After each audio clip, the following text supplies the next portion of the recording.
Hey everybody, how's it going? I'm so sorry I'm late for the party. I broke some glass and I wanted to pick it up so that Miss Skywitch didn't step on it.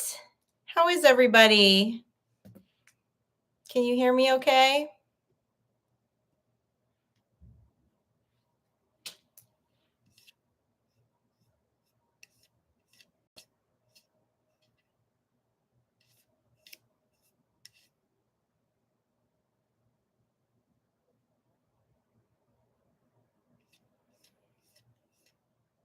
Can everybody hear me all right?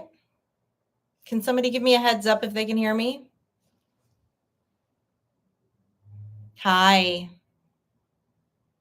Cool. Okay, I don't see everyone here that made the list. So give me just a minute to go through this. Hello. And I'm going to add a few of you to this.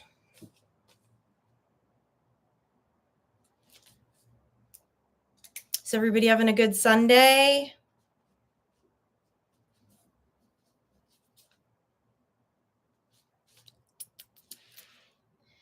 Okay, Jimmy. Rose. See, Iron's here. Hello, Iron. Who else is here who didn't make the list?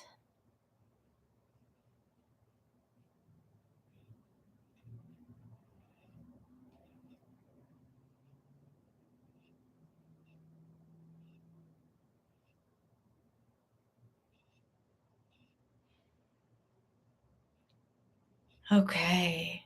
Celtic Thistle Psychics.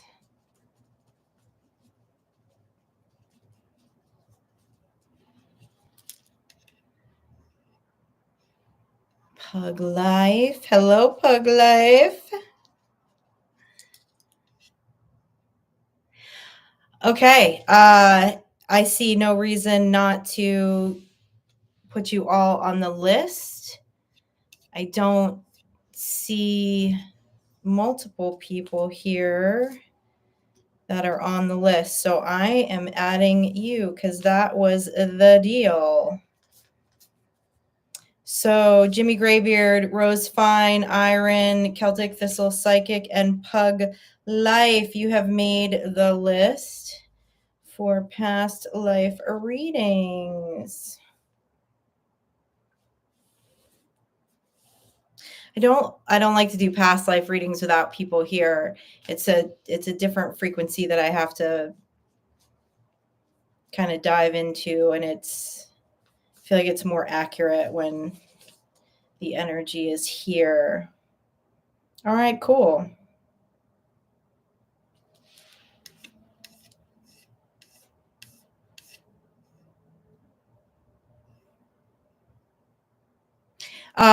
Electa Annie Sally, I believe you did make the list. Let me double check. Yes, you did. You're 9th on the list. You did make the list. Oh, you did your first past life reading for someone last week. I love that. Serenity Vocalized. You are also now on the list if you would like to be, because I don't have you here.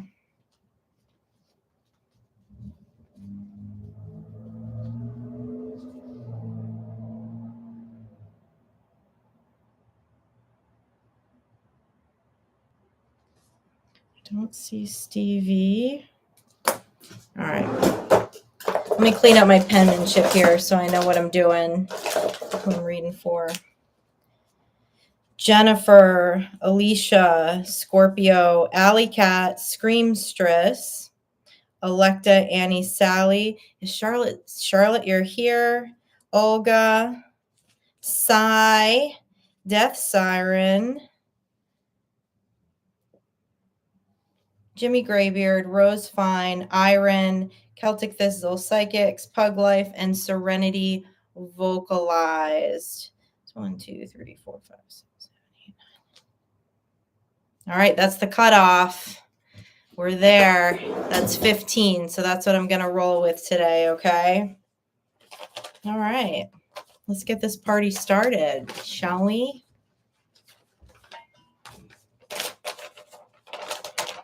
All right.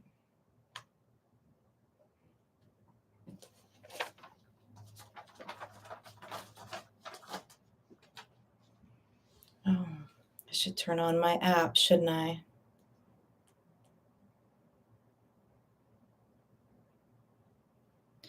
Scorpio, I would love some Reiki today. No, I never ask. My shoulders and my neck are banged up right now. Where's my ghost here? There we go.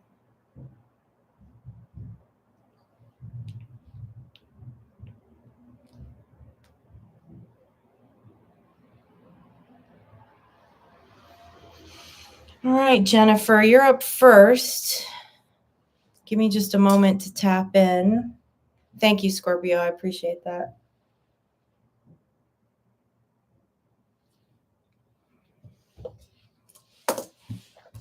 All right.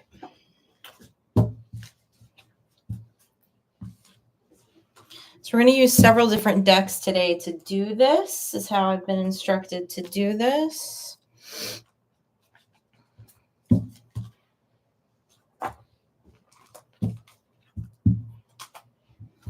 And then I will clarify further. Okay, that's why I only took 15. The band told me to use 3 oracle decks and clarify. Thank you, Jimmy Graybeard. I appreciate that.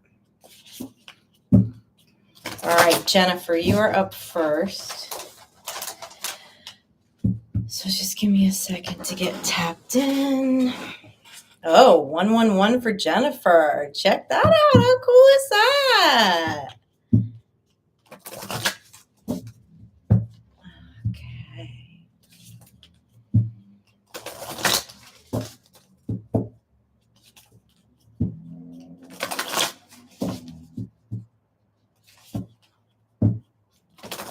No, the band's not playing around today. They were very specific on instructions of how they wanted me to roll with these today. So,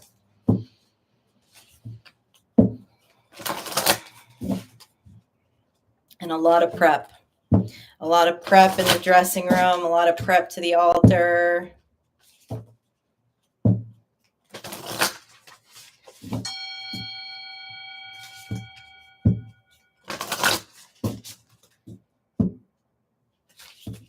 It's an interesting symbol, Jennifer. Very fire.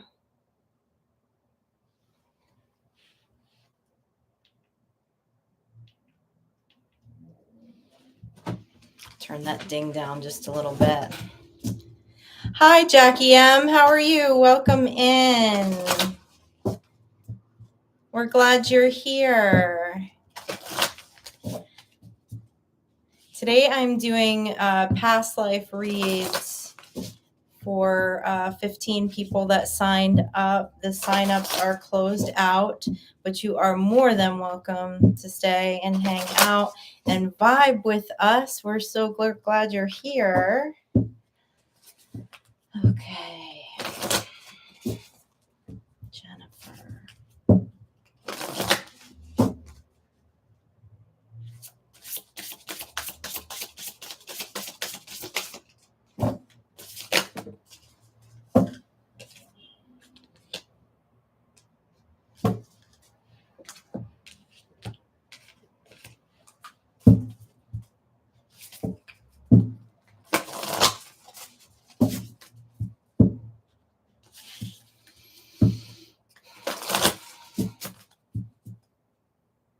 Jennifer, they're telling me you died on the Titanic.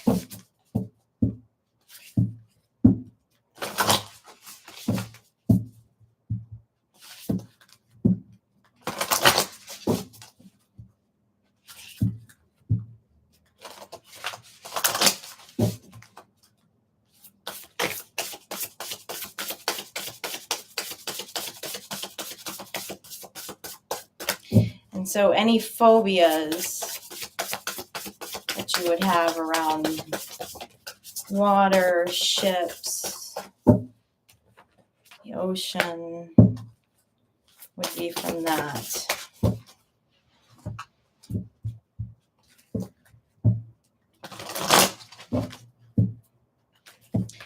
You tried to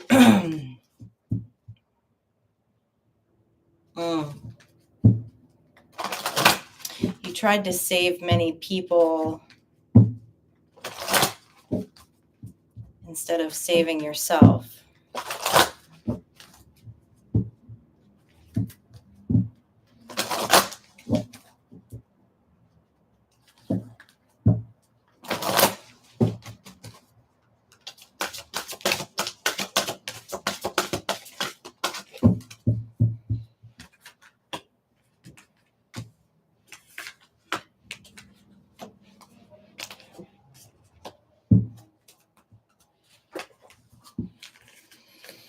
Okay, I'm looking at unrequited love and ships, Archangel Gabriel, okay, communication of all kinds. And in this lifetime, there's a growth. There's a growth of all communication styles. Let me dive into these a little more. What deck do you want me to use?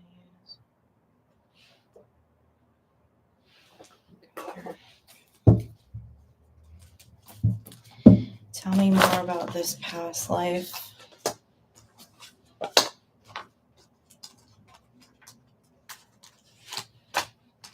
If you haven't, you may want to do a little bit of research on the Titanic.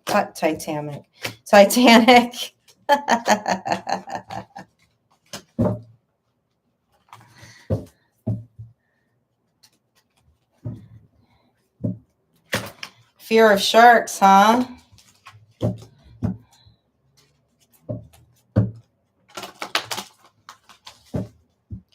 You have a fear of water if it's over your head. Well, that makes sense, doesn't it?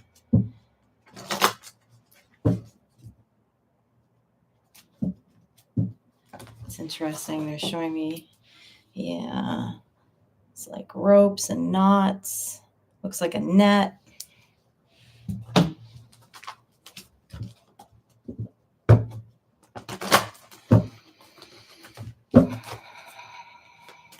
Tell me more about this.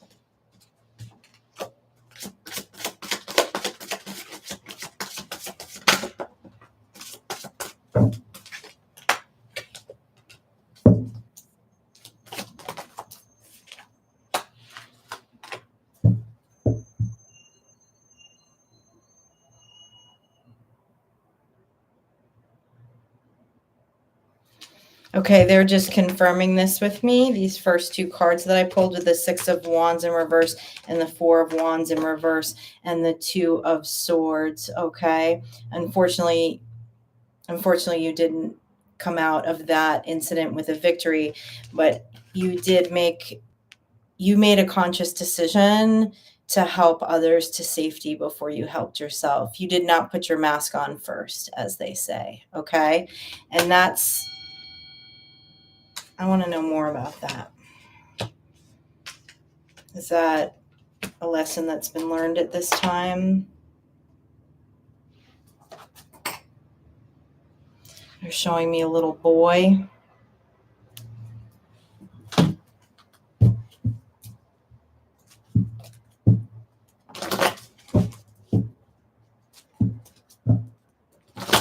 Jennifer, with your gifts, you may, no, it's not a may, I know, that you can astral project there. There may be an assignment there for you, even though obviously you already had an assignment there, but this time it might be healing. This wasn't an easy death cycle. Like the actual death was not easy.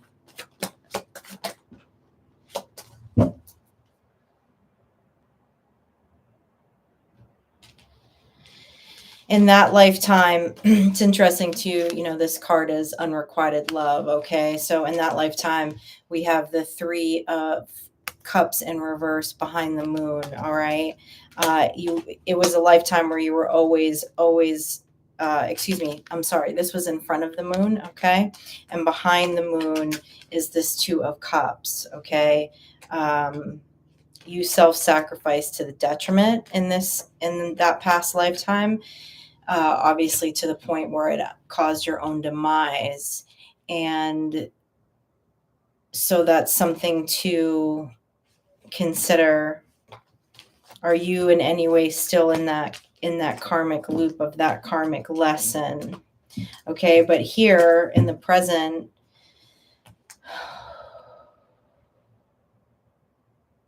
Archangel Gabriel, again, is communication of all kinds, okay? And you got the growth card, expanding your consciousness and your awareness, which we're aware that you are doing at this time, okay? I know that you've been working a lot on your spiritual gifts.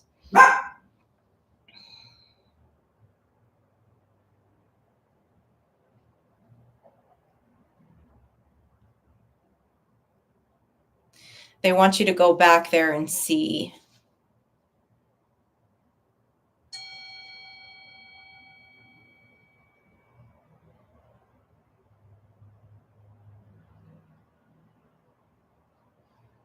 There's something or someone back there for you.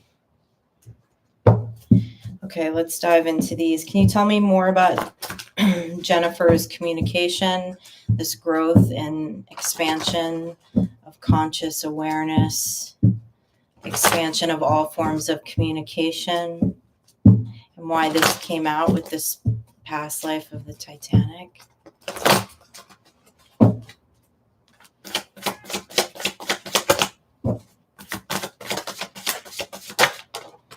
Yeah, there's something that you need to close back there. There's something that you need to close back there. It's a works, okay? Can you tell us more about this? Can you tell us more about this 8 of Pentacles?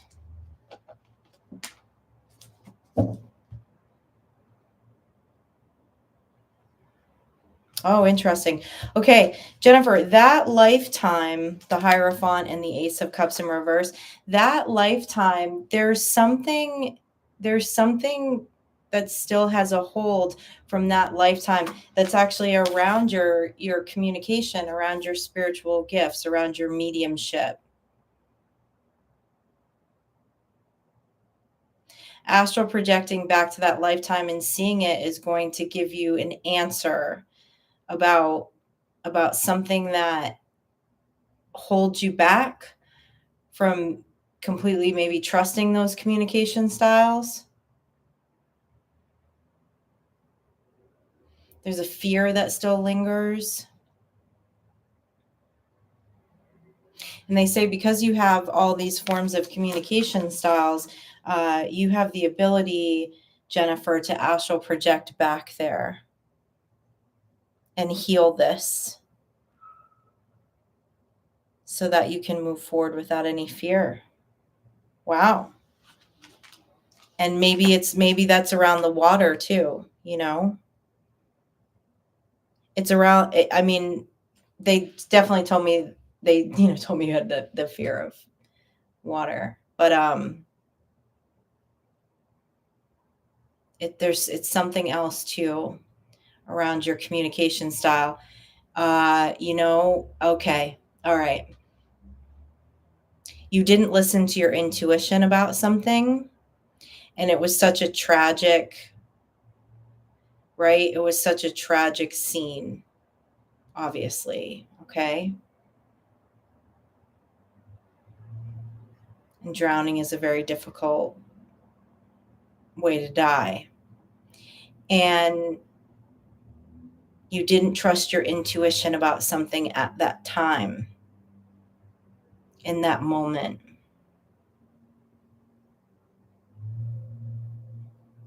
And there's still like some kind of fragment where you have moments where you fear your intuition or don't trust it, and it's tied to that past lifetime. But you can go back. you can go back and find that entry point and heal it.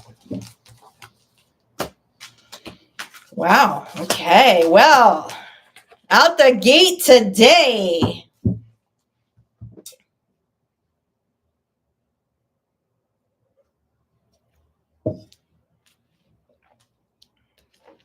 Interesting. Yeah, it's that the feeling that they're giving me. It's like that self-flogging, right? Like, I didn't trust my intuition. I should have did this and not this, and I should have stepped left instead of right. But the beauty is you have the ability to go back, find out what it is, integrate it, and heal it. Love it.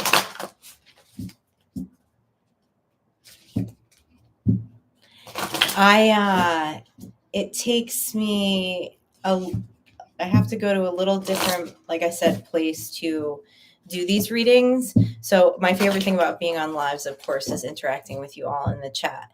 But if I'm not interacting with you in the chat as much, that's why. Because I have to stay very tapped in and do these readings. Unrequited love, astral projection plus mediumship abilities equals astrology. So interesting.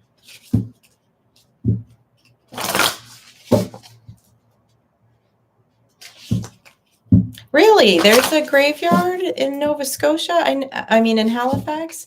Yeah, Nova Scotia. I never knew that. I've been to Halifax. I have family in Halifax. Interesting. I never knew that.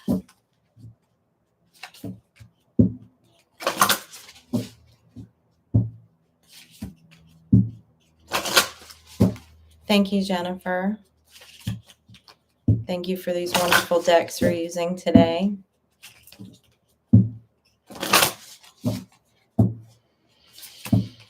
Okay. Hi, Diggity. Alicia, are you here, Alicia? I'm going to wait till you say yes in the comment section.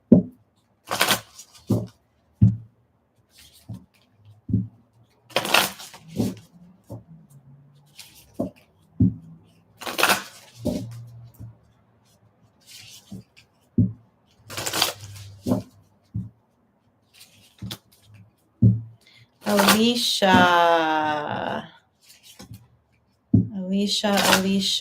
Hi, Alicia. Okay, I see you now. All right.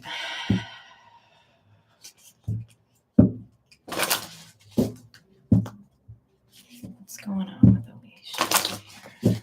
Where are we traveling to for Alicia today?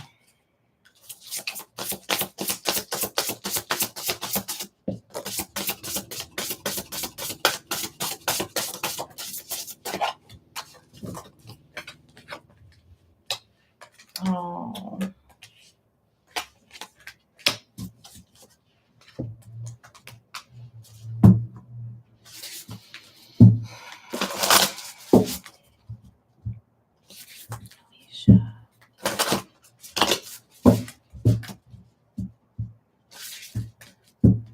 Alicia, you have an abandonment wound from a past life, okay? You were orphaned during a war.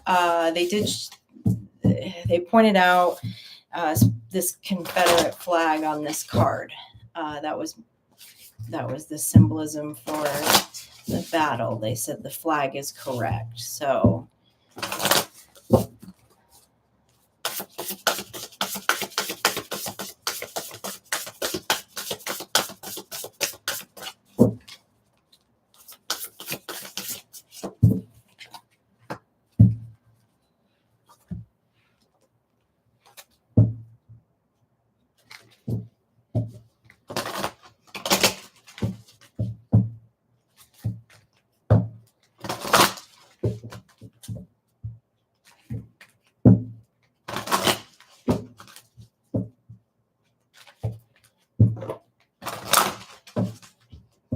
Your father was a soldier at that time.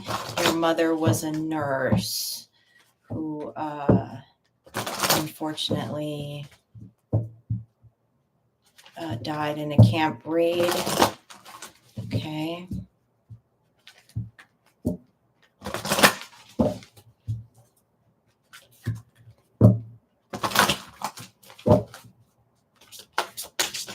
Let's see why they're bringing it up. Again, a lot of time, what these past life readings are about is finding the root, right? Finding the root of a wound that we still might be carrying, even if it doesn't make sense in this lifetime. We have behaviors. There's places that we operate out of the shadow. Okay.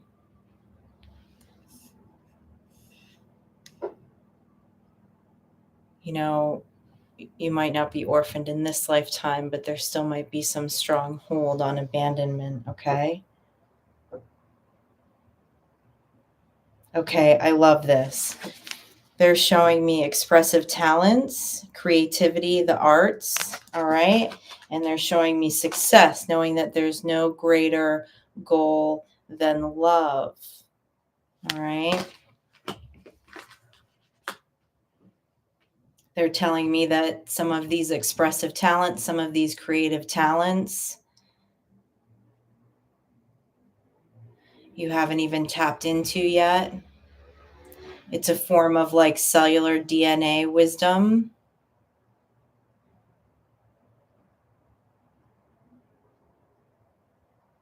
From another lifetime. So let me look at this first. We're going to look at this Wars and Orphaned. Okay. See what they want you to know about this.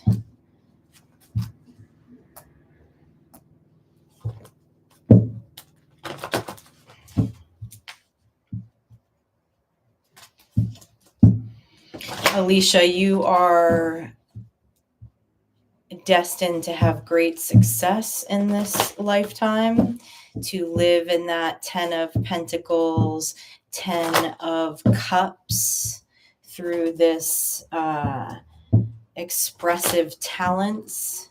Your expressive talents will not only bring you great emotional fulfillment, but will also bring you great abundance in the physical world. There's a form of imposter syndrome around this. That is from this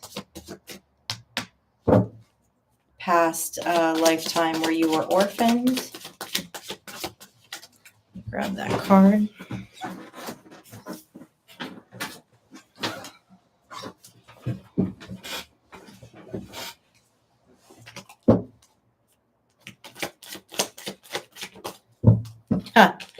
Look at that. 10 of Pentacles, Alicia. Okay, so they're showing me, okay, clarifying the war and battles and the orphan card. They're showing me this 8 of Swords and the Fool's journey. This energy, Alicia, is all the Fool's energy, because the Fool is all about the heart, taking the leap of heart, like a child that has no fear. Okay.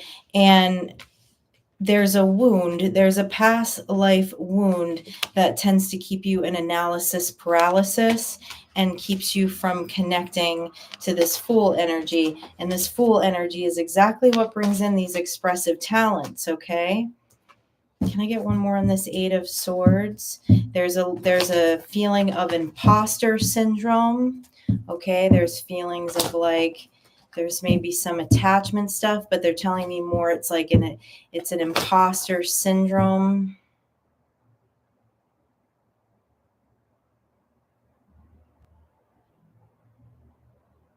You were put into a family at this time that was nothing like you. That was nothing like you. They were not good to you. They always made you feel like an outsider. And so there's some fragment, there's some piece that the soul child needs to call back so that you can completely embody that full energy and get into your creative expression. Don't limit yourself. When we talk about creative expression, when we talk about the arts, people immediately go to like visual arts. They think like visual arts and music is the only forms of creative expression. Everything is a form of creative expression, inside and out. Okay. So don't limit.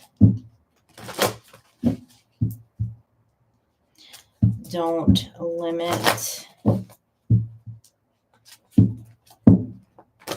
They're showing me a plane. Tell me more about this Eight of Swords for Alicia, please. Tell me more about this Eight of Swords. What more does she need to know about this?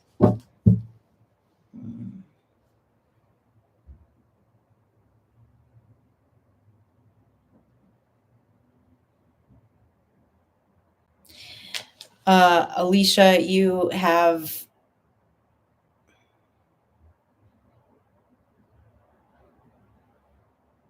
We're an energetic body, okay, Alicia? So these wounds can sometimes follow us, and they're lessons that we haven't wrapped up yet, right? And it's just, it's what we're all here doing, okay?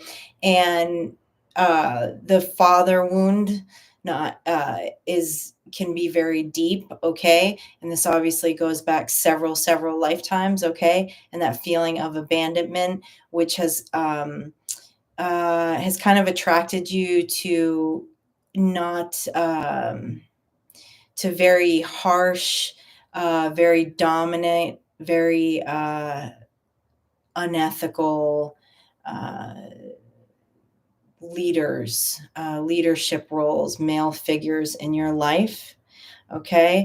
But here's the beautiful thing. They're asking you to make the decision here to expand the mind. Okay. Embrace this energy with the Chariot, this emotional energy, and heal it, because Alicia, I mean, you're over here with the Fool, the Ten of Pentacles. They're saying that you're clearly destined for success here, okay? And love is the answer. The goal is love, okay?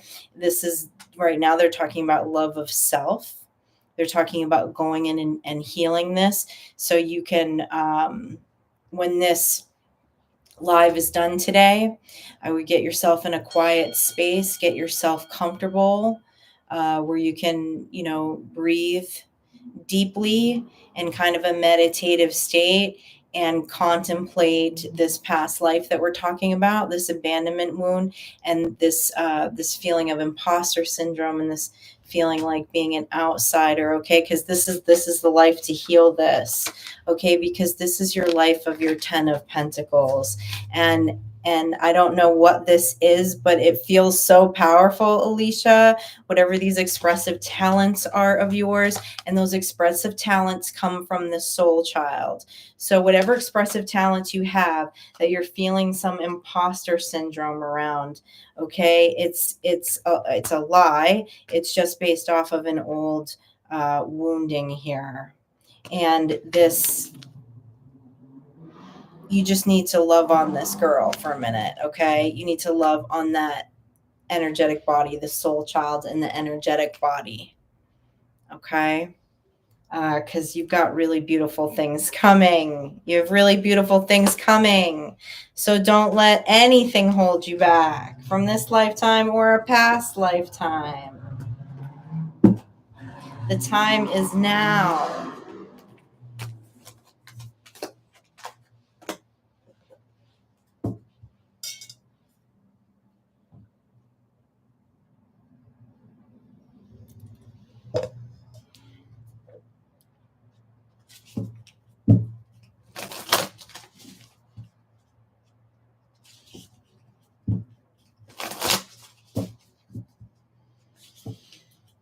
Alicia, I can't wait to see what you work on.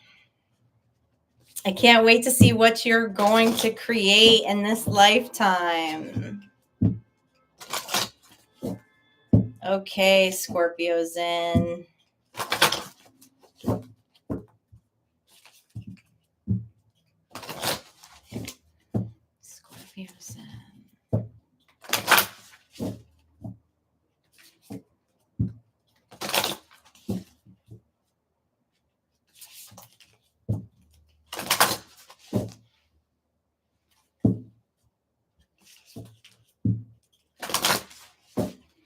As if the mother and father wounds don't run deep enough in the present lifetime.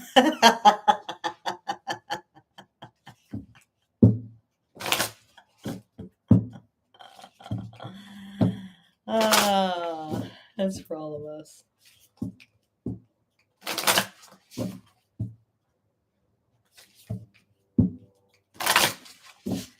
Okay. Scorpio.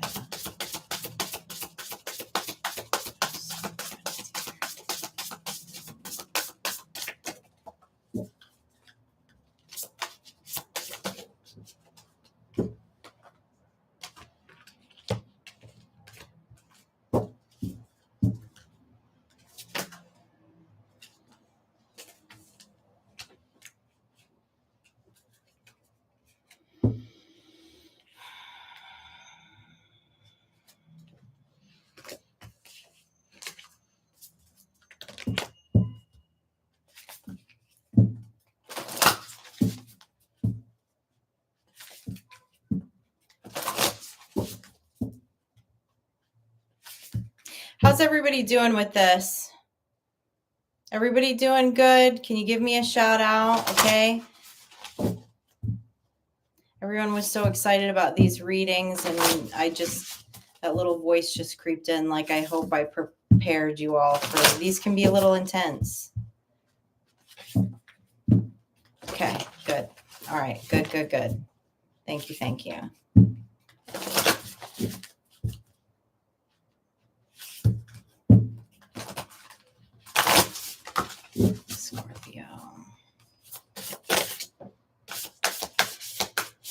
Scorpio, you there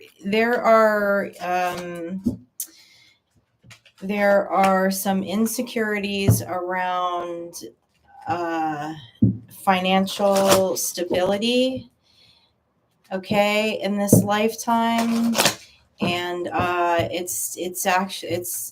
there's a piece of it that is due to eminent domain, really, at the end of the day. Okay. They're showing me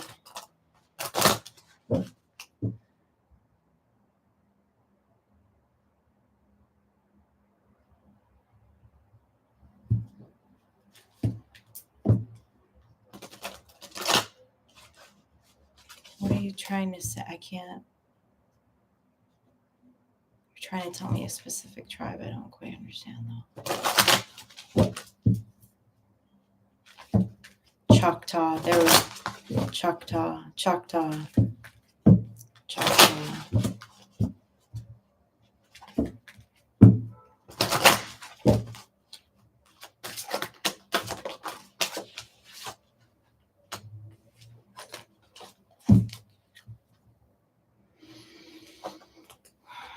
Okay, you were in the Choctaw tribe, okay, and in another lifetime, and got moved, right? Got moved. Loss of resources, okay. Put on a native concentration camp.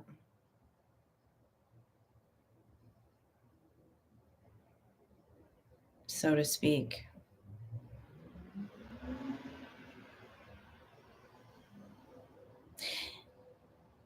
And so it can sometimes put your energetic body into survival mode, even when you don't necessarily need to be in survival mode. And sometimes can also, put you in that space of like, for lack of a better word, like a self-sabotage, right? Like, almost scared to have more because this was so violent, right? The way this was taken, the way your land, your heritage, your language, right? Your personal possessions, everything was taken. But what they're also showing me here is that you have come into your personal power, okay? You've come into your personal power, but sometimes this security wound will pop up but it actually doesn't have anything to do with the present. Okay. And your ancestors love your celebration of gratitude.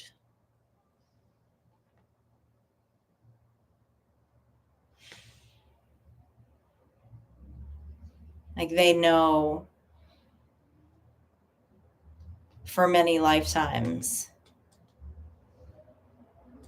despite what you've faced, that you have always lived in this space of gratitude. Like your energetic body exudes gratitude.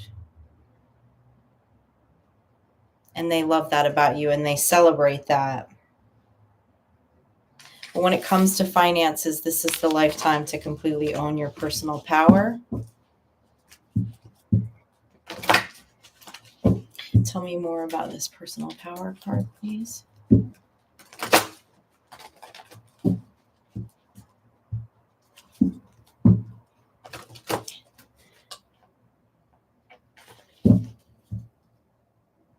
Oh, that's interesting. What they're telling me was the life that you had after this lifetime. You were a gambler, okay? And you were a gambler.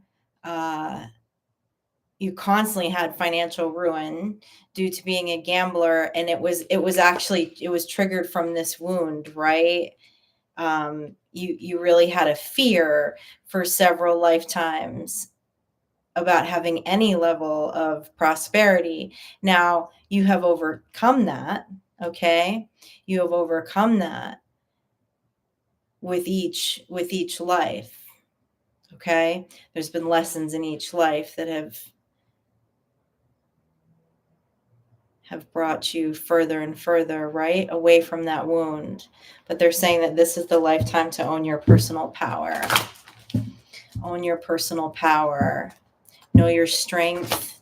Know that it is your destiny to be abundant, okay? And your continual energetic body of gratitude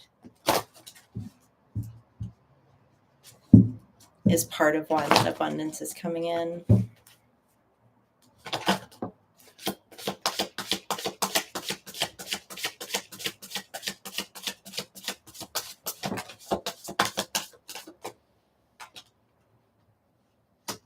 Yeah, I mean, what is property and assets, right? I'm also someone who is not very attached to material things at all.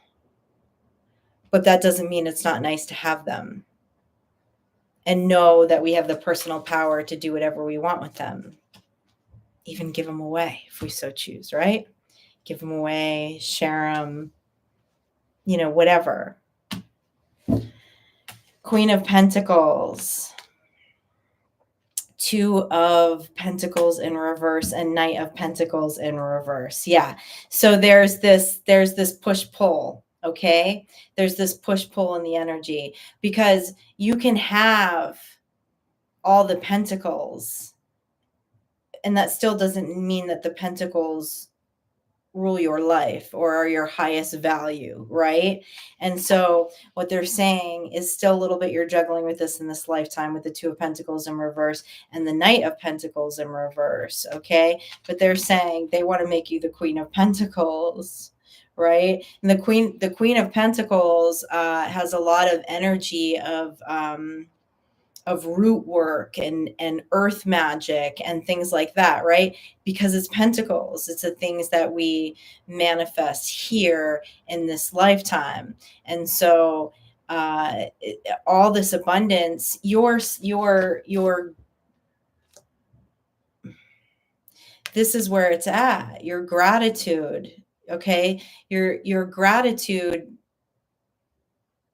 your ancestors want to give to you because they know you live in a space of gratitude and they know that you will use your personal power to, for one, have the satisfaction in the life that you want to live And two, know that if you do so choose to give away the farm, like, it will be a good thing, right? It'll be for a good thing. So,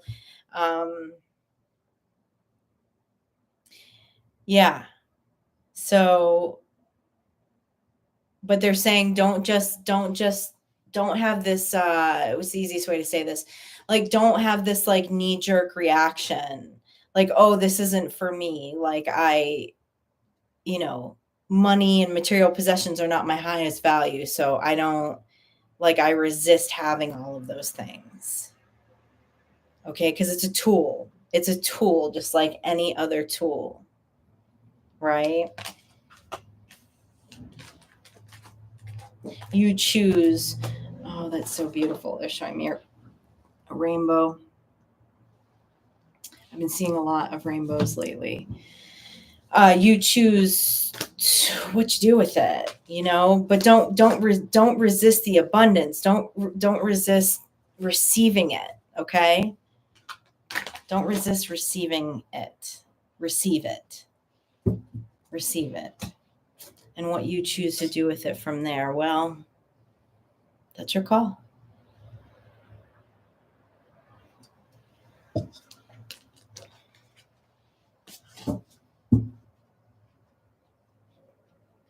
Yes, Green Mountain Oracle, for sure.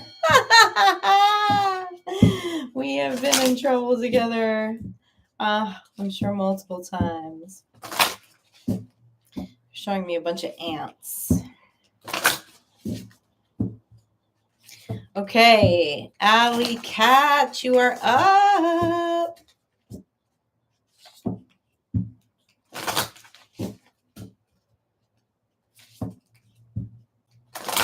The gambler. You gotta know and hold 'em. Really, your real name is Kenneth, Scorpio Zen. How interesting.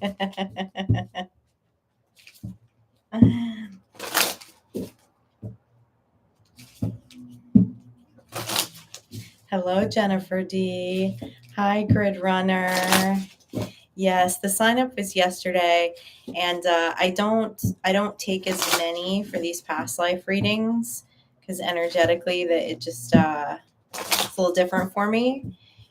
But I am going to start doing these, and I'm going to make sure that we're on a rotation with them, so everybody gets the opportunity. Wow, what is that? That's like some Atlantis looking stuff they're showing me. Alley Cat, that's cool. It feels very Atlantis to me. It feels like 50,000 leagues under the sea. Tell me what Alley Cat thinks here. Where are we going for Alley Cat? For her highest good. What does she need to know?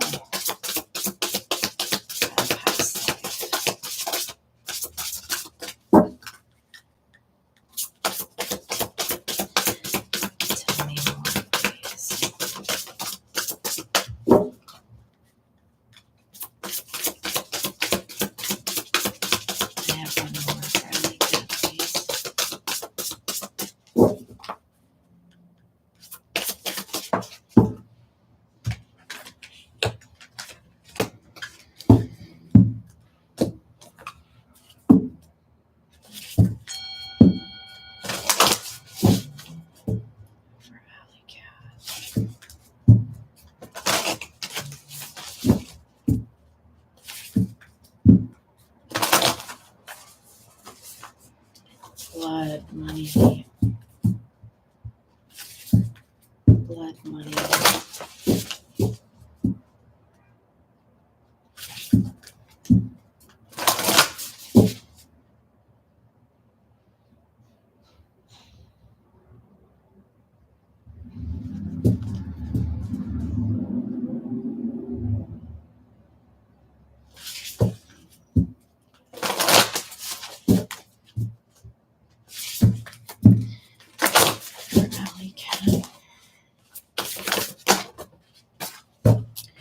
Oh, okay. One more.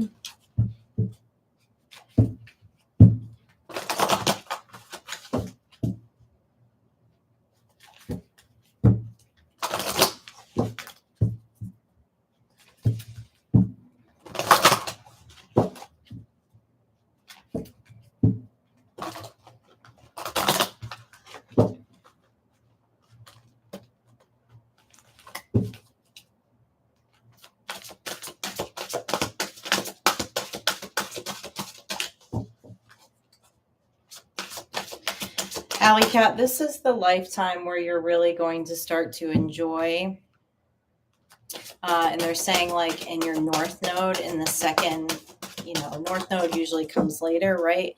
Comes in like the second half of our life, right? That you're really going to enjoy your intimate partner relationships. You're going to feel confident about your intimate partner relationships.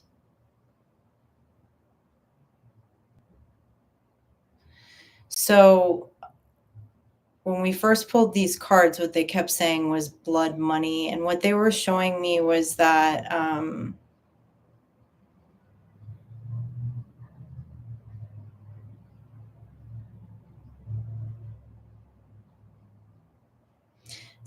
the imagery is very Crusadian, it's very Arthurian.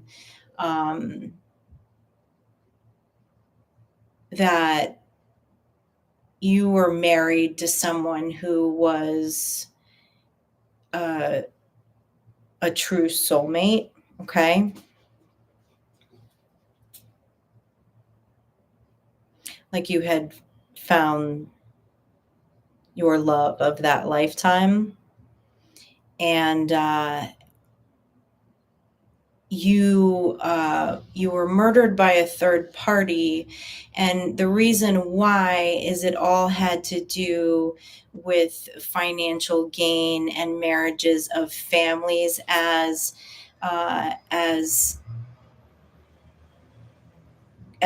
Christianity, as the pagan and Christian worlds were starting to cross, and they were crossing, they were trying to marry families differently, right? Because the church was coming in with the government, with the kings, and getting all of this authority, right? So you were married to someone who was of a king status. This, I think they're showing me like Scotland. This is like Scotland, Wales. And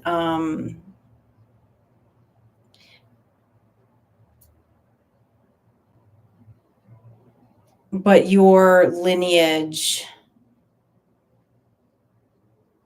was much more ethereal, much more pagan, okay?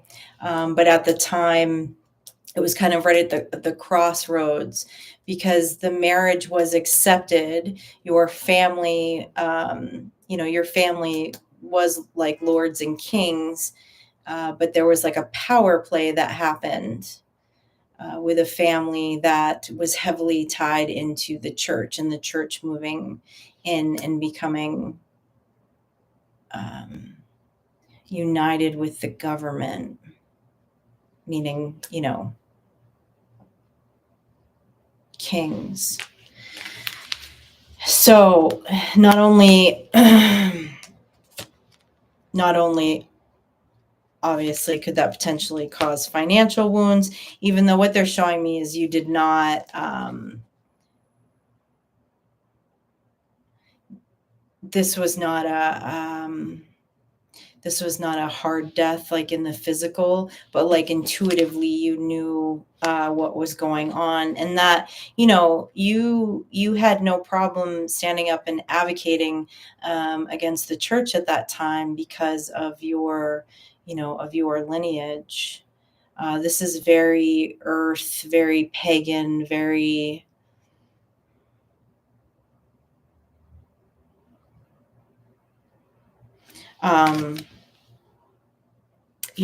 and it's when everyone started to put because of force, power, and control, felt that they had to start to put their trust and faith in one monotheistic religion. Okay. And this person is a soulmate, is a past life soulmate that you were married to. And the wounding of separation from that past life soulmate, to a certain degree, has still lingered. Okay. Putting you possibly in a relationship repeat where you haven't felt like you've been able to really like enjoy your intimate partner relationships, or feeling like possibly you haven't found that energy cluster of souls, that past life soulmate. That person is here. That person is coming in this lifetime, and they're asking you to have courage, though, as this past life soulmate comes back in for you. Okay, like energetically, because there's wounding, right? There's like some harsh wounding over here. Okay. And so you're going to feel triggered by someone, and your mind is going to tell you it's a trigger. It's a trigger from, like, a childhood wound, right? But it's also going to feel really intense. So intuitively, they're asking you to sit and look at it, because some of that feeling is going to come from here. All right. And this obviously no longer exists, right?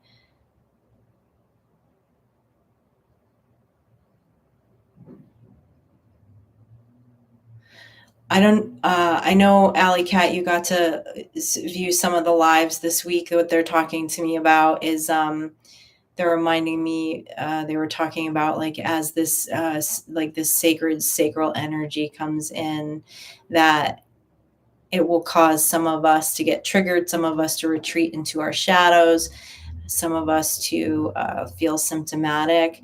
And so when this relationship release comes in for you, which is going to fuel that sacral energy, they're saying, tap in. Like, you have the ability to tap in.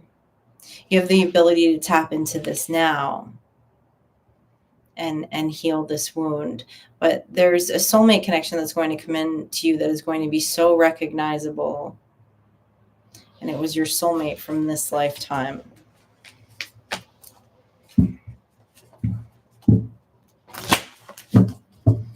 What else should Alley Cat know about this?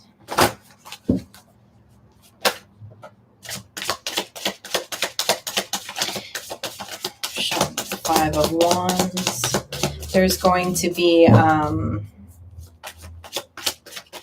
had a lot of energetic rivalry, a lot of competitions around relationships, but this shift is happening. That repeat is stopping.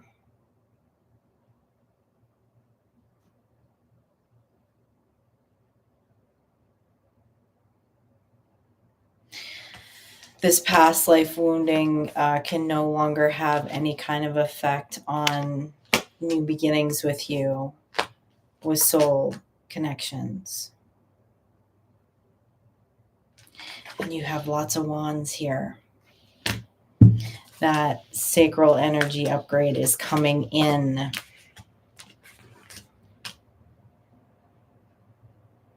This this finance card that they're showing me was more for them to, like, give me the pictures of the story. There isn't financial wounds to you from this lifetime. It was more the betrayal. Like, obviously there was some serious betrayal, right? Like, there was an entire family looking to get rid of you, to change lineage moving forward.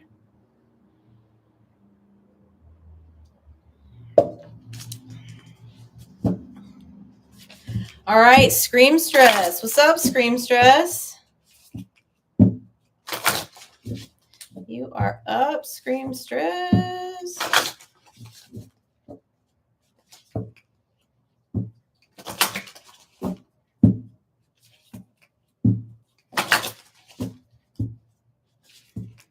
Hey. Handmade looking dagger. I have one of those on my altar.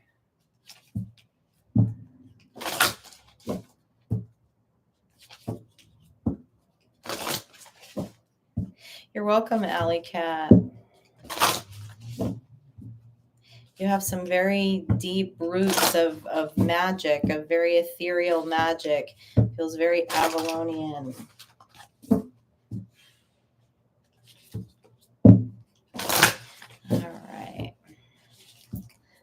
5 in for Screamstress here. Screamstress over here. Tell me what Screamstress needs to hear. What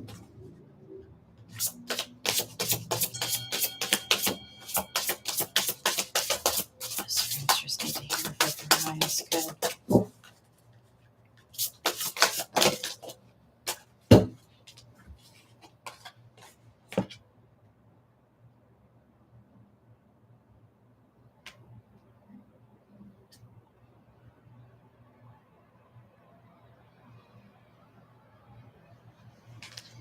How interesting.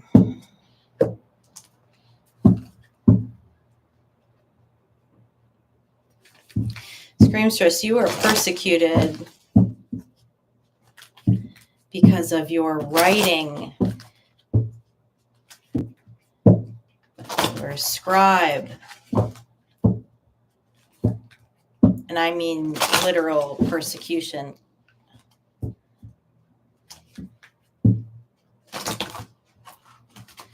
Which in present day, no, okay, keep shuffling this deck.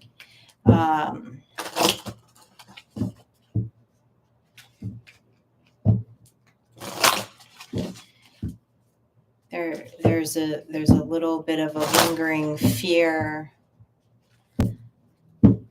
of how deep to go, how dark to go, how forthright to go in writing. Fear of putting it out there. Really putting what you want out there.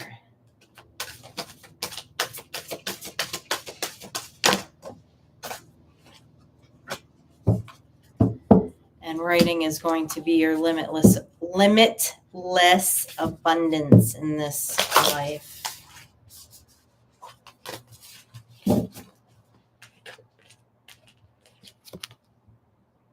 Describe the writer. Persecution.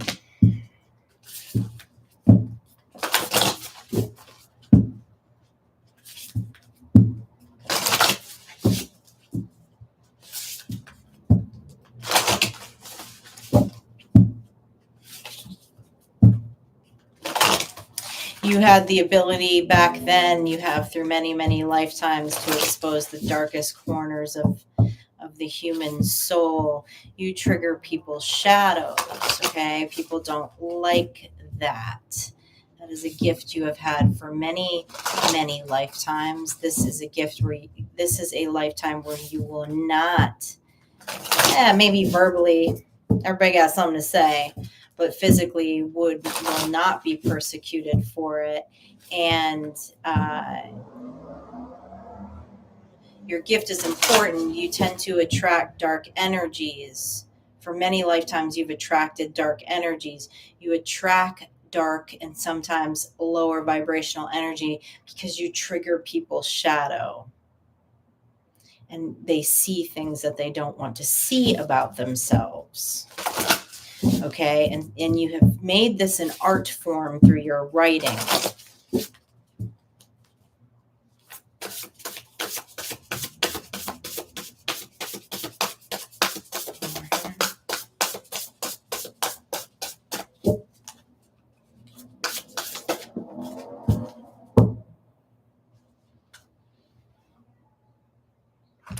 Okay, Archangel Michael, the strength and courage to let go, okay? And you have abundance, okay? Limitless abundance in your physical reality in this lifetime. And it is around this gift, Screamstress. It's around this gift and it's around your writing, okay? This is a really difficult gift to have. By the way, Screamstress, they're bringing up some things about the download that I told you. I'm going to go surface with it. That's what this Archangel Michael card is about, is for you to know that you're always protected. Okay. It's a hard path. Okay. In the sense of like perception of people and relationships has to shift for people that have this gift, because you're like a magnet to shadow energy. and there's a reason, and it's important, and it doesn't mean that everyone that comes across you is going to be darkly in their shadow aspect. But there's a lot of energies that will. And you've continued to have this gift for several lifetimes because you're so damn good at it. Okay, you keep taking this assignment. And so with the Archangel Michael, what they're saying is it's like learning how to let go of people in a different way, right? Because it almost like, so many times it can feel personal, like, what the heck? Like, why is everyone I come up against, like, just, have a whole laundry list of crap? And there's a reason for that. And it's not you. It's not that like attracts like thing. It's because they're attracted to your gift. It's like you're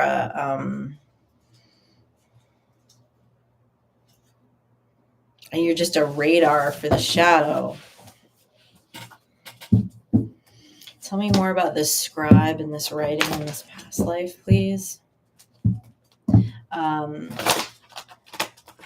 But you're supposed to write about things that make people very uncomfortable.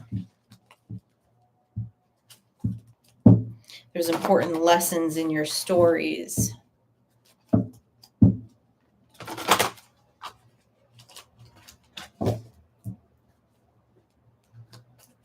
You're supposed to create reactions.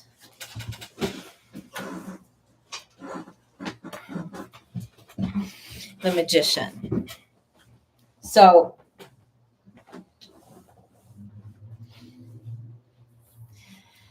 they showed me like a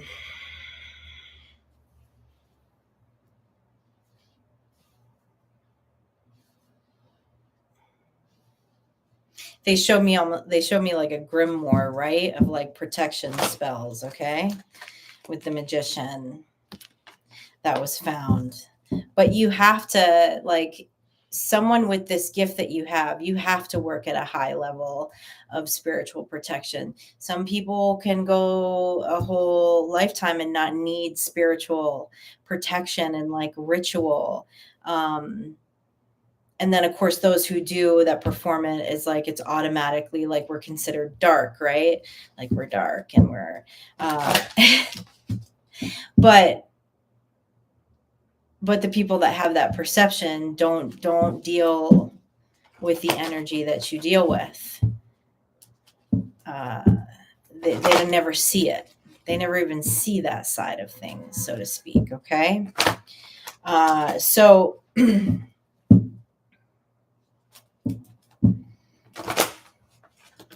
it's important that you do not let these past persecution wounds hold you back from anything that you're working on now. Okay. And, to look at this so that it's like there's something that needs to be unlocked, Screamstress. There's like something that you hold back around this like scribe and writing, and it's a fear from this past life. Yeah, I mean, you are very, very powerful in this past life, right? As you are in this life too, but you're showing up. You were the Queen of Cups, the Nine of Pentacles, and the Magician. Actually, they're showing me roses. That's interesting. I don't know if roses are significant for you, but they're showing me roses. So, and they reminded me of like,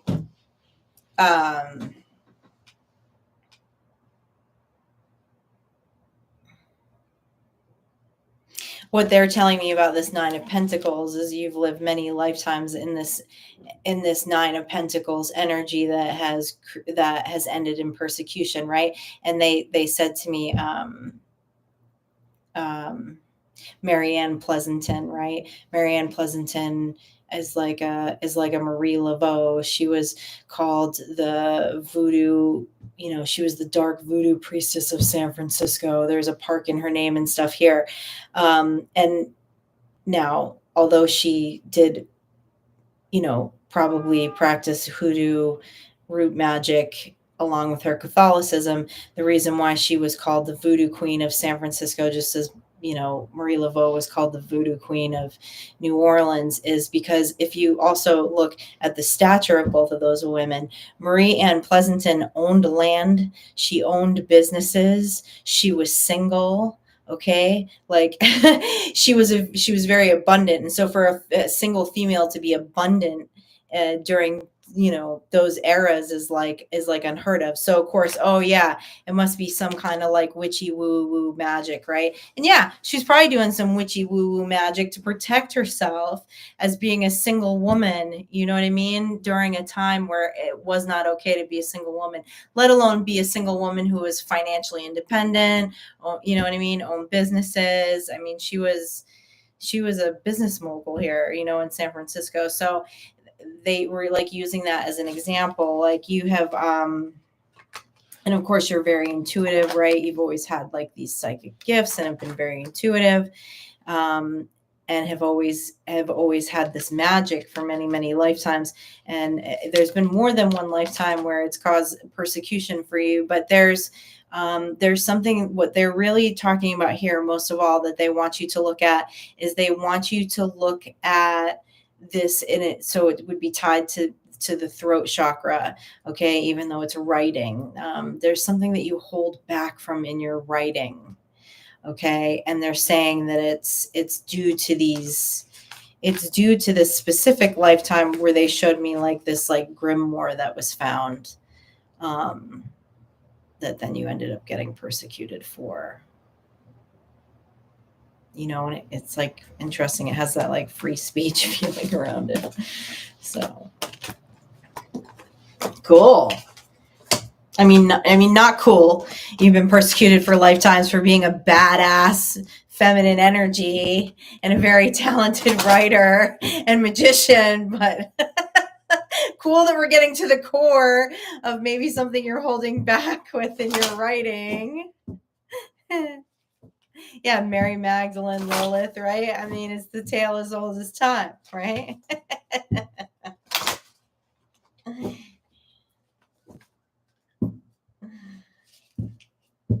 Okay, Electa, Annie, Sally, you are up. Hi, JT.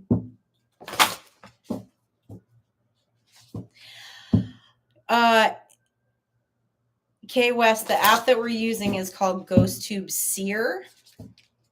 There's like 5 apps that are called GhostTube. There's different ones. This one in particular that we're using is it works like a spirit box, but then it takes the words, it takes the words that it's picking up and translates it into an image through AI. It's fun. Thanks, Scream Stress. Thanks. I'd be curious to hear what you find out there about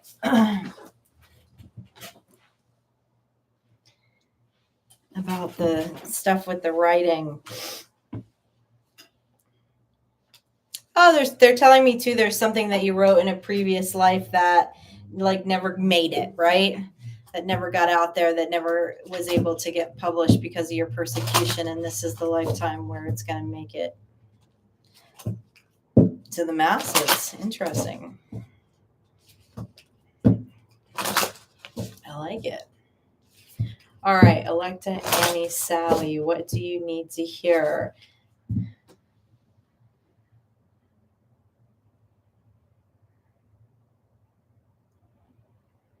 They're showing me someone sitting in a fireplace with these like giant spirit guides around them. Like they like look like giants. Almost like what we like, what a lot of people say about a lot of the angels, right? Like if Archangel Michael comes in, he's not like 6'2", right? He's like as tall as a building kind of thing is what they're showing me, Electa.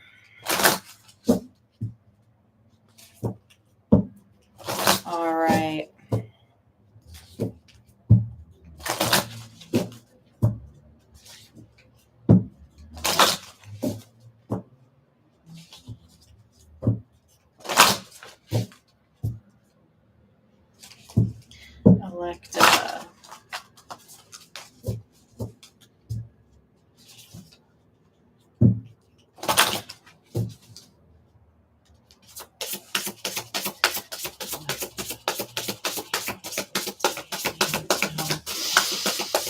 This past life for highest good, please.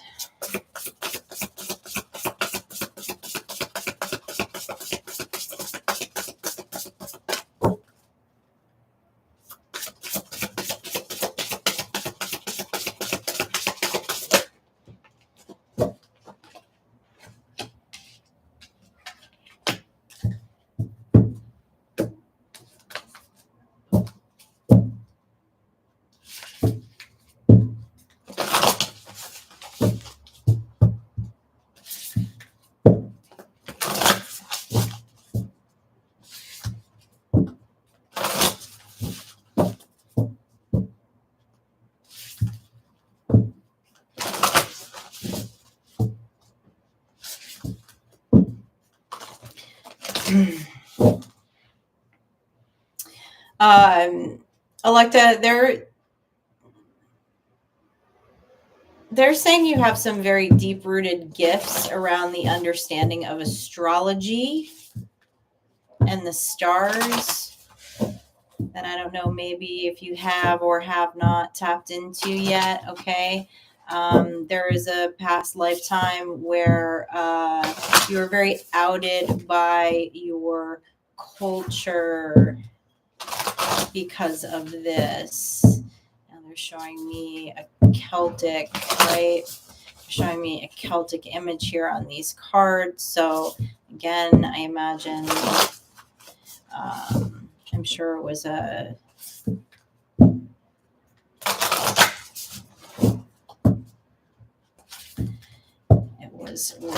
a religion, okay? It's a monotheistic religion.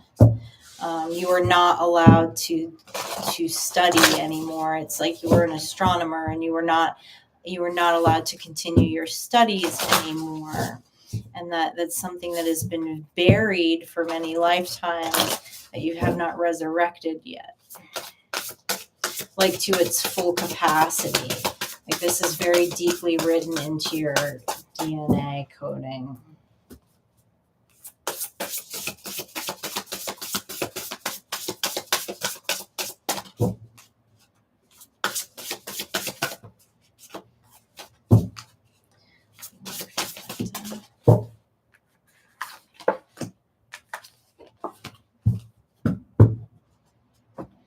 Yeah. You know how to communicate with the stars, okay? You very much know how to communicate with the stars.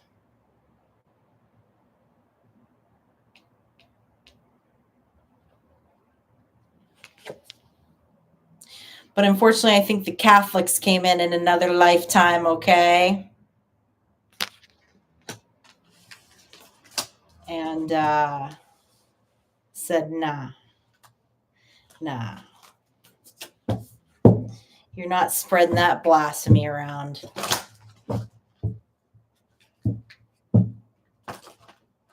You channel ETs all the time. I love that. Well, you're supposed to fully embody that in this lifetime.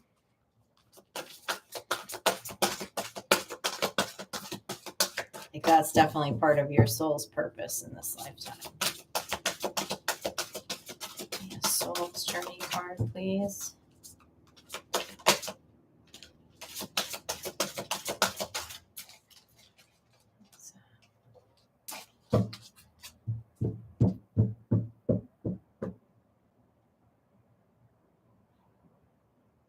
So I love this. The fear card came out in reverse, okay? You don't fear, obviously, because you just told me you channel ETs all the time. You don't fear this intergalactic communication, okay? And you don't fear this intergalactic communication. You channel stuff that would freak other people out, okay? But you don't feel it because this has been part of your soul's code for so long. But they're very, and this is right, Gabriel, is communication of all kinds. But you're really supposed to step out with this in this life. Okay. You have many, many, many, many, many, many, many, many, many. Your soul has had these gifts and has been on a very long journey with these gifts. Okay. And this is the life. This is the life. Tell me more about this galactic card. That you are really supposed to, that you are supposed to no holds barred dive into this communication, okay, with the Fool card. Trust your intuition. This is something that also obviously very deeply speaks to your heart because it's right, because it's part of your DNA coding, your truth. Don't ever shrink back about your truth with this, okay?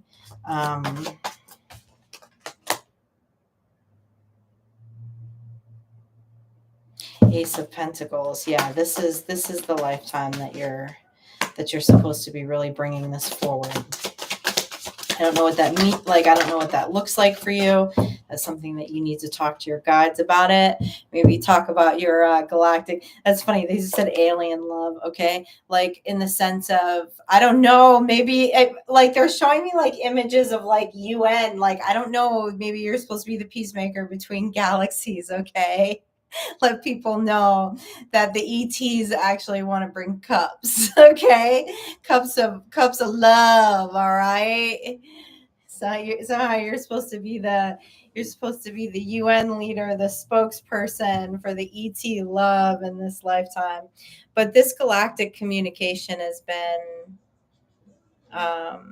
you've had this forever, okay?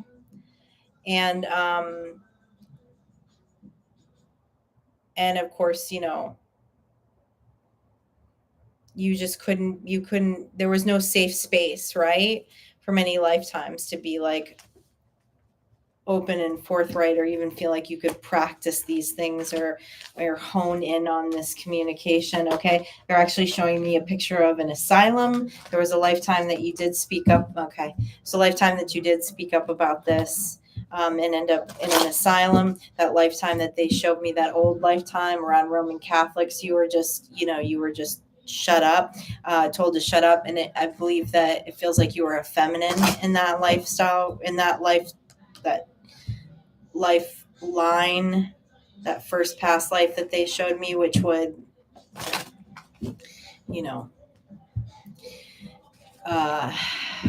severeness of gender equality, books. You weren't allowed to look at books. You weren't allowed to write, so on and so forth.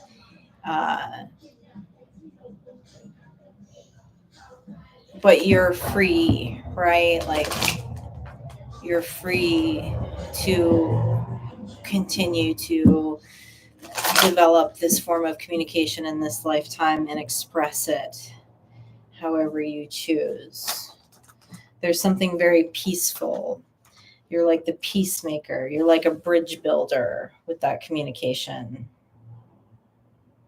Charlotte, you're up.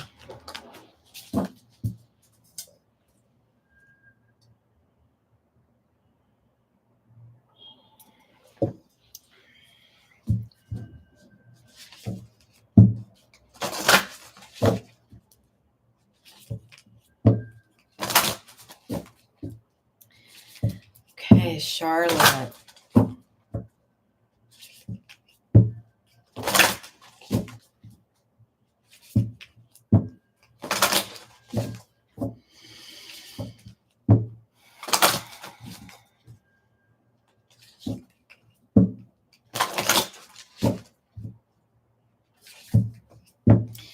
Charlotte, which past life do you need to delve in for Charlotte for information for her greatest good, healing, and wellness?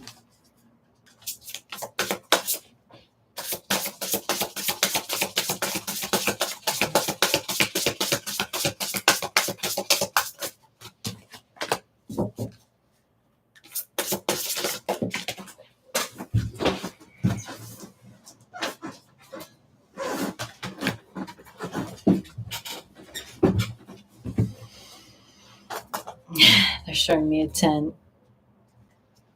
Charlotte, you were a cult leader in a past life. Let's dive more into this. You have worked through a lot of lessons. This lifetime wasn't that long ago either, okay?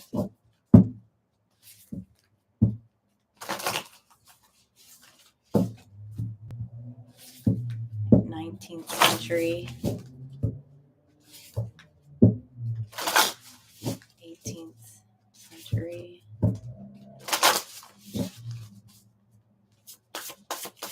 This feels like your last lifetime.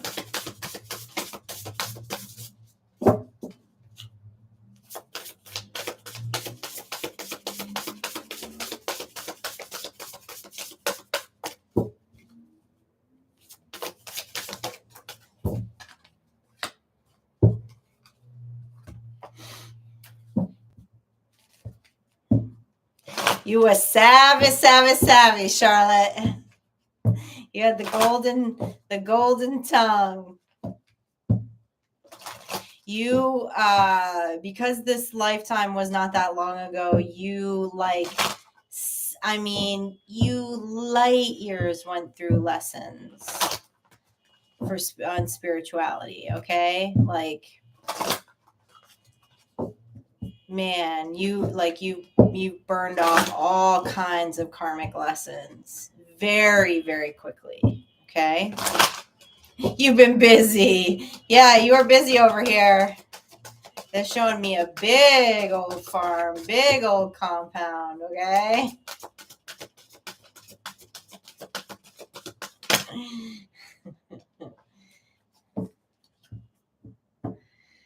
Oh,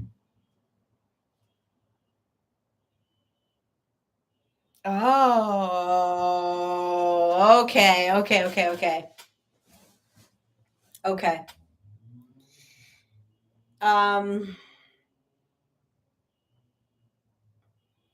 So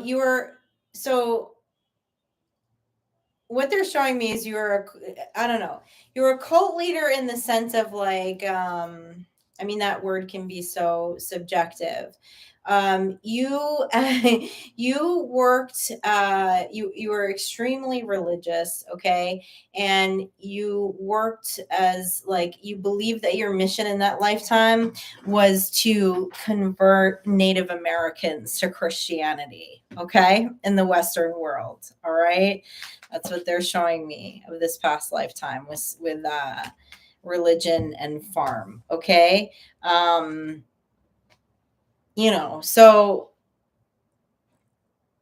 yeah, right. Like we know, you know, Europe came to Western culture. We took all their land, and then, and then there's all these missionaries going, oh, you're poor, you can't eat, you can't feed your family. Like, you know, come get saved, and we'll give you a job on your own land that we took from you. You know what I mean, kind of thing.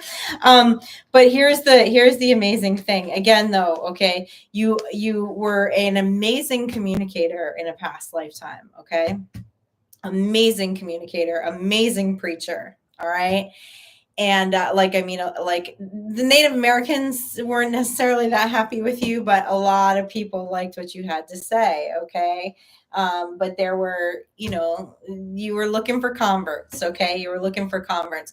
And what they're telling me is that you learned so many lessons, like really quickly, like you're like where your spirituality is, 1,000 times, just you're light years from where you were just not that many lifetimes ago, around the spiritual path and the spiritual walk, and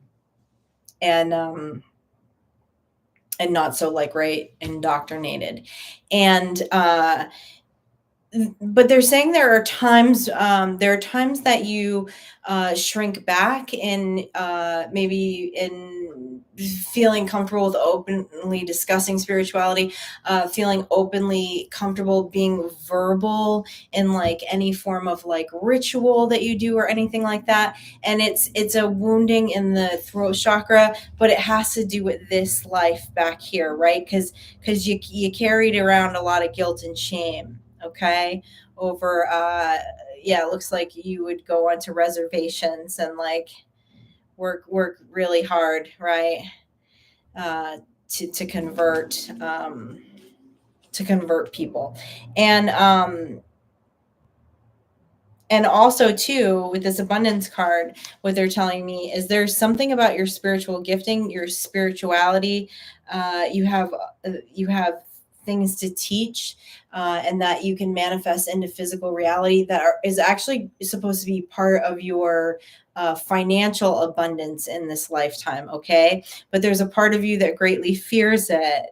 Okay. Like, or think it's wrong, but it's not wrong. Like, you come light years with these lessons in spirituality. So they're showing me finances and like and speaking, like throat chakra. There is a block, so they want you to like go back and look into this lifetime. Okay. And first and foremost, like, forgive yourself. There is no guilt, shame, regret, anything like that. Like, you have burned through all that karma, you have burned through all those lessons, right? And in this lifetime, they want you to harness and be open with your spirituality. And they really are pointing towards there might be there's some kind of emotional or even physical financial abundance around your spiritual gifts that you harbor this guilt about, maybe sometimes are not even quite sure why. Okay. But it actually has to do with this previous lifetime. So they want you to go back and look at that. And again, most importantly, in looking at that is go, wow, I've come so far. Like, I've come so far. I completely like forgive myself for but what I love is the ball of energy that they're showing me, Charlotte. Like,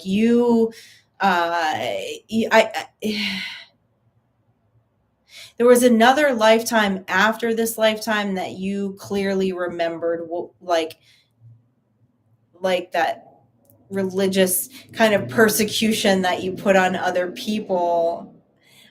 So you burn through a lot of karma really quickly. Okay.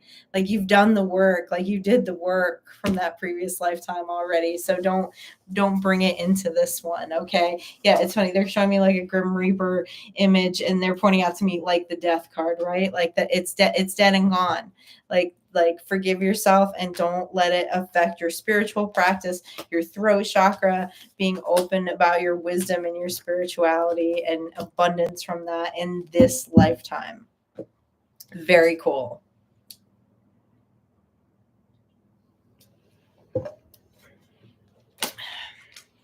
Hey, Ice Wolf.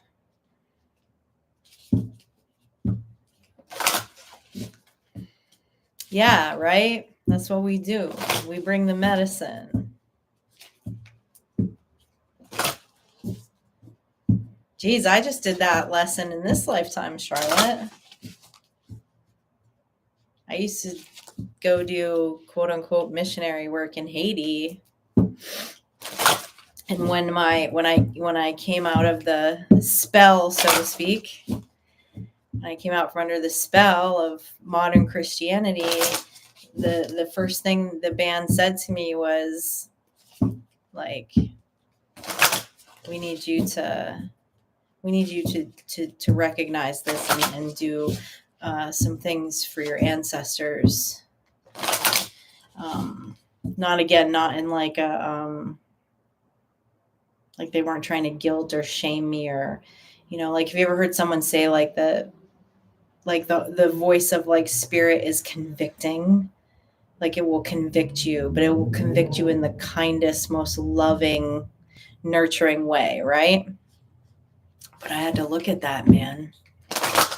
It's so messed up. For many years I was like, it's just weird. It's so weird how I thought I knew that I was doing the right thing. But really, I was there. I was part of that church culture due to my own guilt, shame, regrets, traumas, right? And then projecting it onto another culture as if I was helping them. We call it when helping hurts.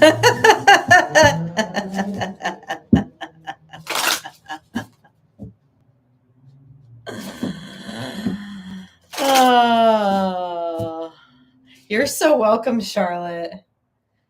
You're so welcome. All right. I'm going to get myself some more water. I'm going to take 2. Okay. These, I know these are moving a bit slower. It takes more gusto for me to do these, more energy. So when I get back though, I just need to stretch for a minute. When I get back, I have Olga is up next. Olga and Sai on next on the list.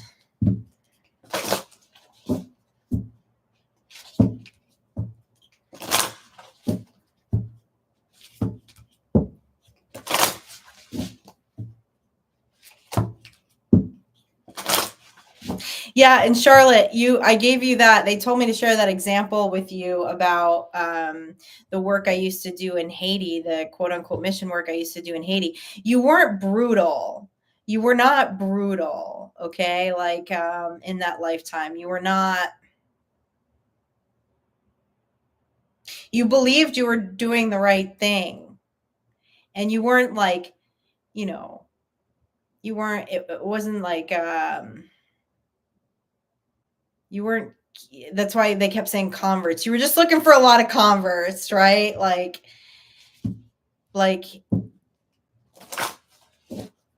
does that make sense? You weren't like killing Native Americans. It was nothing like that. It was just, like when sometimes Christians just think they're blessed and highly favored, like they think they got it, right? They got the only way to salvation,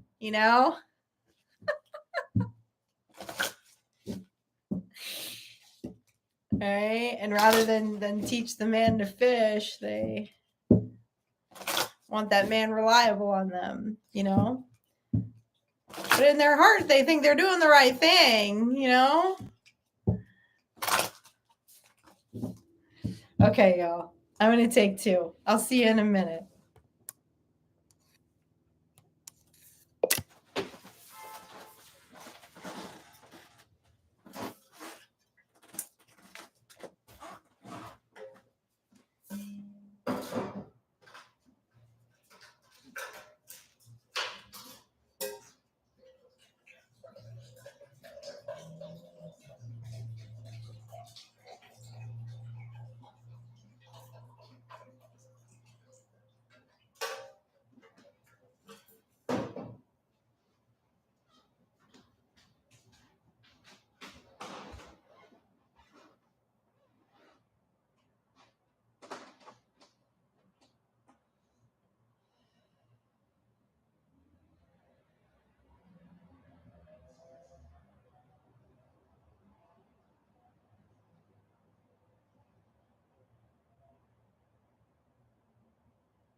heard a ding as I was getting ready to walk back in the room. I want to know what they...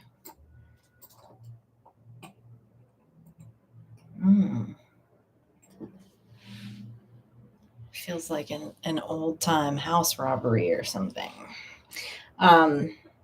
There's something about doing past life readings, like the energy gets dense. I don't know how else to explain it. It's like it feels like the air is thick.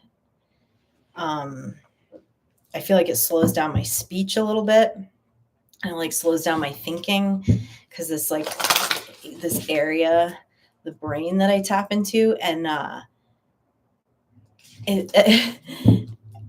think Sky can feel it too. Like, she is so sacked out. Like, I went up and pet her. You know, usually when you pet a dog, like they'll pretty much wake up right away, or like, you know, at least like put a paw up or something for me to rub her stomach, you know. And I mean, she's like out, like she took a sleeping pill or something. She's just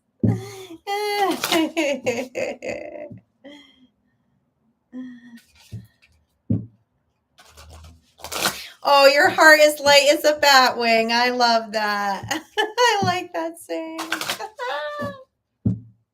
That's a good one. Okay. Olga.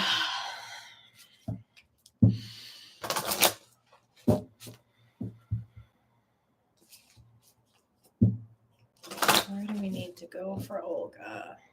What does she need to know about a past life for her greatest good on this timeline?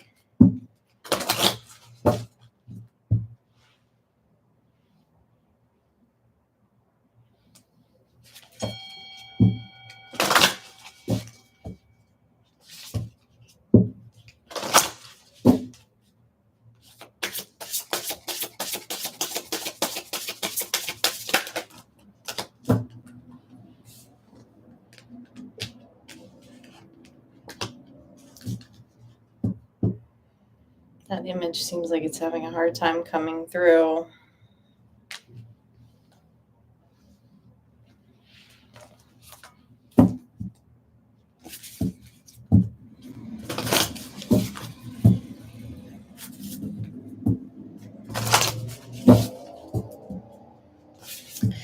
This is a strange question, Olga, but do you have an aversion to fasting? Like, does the idea of fasting really just, you're like, no, I can't fast. I don't care if it would give me clearer thinking.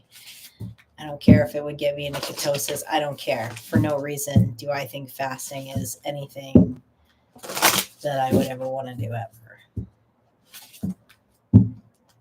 No, not at all. Or you do, like, do you fast? You're fasting. Good. Okay.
Give me a little more on this.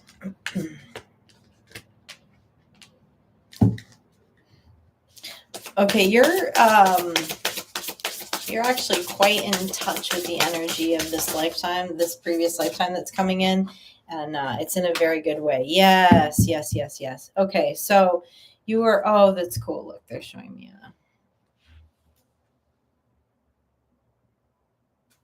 I like that.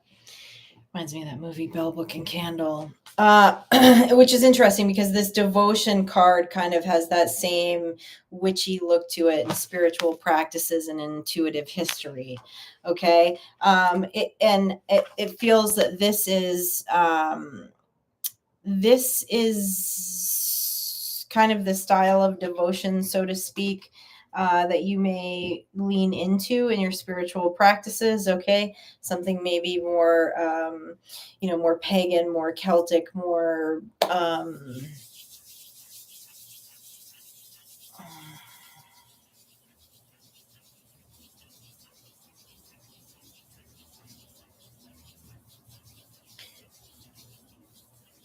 It's very, it's very earth vibes, right? Like Wiccan is very earth vibes. But this past life that you had, you were actually of a very high spiritual authority, so to speak. Okay, in the Buddhist culture. Okay, showing me spirituality, religion, and authority figures, and they're showing me Asia, and specifically they're saying Buddhist culture. It feels like you were a Buddhist monk in a past life, which is interesting because in the Soul's Journey card, this card of loneliness also came up. Okay, so and now obviously we know, right, a lot of life of a Buddhist monk is a very solitary life. Okay, so there are times in this current life that you may still feel lonely. Of course, you need to know that you're never alone, but it's actually because you oh, okay, they're telling me you actually lived more than one lifetime, like in Southeast Asia as a Buddhist monk, and so I feel like your more European practices around your spirituality. When we talk about like paganism and we talk about Wicca, we talk about um, those forms of spirituality, so to speak. There is more of a communal vibe to it. Okay, but they really want you to know is they want you to um, delve into, and it sounds like you are. I'm glad to hear you don't have an aversion to fasting. Um, they really want you to kind of harness some of this power. You do already in this lifetime, even unknowingly, but there's even more here. And it's interesting because what they're telling me is there's like this hybrid of magic. There's this hybrid of spirituality for you that is across between your lifetimes living uh, very solidary as a monk and Buddhist practices, along with like European forms of Wiccan and pagan magic. And but there's something in this lifetime, in particular, that how do I say this correctly? It's like ancient arts meeting modern science and modern practices. Um,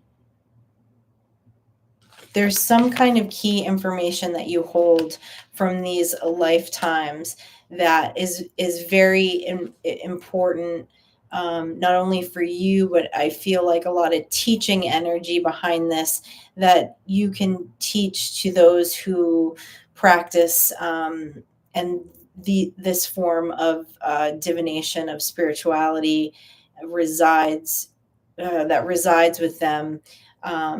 There's it's like a cross integration of tools, um, but something you hold a lot of deep wisdom about.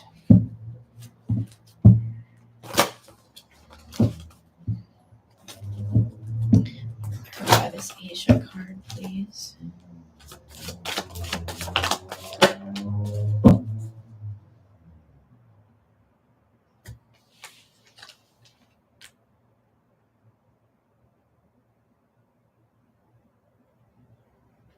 Oh, this is interesting. You hear me say this a lot on this channel. It's about being your own hierophant. Okay. It's about harnessing the divine within, like understanding that we're all God. Okay. Because there is a hierarchy in this religious context. Okay, there's a lot of really great spiritual tools, but there is a hierarchy. Okay, and you experience some hierarchy within this Buddhism paths that just did not resonate with you, right? And brought you more to a sense of spirituality than religion. But even if you don't practice, there if you're not practicing today, there's practices within this DNA coding of yours from these past lifetimes that you harness that will blow you away. If you look back at this lifetime, if you do a little bit of research, and again, like they're confirming, like right with the Four of Cups, it's like when we talk about paganism, when we talk about Wicca, when we talk about different forms of occult magic, this is more of a be your own hierophant, right? In a lot of ways, a lot of these practices, this devotion is actually understanding intuitively the history of this magic, but there's a lot more freedom in like morphing your own like spiritual practice and rituals, right? Okay, where this is very dedicated to Buddha back here. Okay, and so there are times that you may not see the divine handing you this cup. Okay, but and being on fire and passion for your rituals, but it has to do with this past lifetime because there was some dogmatic things around this. Okay, there's definitely authority. There's definitely it's very religious, and Buddhism can be very religious in context. Okay, even though the practices don't seem that way in Southeast Asia, very much so, right? We don't maybe see it as much here in Western culture, like in the United States. But if you went to Southeast Asia and you went to a lot of countries that practice Buddhism, there is a very strong religious hierarchy there. And with this loneliness card, it really feels like too, right? It's around that. It's like around solitude and meditation. And I don't know how much you practice meditation, Olga, but you have abilities to do transcendental meditation that are just in your DNA.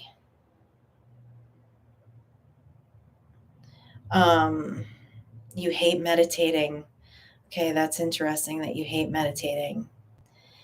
So your hate for meditation has to do with these lives, right? If you were a monk for multiple lifetimes, you did a lot of meditation, probably even when you didn't want to do meditation.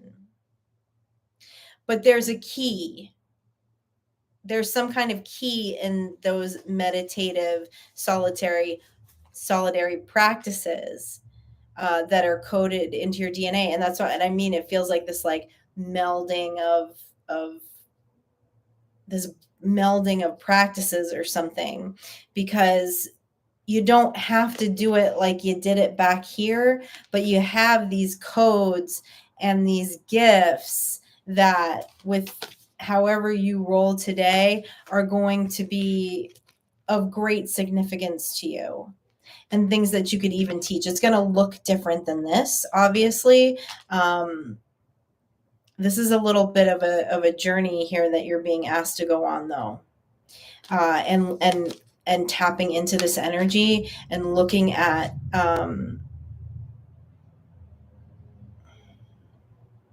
because you enjoyed those practices back here. You gained a lot from those practices back here, despite these authoritarian and religious issues. Okay, from it, to choose this life path more than once, there was some real greatness you were harnessing within these spiritual gifts. And so you're being asked to like call that to the forefront again and see what that is. The pieces that did resonate with you,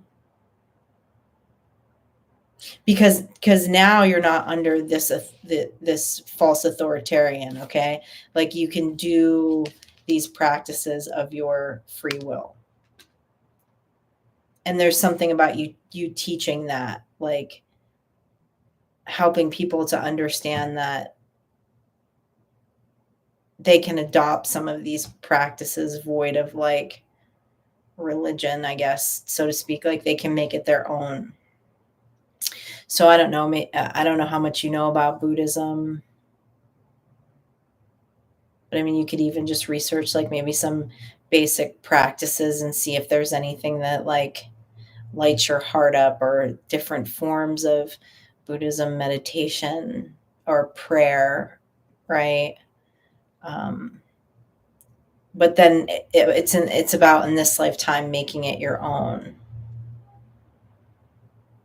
But whatever it is, it's like it's going to be such second nature to you when this clicks. It's like there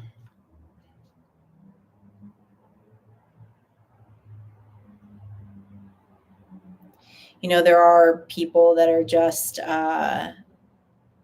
naturally talented, so to speak, right, at certain things. They're, I don't know, like an athlete, right? Like there are people that are a born athlete. You're like a born into these spiritual practices. Like you're not even going to have to practice it, I guess, so to speak. Like it's gonna once whatever this is clicks, it's going to come online in like instantly for you. And there's something about teaching. There's like tools that you're supposed to pass down with that.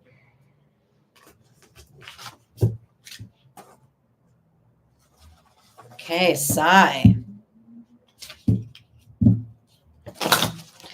Yeah, right. There's so many ways to meditate. Meditating just isn't sitting still.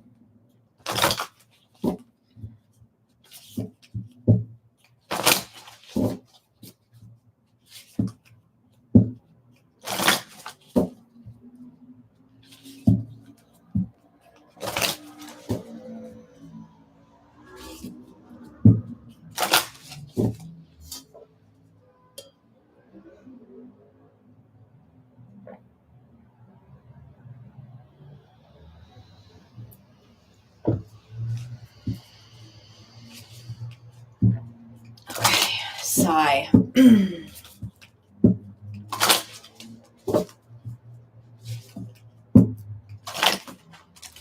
What does sigh need to hear for co-creatives? Good. Past life. What does she need to know in this life?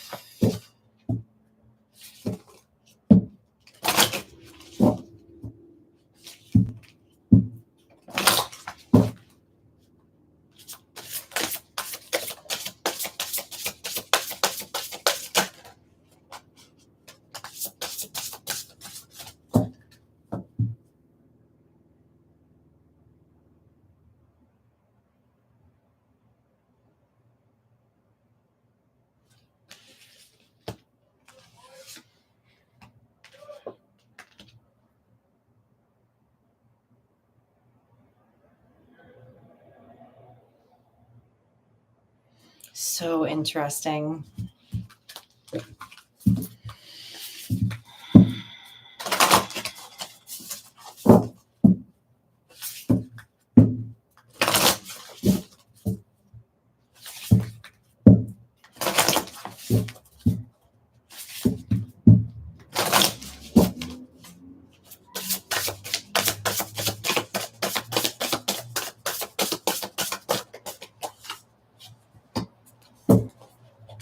Oh.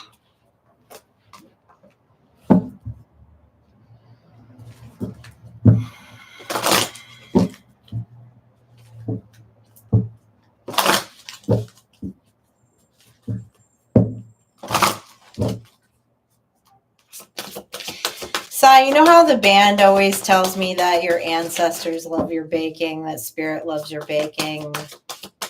They just love that you bake. I have the chills. Now I know why.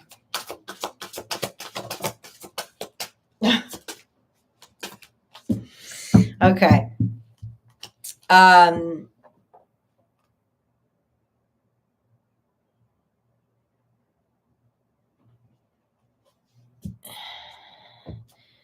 You have some level of Irish descent, okay? And what they're showing me here is not, and what they're telling me is it's not only you that has experienced this.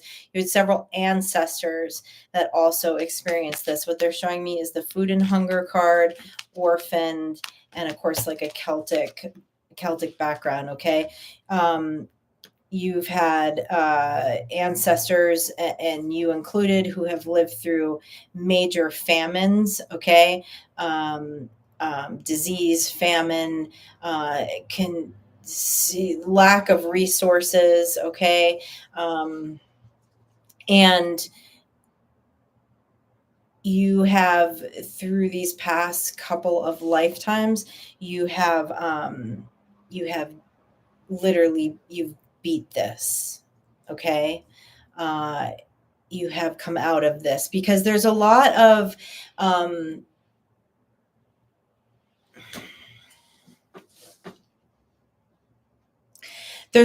behaviors, and there's a lot of things that happen in the shadow when we live in poverty, okay? And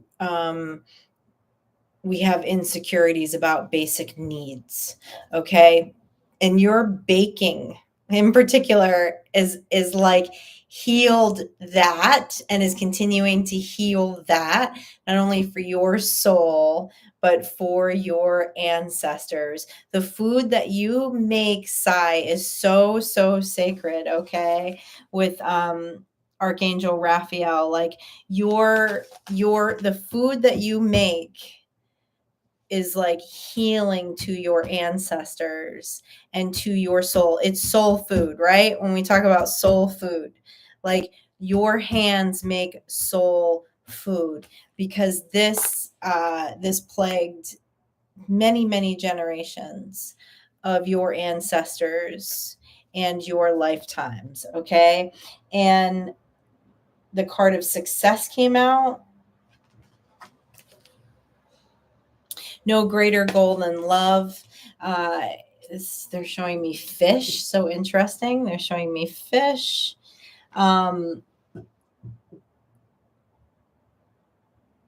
Your kitchen is magic. Your food is magic on so many levels. Your cooking, Sai, it's such a strong form of magic. I don't know how else to say it.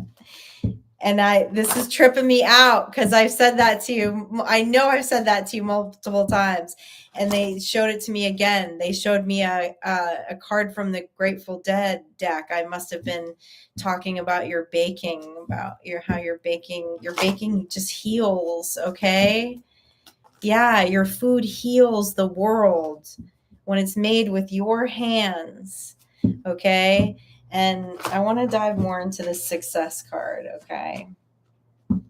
I almost feel like you're supposed to have like a cottage kitchen, okay, of some sort, because this is like miracles happen for people when they eat your food. And your ancestors are so happy and so proud of you, because this plagued generations and generations and generations, which can create, people can even have weird things around eating when this kind of stuff is like sitting in DNA, encoding or in the shadow, right? And like it's like you have completely transmuted that energy from several lifetimes. have completely transmuted that energy. Okay. Tell me more about this success card. I love this so much. 10 of Cups. Oh my God, your ancestors are so happy with you. The Fool. The Two of Pentacles. Yeah. So you have balanced this out for your ancestors and also for future generations. Okay. Like, they will not go hungry. There's no one in your line ever again that will go hungry. And this energy pleases them so much around how you tackle your relationship to food and your cooking and your baking. And it's like how do we say this? It's just love. It's the vibration of love. When you cook, you are emanating the highest vibration of energy that you can give on this planet. What are you saying? What are you saying if I only had the money?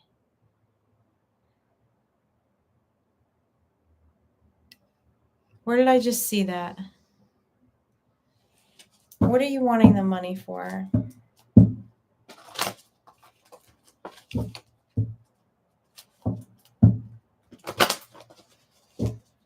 Oh, it leads to dinner.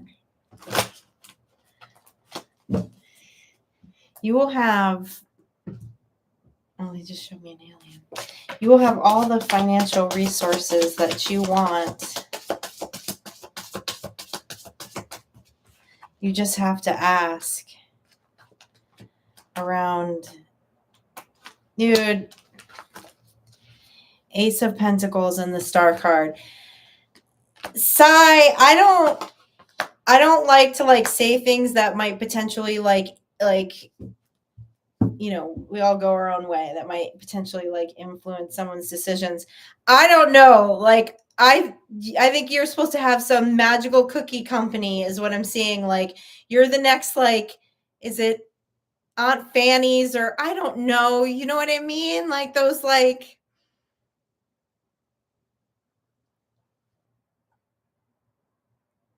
that's no, not a restaurant. Not a restaurant, but there's something magical, okay, about your baking, and I don't and your cooking, and I don't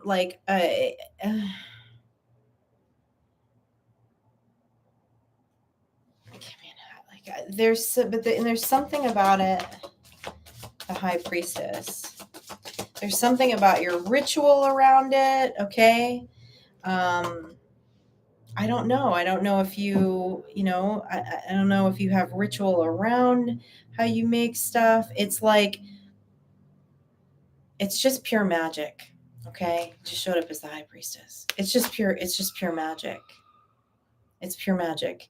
And it's the highest vibration that one can emanate in this world. Okay.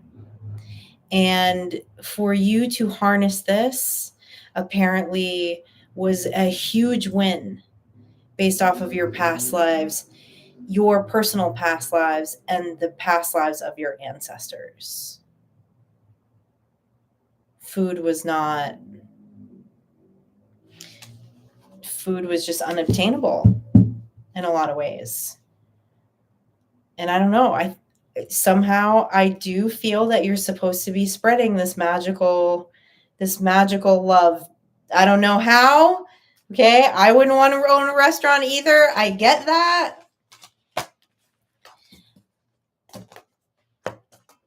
I don't know. Do you develop a baking mix? I don't know. But your food is magic.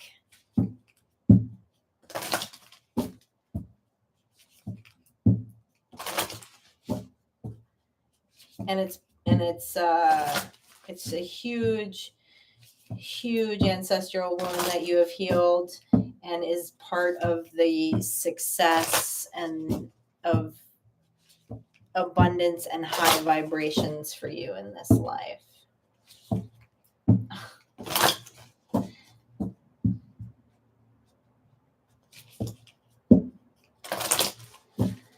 Yeah.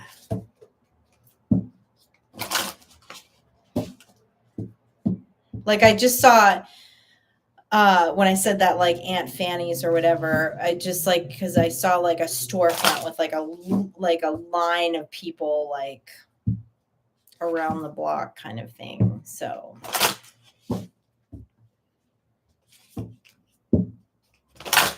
I don't know.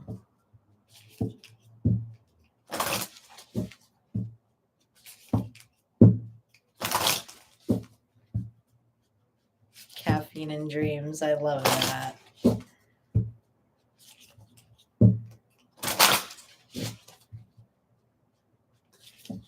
Hey, Lala.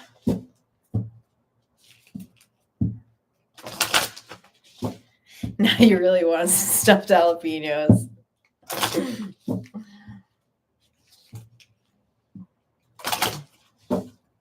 I almost feel like people literally become younger when they eat your food, like metabolically younger. Strange. Okay, death siren.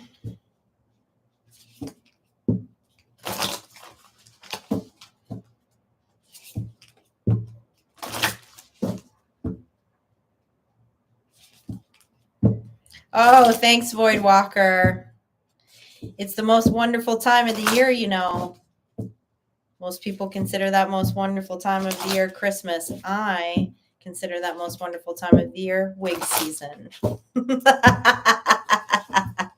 It's cold enough out. I've been styling my wigs this weekend. Why wear a hat when you can wear a fabulous wig to keep your head warm?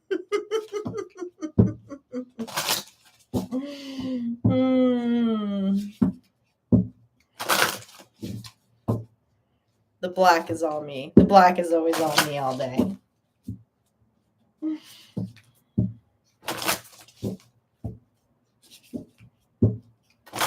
All right. What does Death Siren need to hear? What does Death Siren need to hear? About a past life, our greatest good and understanding in this lifetime.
I'll put one more in this.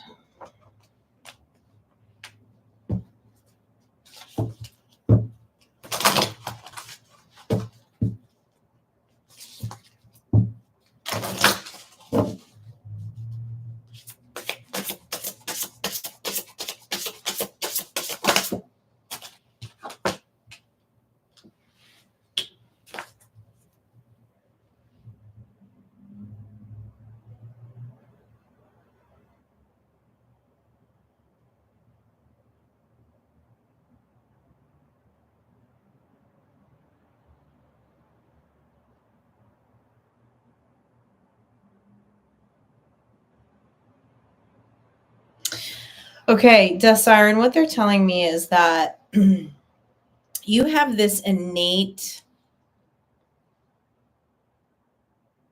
understanding of communal living that goes back to like Roman time era. Okay. And what it is that they're showing me is like, there's a form of like communal living, okay, during like Greco-Roman times that you created around,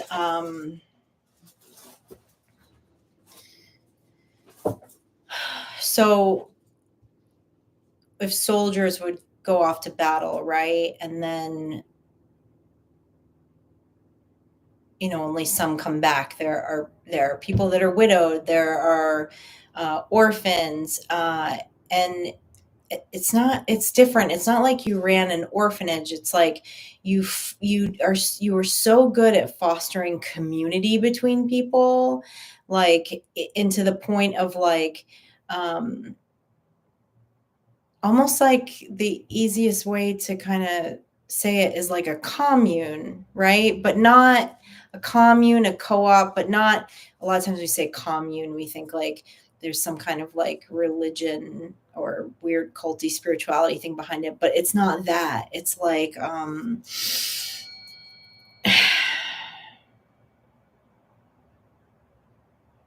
I'm definitely picking up on, in this reading, this was at this particular lifetime that we're talking about was a very, it's a very masculine energy. Okay. You were identified as a masculine in this previous lifetime, but it's like you developed this system of living, um, so that there were no orphans, there were no kids without fathers or wives without husbands. And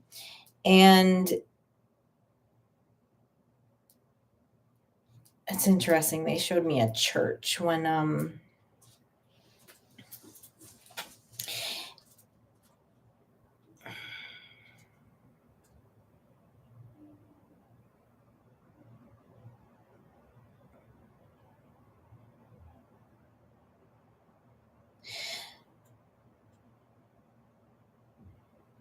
you've spent many lifetimes taking on like a lot of,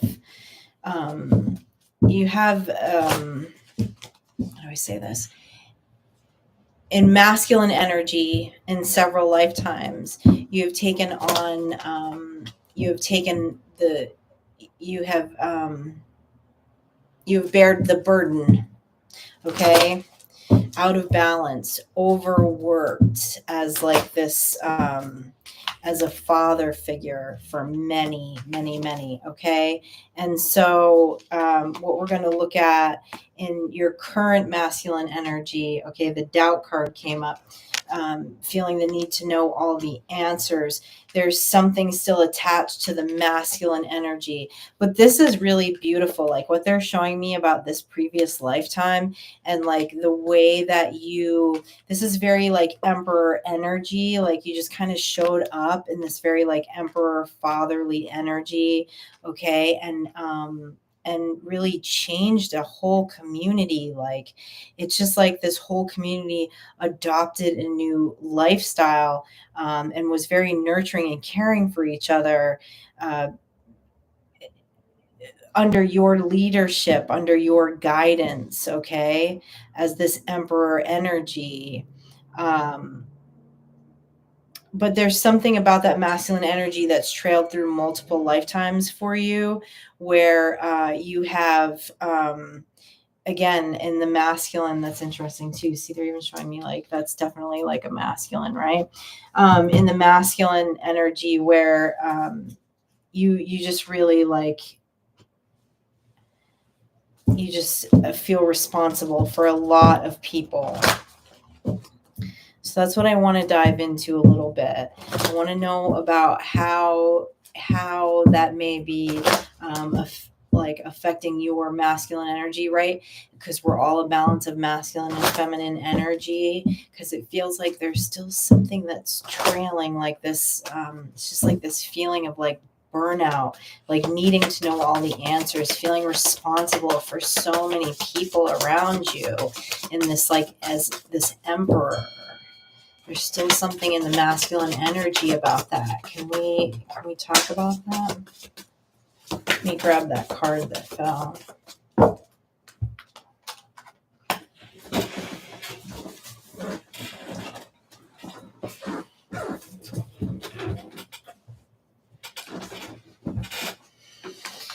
Okay. So this, okay, interesting. This, the Hermit card came out, okay, Death Siren. So they want you to spend some time with this when it's right for you. Okay. This isn't something that has to be done this second, right? We want to dive into these things peacefully and when we're ready to receive them. Okay.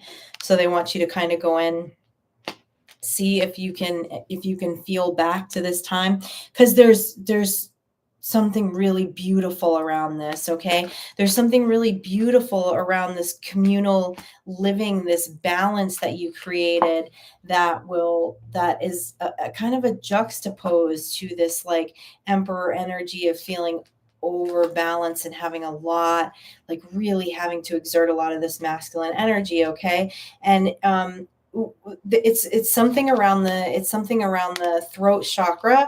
Okay, there's something around the throat chakra to reverse a 10 of wands, right? We know that the 10 of wands is a 10 of wands is hardship, right? It's the burden. It's somebody carrying all the burden. He's carrying all those wands by himself. And so there's something that you need to advocate for yourself, something you need to speak up for. You don't have to be the one that always has all of the answers. You don't always have to be the one that has all of the answers. You know, when we talk about communal living, right? Successful communal living, successful relationship and community takes all of the people to also have a deep innate sense of personal responsibility, right? So that this overbearing, this overburdened, overworked, out of balance energy doesn't just fall on one person or, you know, a small group of people.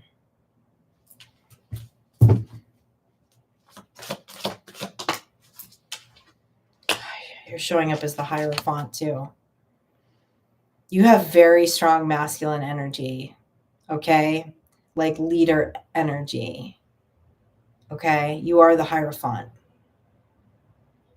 You are the Hierophant. But there's a lack of some equal give and take in this lifetime.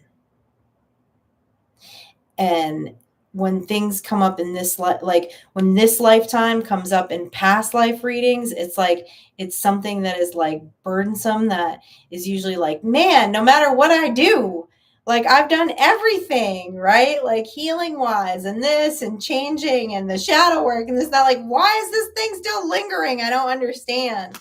So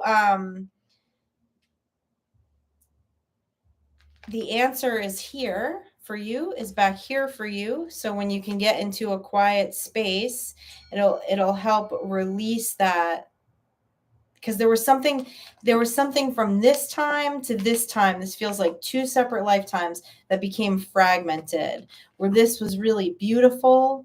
Okay, your emperor energy was not you didn't feel overburdened in your masculine energy, okay, but then started to become very burdened in the masculine energy.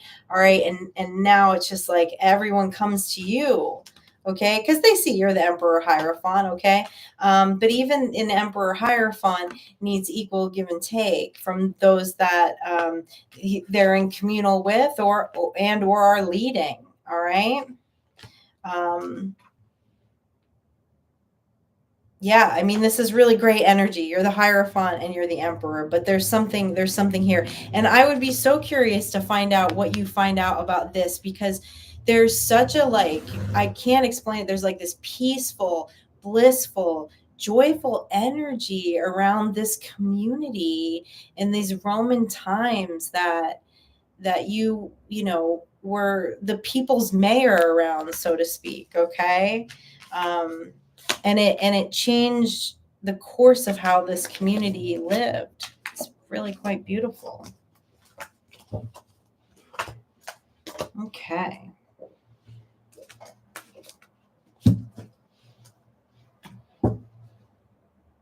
Jimmy Graybeard, you're up.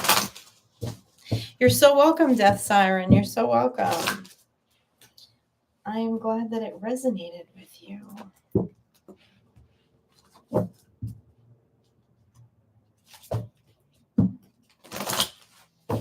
Thank you for being patient with me. I feel like I'm moving like a turtle, but that's always happens when I do these readings. There's something about it. There's something about the energy.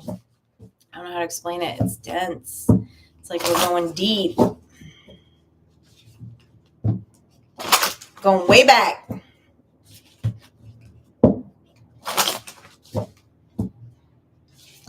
Okay.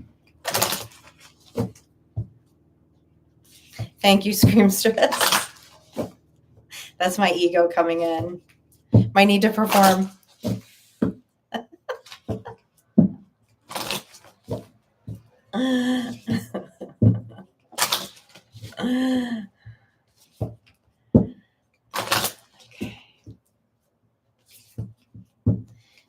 Graybeard, where are we going for Jimmy Graybeard? Where are we going for Jimmy's highest good? What does he need to know in this lifetime?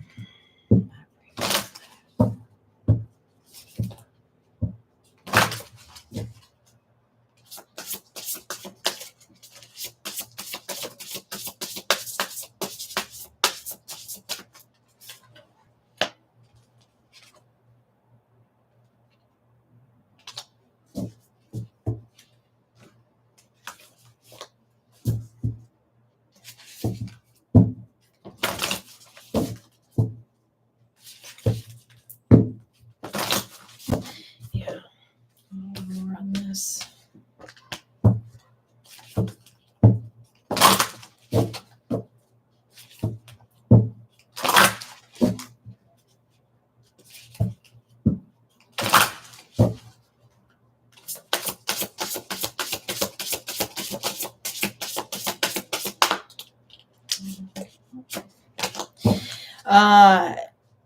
Wait, let me keep pulling before I say anything.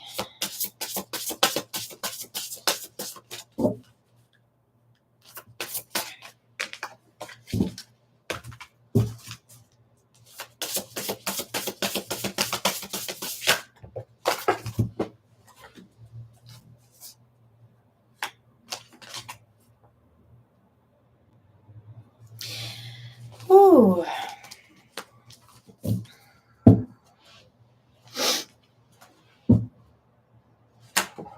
You've been a shaman in multiple lifetimes, and you have been a shaman. You have reincarnated as a shaman in both presenting male and female archetypes. There is an incredible amount of power in this. Like, you have been a healer, you know, and yes, we all have masculine and feminine energy, but your balance of masculine and feminine energy is so off of the charts because you've embodied a male body and a female body and have done like practice in both of those forms.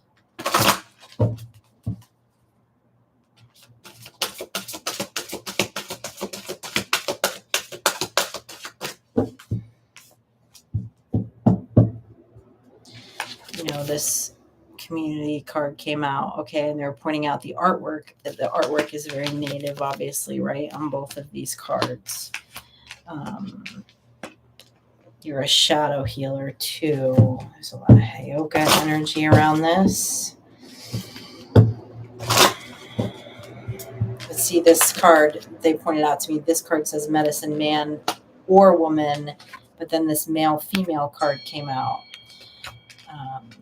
which is how they communicated to me that you have been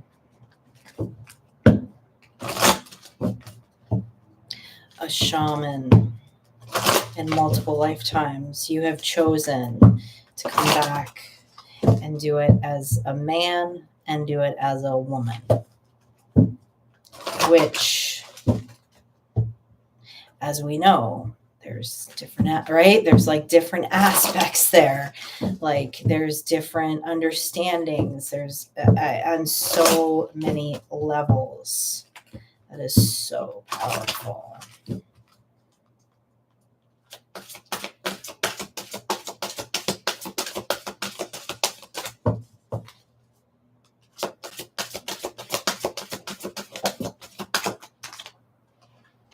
Acceptance.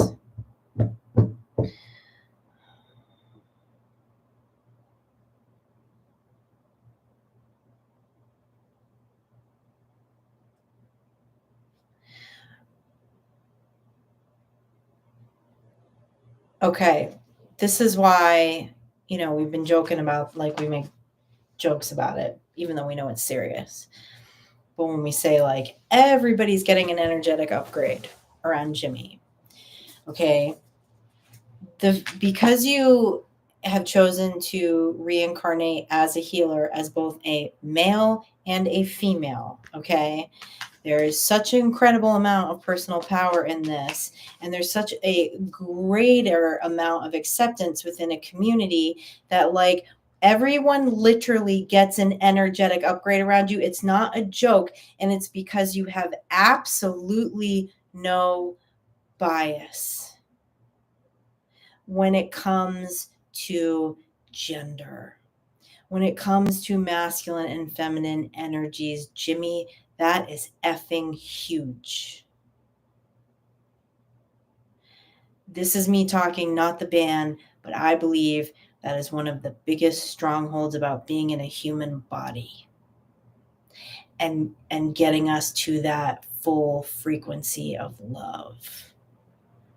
It feels never ending, that trail. It's from one pendulum, then it swings all the way to the other side of the pendulum. We can't seem to balance that out.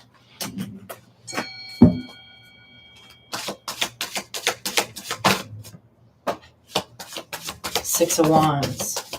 They're showing me a galaxy. Six of Wands, Queen of Pentacles.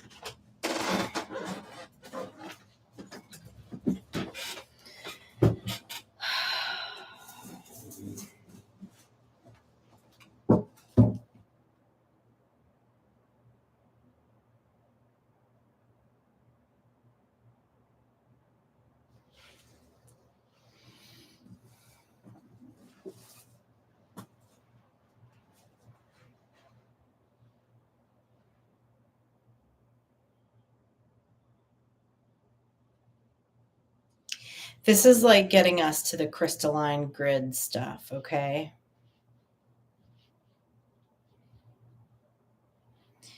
This like complete embodiment and understanding that everyone's energetic sovereignty and authenticity is, and the acceptance of that with no bias. The acceptance of that with no bias is what will actually make the collective conscious come together. It sounds like a juxtapose for everyone to be individual and then come together as a collective consciousness.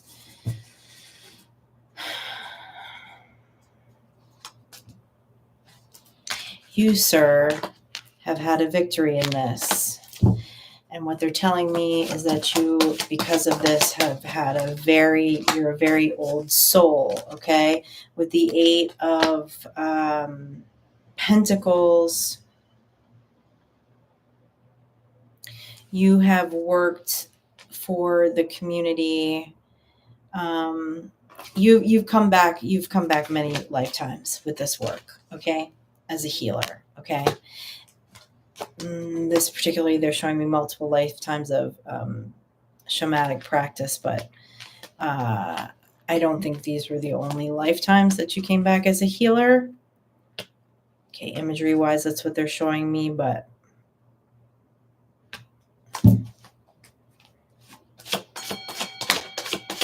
yeah.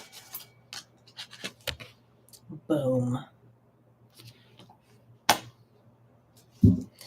Down with hierarchy, down with institutionalized thinking.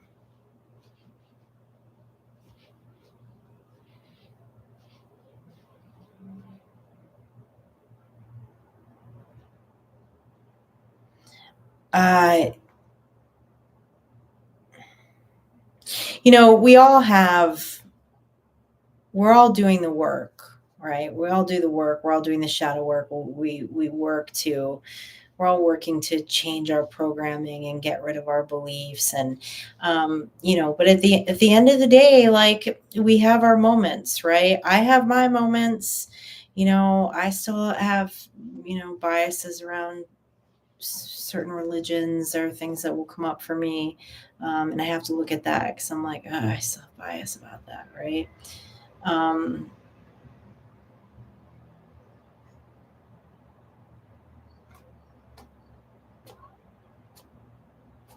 You don't, though, Jimmy, I guess, is what I'm trying to get to. Like, you don't. I don't. It's so rare I see this kind of energy. Like I don't know how else to explain it. And like when they showed me that galaxy, it's like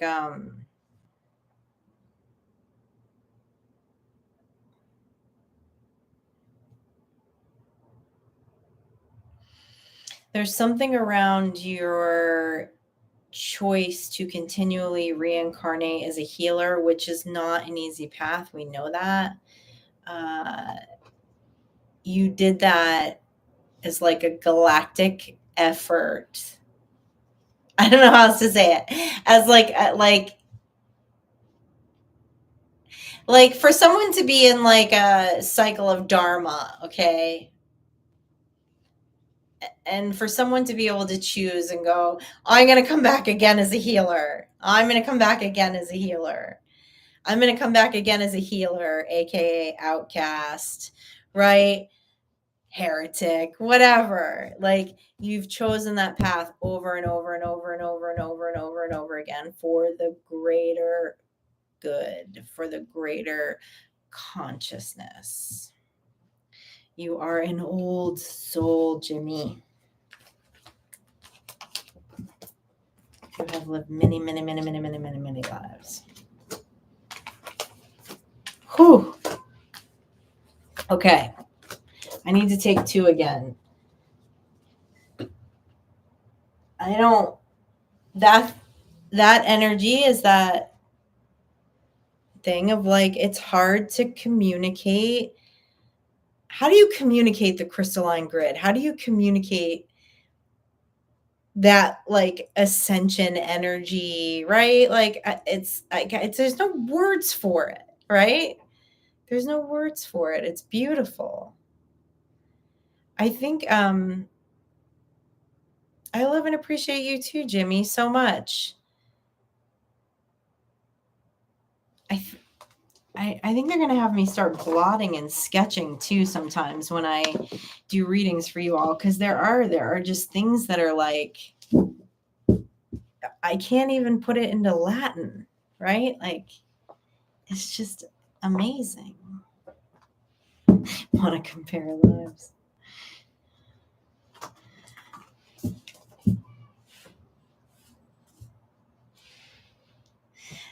I mean, that's what's so cool about it, though, right? Like, it's not, we all get to choose, you know?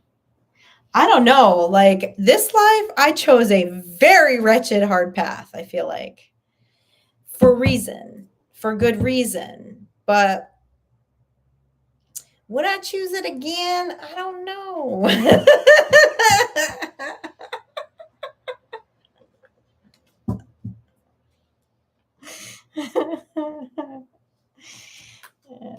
I chose a hard path to be extremely empathetic and loving of humans. I had to experience and see many, many things that most people would not want to. Would I choose that again?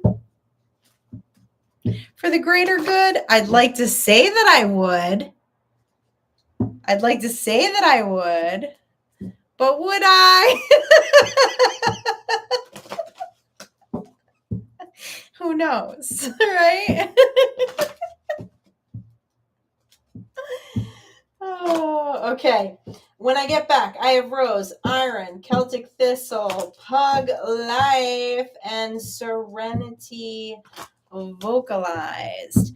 I would like to know, is everybody still here? Are those people still here?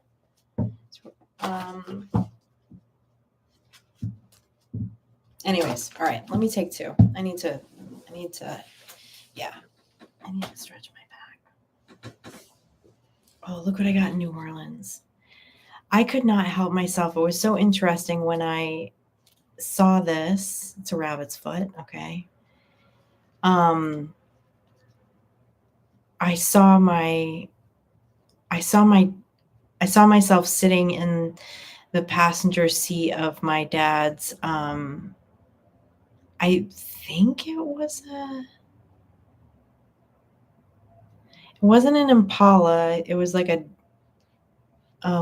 lower model of that. Anyways, with the 8-track, 8-track in the dash, right? And in the 70s, rabbit's feet were like a thing, right? And they were like in all these different colors and stuff. And like on his keychain, like I saw him like turning the key in the car. Then it was strange. I was just having all these memories of like my mom always had like a rabbit's foot, and it feels like it was like a very 70s thing, but I was like, oh, like it was like a talisman for my parents. And I don't know if it was like culturally influenced because of that time, but I don't know, it just felt good. It was a good feeling to see a rabbit's foot, and it feels so good. I feel like it's like a sensory thing. When I'm sitting at my desk and I'm reading stuff, I do this. Thank you, Jimmy. I don't know why I wanted to show you my rabbit's foot, but okay. Let me take a break. I'll be back in a minute.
what's interesting, they said to me when I was in the other room is they said you, meaning me, and Scorpio are learning the same, working through the same lesson in this life of learning to receive.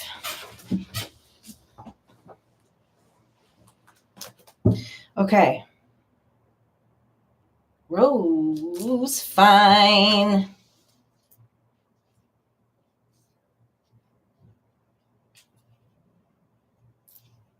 Jimmy, you have a channel? Man, okay. For everyone who has a channel, okay, because Jennifer keeps talking about Jennifer D's great meditation music. I didn't know Jimmy had a channel. The problem is these, I can't see all of these chats for some reason, like all the way back on the admin side. So sometimes I don't get to catch it. If you have a channel, please email it to me. My email is in the description box of every video that I post, because I would love to be on all of your channels and also share them on the community page so that the other Star Tribe members also know about your channel. And I always say I'm going to remember it if I see it in the chat, as I'm doing these readings, but I tend to be a little, I usually am brain fried after our live sessions. So I don't remember. Shadow walking with Jimmy Graybeard. Really? How did I not know this?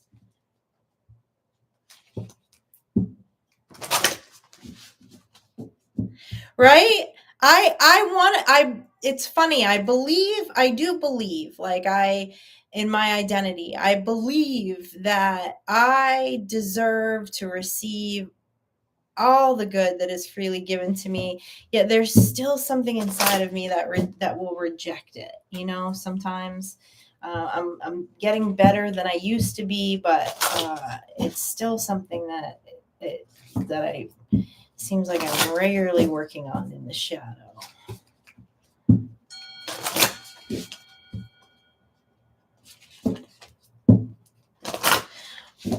Oh, they're showing me an image of a little boy. It looks like holding a bird or a bird skull. It's not completely coming through. It's in his hands, but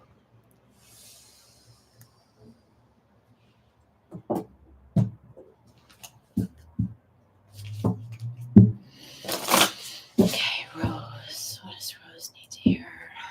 What does Rose and I need to hear?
Oh, God, look, they're showing me this beautiful ethereal forest, Rose. That is beautiful.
You have had more than one past life, Rose, where you have lived as a masculine energy that has dedicated your whole life to your family, meaning you never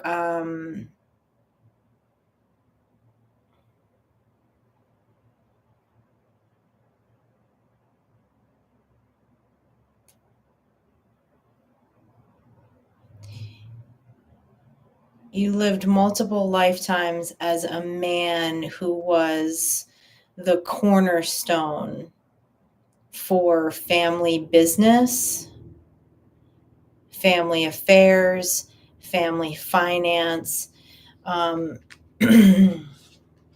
land, property, finances. You were a son who was the patriarch of the family.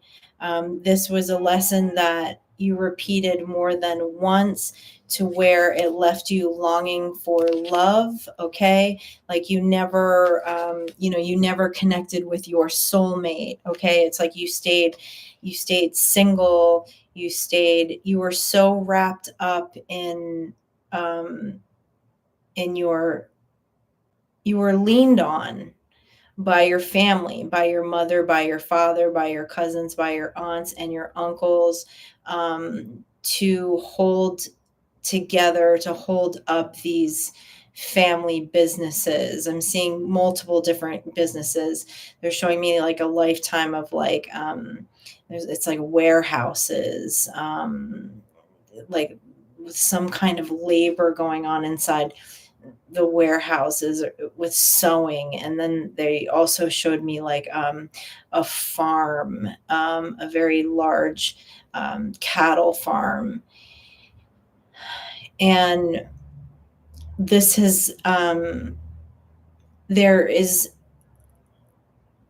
something happening in this life, all right, that there's something that needs to be healed in your masculine energy around the priority of love.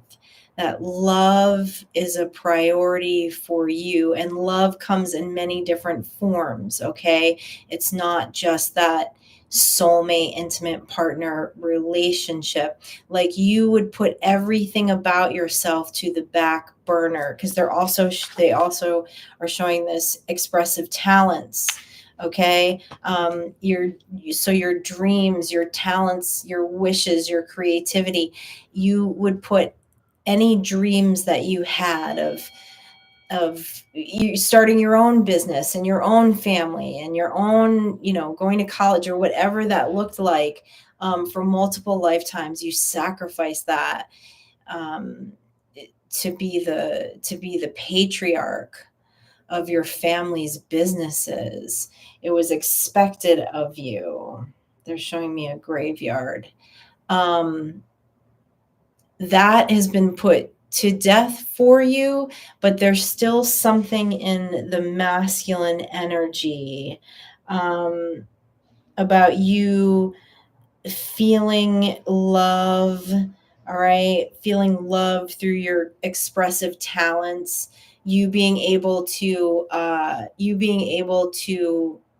express love, okay, to the world through your talents, and also around, possibly something for you in relationships around your masculine energy. So let's dive into this a little more.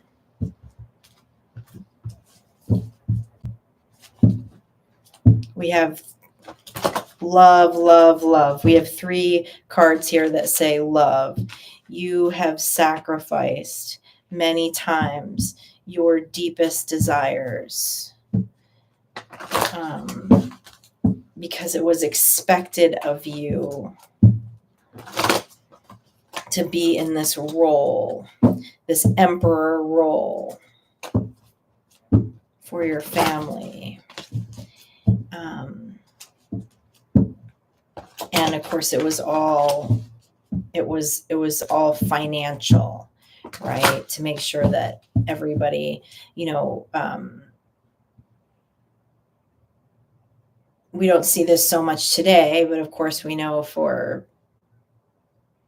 thousands of years, a lot of times families employed families, family members worked within these in their businesses, right? Like businesses were passed down through different generations of families, and you sacrificed a lot. You sacrificed a lot of your own personal desire, your own 9 of Pentacles, 10 of Pentacles, 9 of Cups, 10 of Cups energy in order to be this emperor.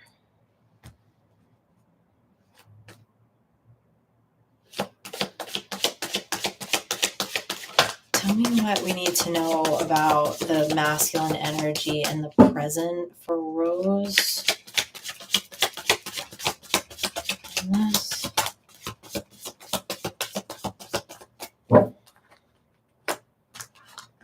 Devil. The 8 of Wands. The Knight of Cups in reverse. So it feels like there's a fragment of this in the present energy. There's messaging, right? With the 8 of Wands. There's messaging around an old belief here with the devil and the oh, this is so interesting, Rose, because I feel like we just didn't we just give you a personal reading about recently, something about enjoying the fruits of your labor. There's something around labor, responsibility, finances that your masculine energy will take over and pull you out of that feminine receiver energy. And if that's happening in this lifetime, it's sometimes you may feel like you don't know why you're doing it because you actually want to be in that Empress energy, right? You want to be in that receiver energy. An Empress also works very hard, has a lot of experience, so on and so forth, but she's also in that motherly receiver energy. And what they're saying is like, it's this, they want you to look at these past lives.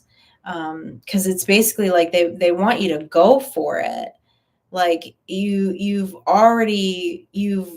learned this, like this lesson, and this was a very deep level of self-sacrifice, okay, that you experience multiple lifetimes, like completely putting your personal relationships aside, your creative expression aside, your dreams aside,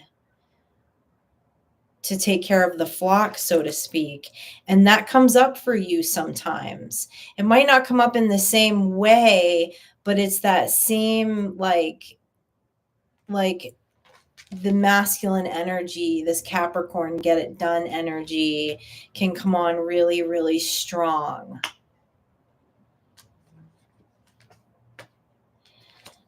Tell me more about this expressive talents. And also like beliefs like that you can't have this like super crazy abundant career and have like a family life, right? Like that would be like a wounding like that of that masculine energy, because in these previous lifetimes you did not, you believed that you just had to be in this emperor energy, and that you couldn't have what you desired.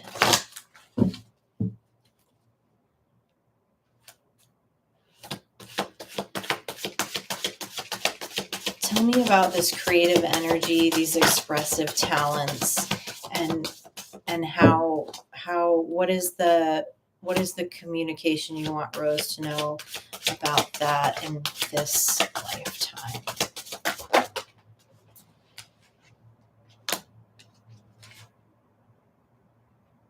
Okay. So there is justice for you in this lifetime. Okay. There's balance in this lifetime if you're willing to receive that balance. Okay. Behind the moon is the Page of Pentacles. I feel like what they're saying is like sometimes your Emperor energy takes over and you get too serious. Because the Page of Pentacles energy is that soul child. It's that very curious energy. Okay. And sometimes you feel this need to be very, very serious, that it's like the weight of the world is on your shoulders. And sometimes your circumstances don't even match that feeling of the weight of the world is on your shoulders, but it has to do with this past life energy. So they want you to look at that. They want you to have a little chat with your masculine energy about this, because this is not, you've passed this lesson. This is not a lesson that needs to be repeated.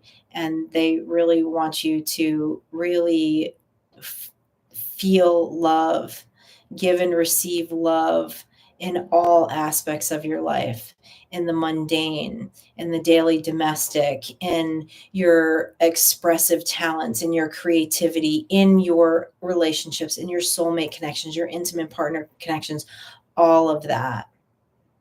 And it's within the masculine energy that might be holding you back. Okay. Cool. I'm glad to hear that you're manifesting love in this lifetime. So when it comes in, then it's time to be the receiver of that love. Okay.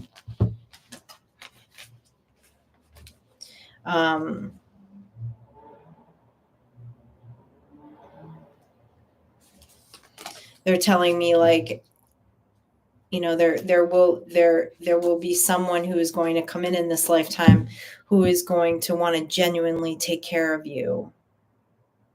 And this masculine energy might rear its head up a little bit, right, from the shadow, this past life. And you want to be open to receive that. Love, love, love. You had 3 cards of love, though, and you're manifesting love in this lifetime.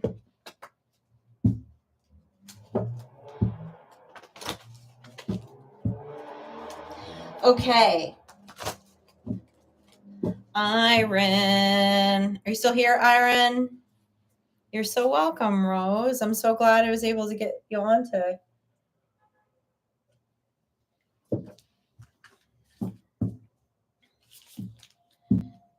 Are you still here, Iron? You are. Hello.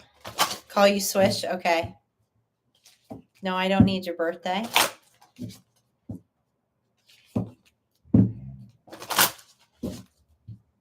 Am I pronouncing it wrong? Aaron Swish. I could very well be. But I'll start calling you Swish.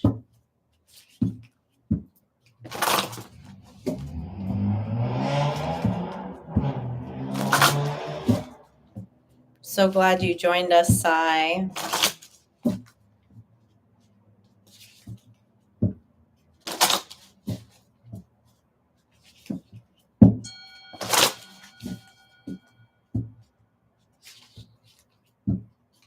Oh, they're showing me a beautiful bouquet of roses.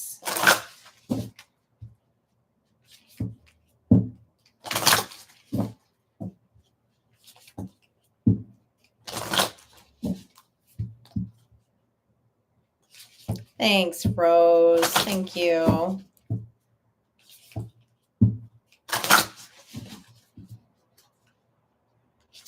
Okay.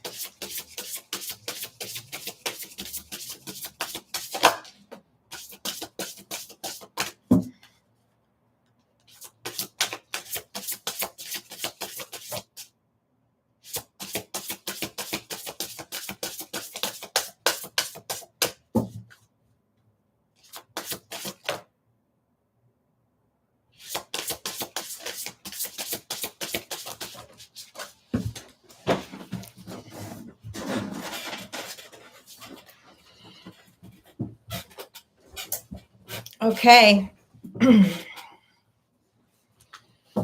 Swish, they're showing me 2 of your past lives. Let me get a little more clarification on these.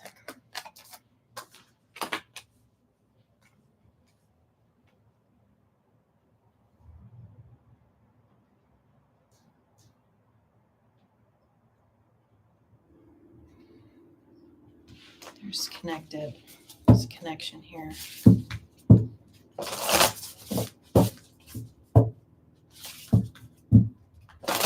What's the connection here? You're showing me a connection.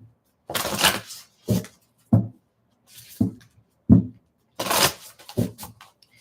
the connection here? You're showing me.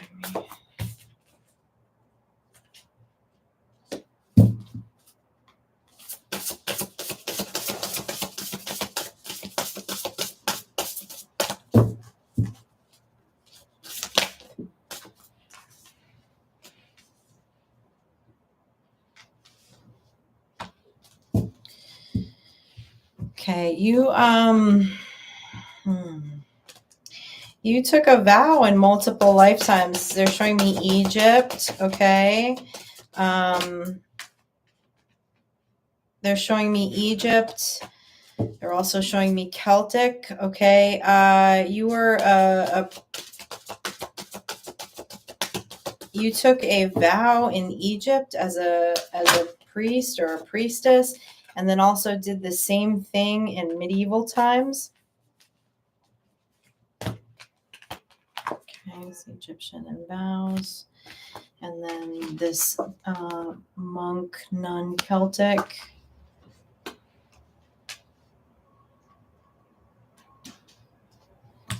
And I like this. The death card came out. Ending is nearly a beginning. It was like there was something that you did not finish in this high priest or priestess walk in Egypt, and then chose to come back and take and have a spiritual walk.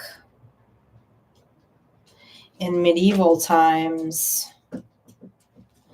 you've spent many lifetimes working on expanding your conscious awareness and how that works around spirituality and personal power around spirituality.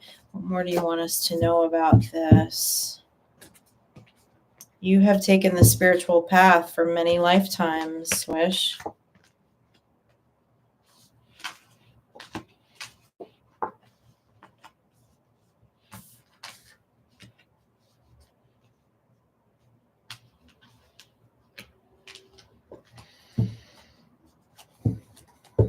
What? Tell me more about this. I feel like I need a little more information on this vows card. Let me look at this vows card.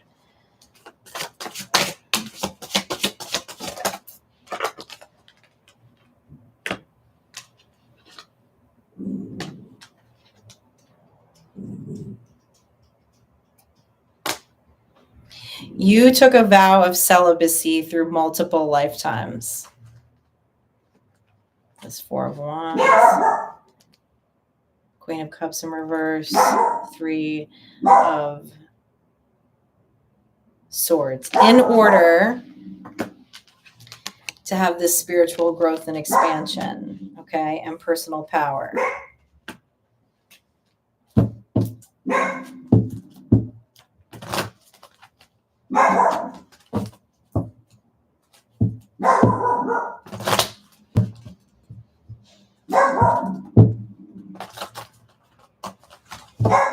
Sky, what's going on?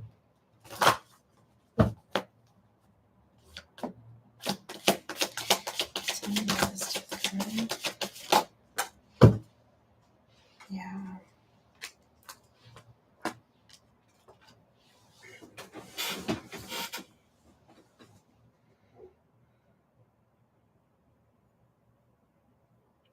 So this is interesting. So the 6 of Cups in reverse and the Sun card in the upright. Okay. What they're telling me is this, these paths that you took in multiple lifetimes of celibacy, of deep spiritual practice, okay, was actually very fulfilling to you. Okay, it was very, very fulfilling to you. Okay, you don't have in these particular lifetimes, you don't have like intimate bond, soulmate connections, so to speak. But it progressed your soul's work very quickly. And I'm just curious what this has to do with if this has anything to do with the present, in the sense of like, let me pull a couple more cards before I say anything, because this was your son. This lifestyle was very fulfilling to you.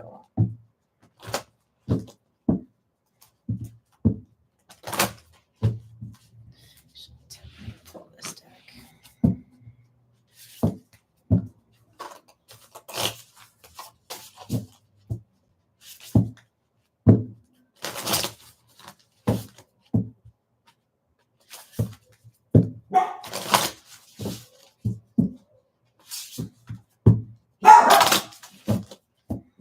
Sky, what's going on out there? You've been in a coma for over 3 hours. What's going on?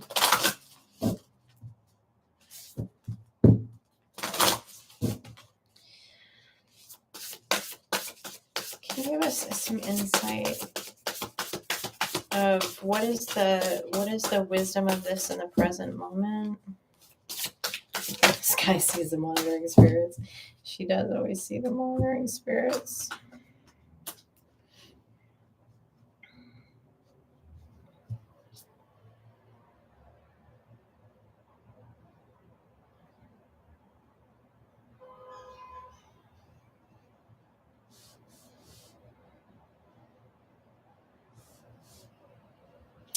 Okay, reversal of fortunes, optimism and hope.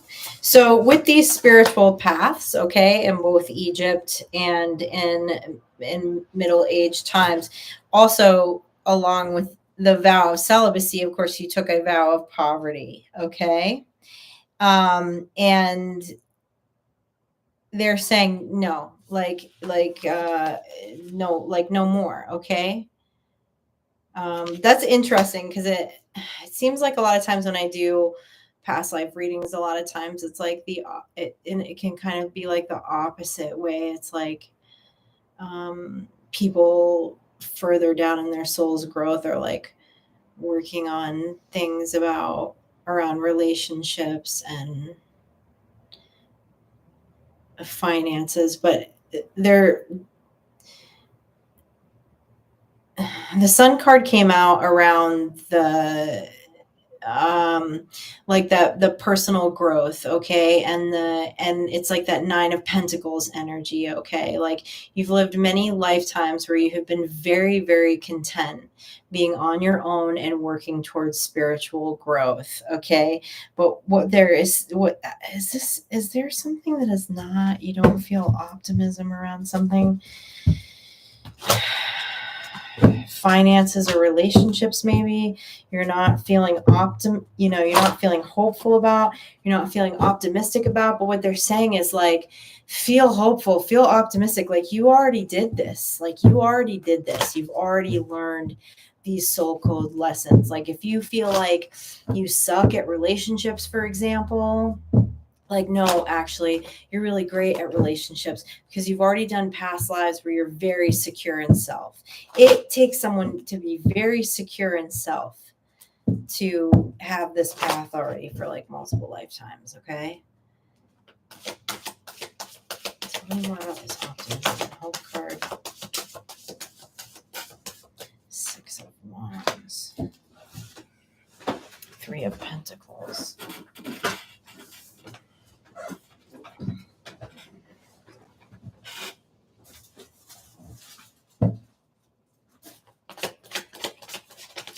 Okay, what they're saying is know that you will have, be optimistic, okay? There's 3 of Pentacles and 6 of, in reverse, 6 of Wands in the upright.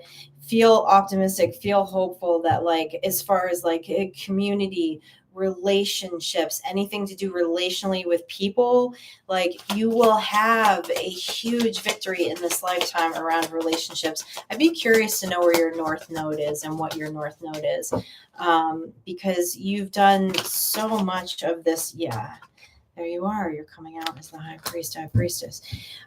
You've done so much work around self and your spiritual growth in multiple lifetimes. And you have taken yourself back and apart from community and intimate partner relationships to further your own personal growth, the growth of your soul. That if you so choose to have victory in this lifetime, know that you will. You already have all the tools. You've already done those lessons.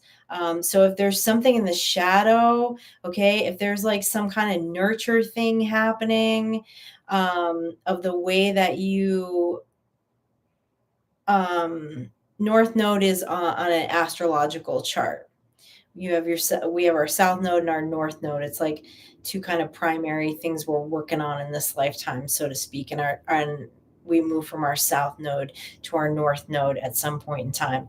But if there's anything like nurture wise that happened in this lifetime that maybe holds you back from community and intimate partner relationships and all of those things, like look back at these lives, like go into some past life regression meditation about these particular lifetimes. Okay, if you want to email me, I can give you some information on how to do that, or self-guide yourself, because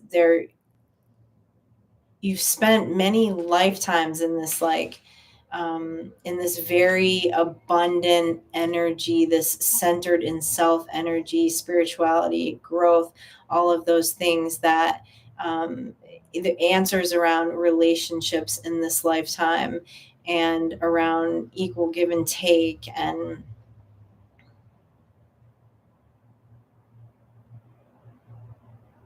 you're already like, your soul is already whole. You're like already a whole person in this lifetime, but coming back into this lifetime, there may have been some nurture things that maybe felt like it knocked you off your square around communities, partnerships, relationships.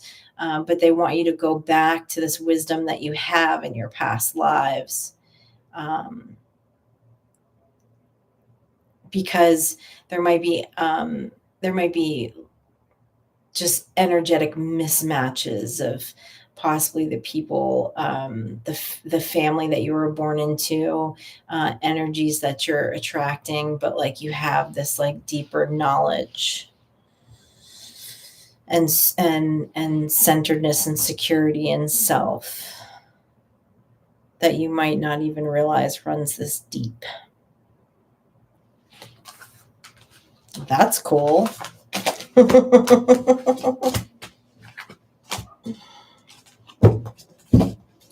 Okay, Celtic Thistle, you are up.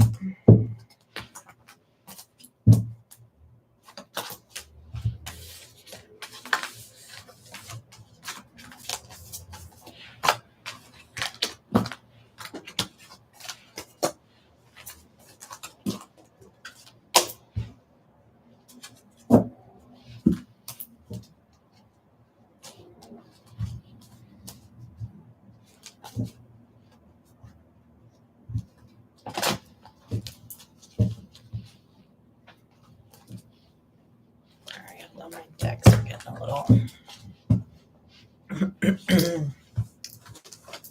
All right.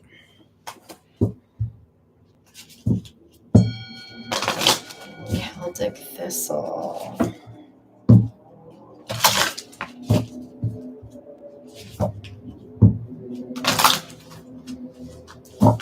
They're showing me what looks like a cruise ship, but what's even cooler than that is one of the clouds in the picture looks like a rabbit. Cloud watching, cloud shapes. You ever lay in the grass and look over the clouds and see all the different animals in the clouds? Different shapes. Okay, let's see.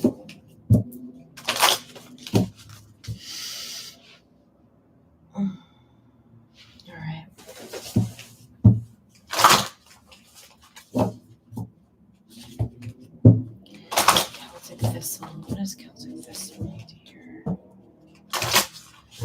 Past life. Energy.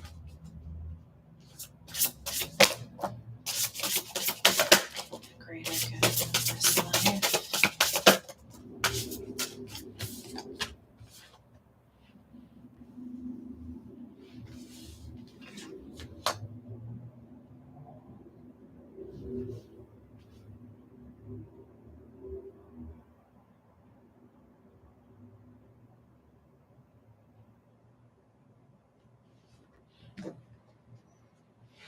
Oh, interesting.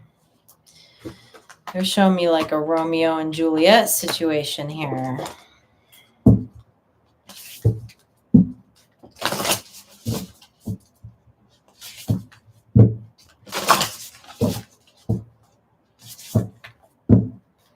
Trust and faith that two lovers will reunite in another lifetime. You both poisoned yourself because you were being persecuted, being together.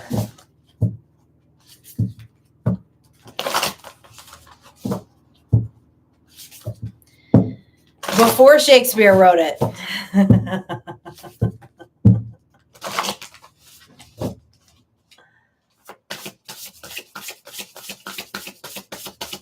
What do we need to know about this?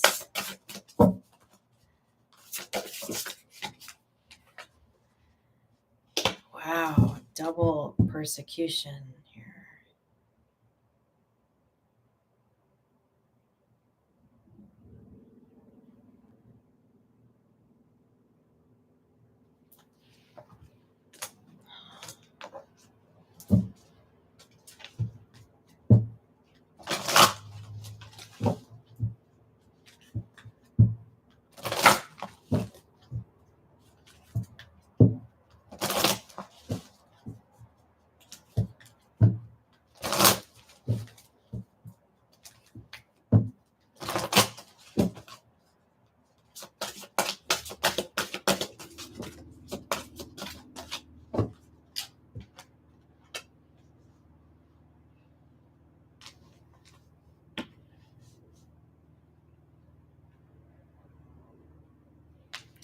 You have not been free to love. You were not free to love in more than one lifetime. I'm looking at persecution twice. You've been persecuted in two separate lifetimes.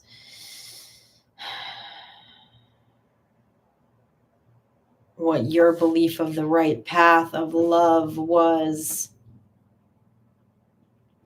not accepted. In one lifetime, you were imprisoned and sent to death because of the love of a partner.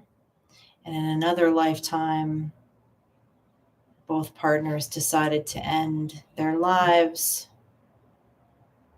in hopes that they would meet up in the next lifetime together. This is a very, very deep, long soulmate connection. This soulmate in this previous lifetime where you both poisoned each other, yourselves to be with each other, also was the same energy that came in again in another lifetime where you both were imprisoned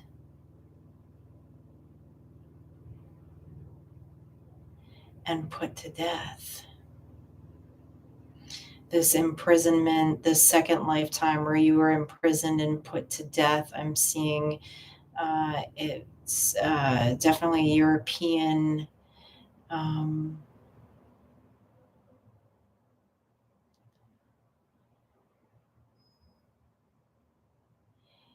Both of these lifetimes feel very European, but this second lifetime was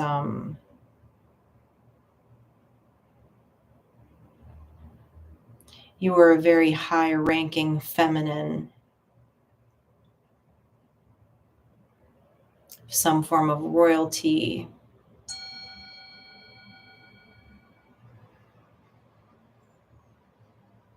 And you were in love with a slave.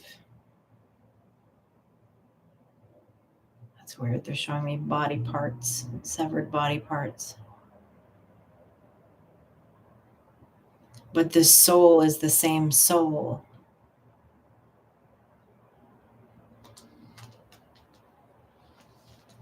Okay.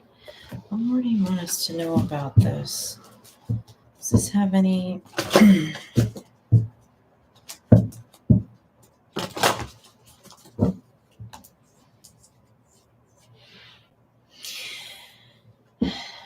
You're at the point on your journey where your expression of, obviously, you will not be persecuted for your expression of love. If you ever feel, or fear persecution in your expression of love, whether that be in an intimate, not even necessarily in an intimate partner relationship, but if you express love through your works, whatever it is, if there's ever fear that comes up in any expression of love, there's some wounding here. You have persecution come up twice. You've been persecuted in 2 lifetimes because of who you were in love with. Which, say who, meaning it's very clear it feels like 2 different bodies, but the same soul. Okay? What does Celtic Thistle need to know about this present life around this? Judgment.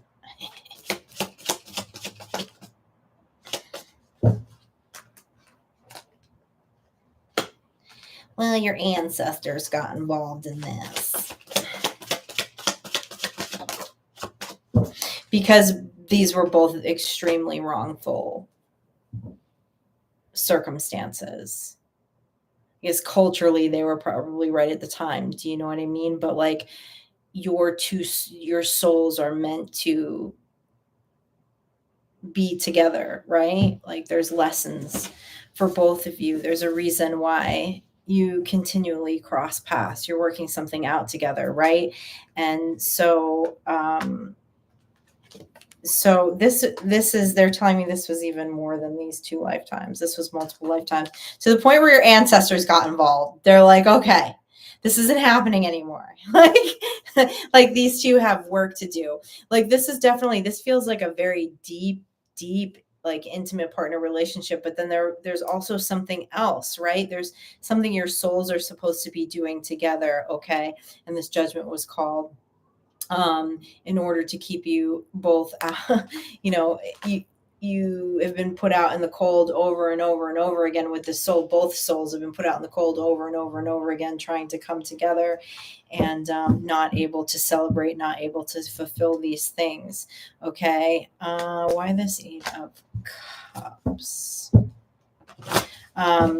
But they're saying just choose love in all things and never fear the expression of your love, whatever that looks like. Okay. Like they're saying in everything, like in your works and your intimate partner relationships, and, don't fear that being vulnerable, express your love always. And sometimes when fear comes up about that, we think that a lot of times, of course, in this lifetime, it has to do with something with the nurture of this lifetime, right? Usually when we're not able to be vulnerable or we fear expressing our love, it has to do with like our parental figures in this lifetime.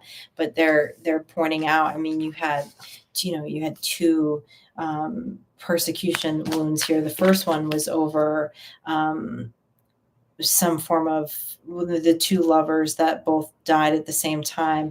It was something about religions, being of different religions. And then the second time there was clearly this, there was just like this cultural and societal imbalance, right? You showed up as a feminine energy who was of some form of, high ranking family. And this energy that then reincarnated in that same life again with you was reincarnated as a slave.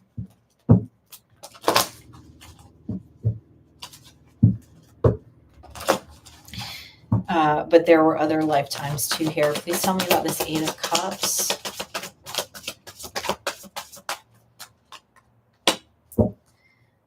Four of Cups in reverse.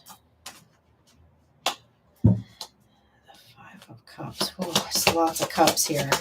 The Eight of Cups, the Four of Cups in reverse, and the Five of Cups, and the Three of Cups. And you two have been trying to, and there's like something you're supposed to do together with this Eight of Pentacles. But 2, 3, 4, they're showing me 4 lifetimes. Is this person coming in, or is this person in this lifetime? That's what I want to know.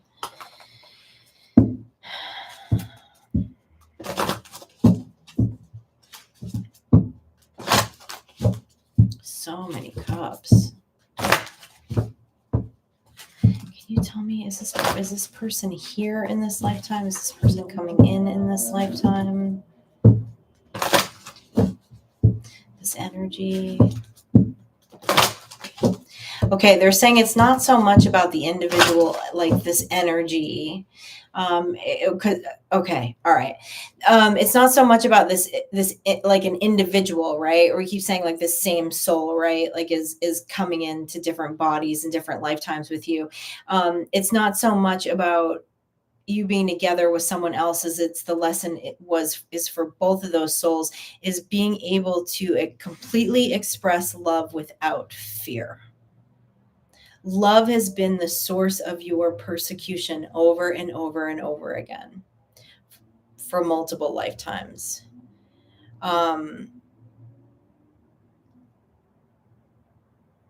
So yeah, just never, ever fear that expression of love has been a big focus, found part of his soul in this lifetime.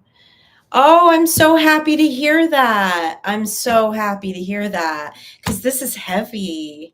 This is heavy. Like there's a part of my mind, because they showed me Romeo and Juliet, right? Like you want to romanticize it, but it's like, no, this is like so heavy. Like, like two souls that just we're not unable to express their love like over and over and over and over again. Damn. So, okay, well, put the pedal to the metal when it comes to love in all things. Because that's an old persecution wound. Pug Life, you still here?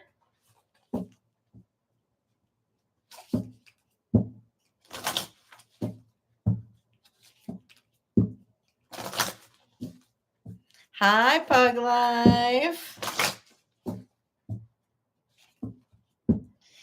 All right, let's see what Pug Life needs to hear. And lastly, is Serenity Vocalized still here? Serenity, are you still here? You're so welcome, Celtic Thistle. I'm so happy to hear that you're able to embrace that in this lifetime. Whew! That felt heavy.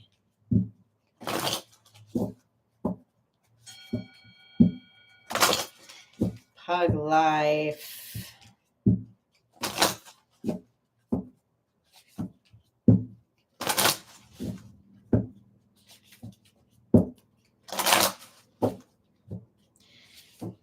Serenity, let me know if you're still here. If not, I'm going to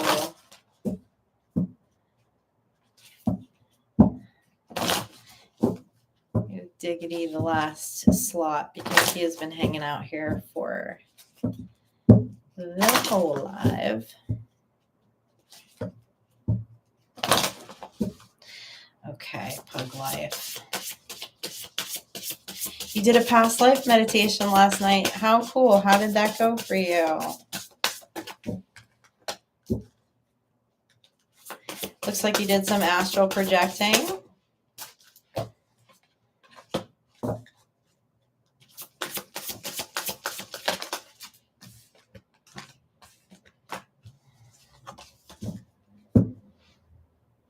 Okay.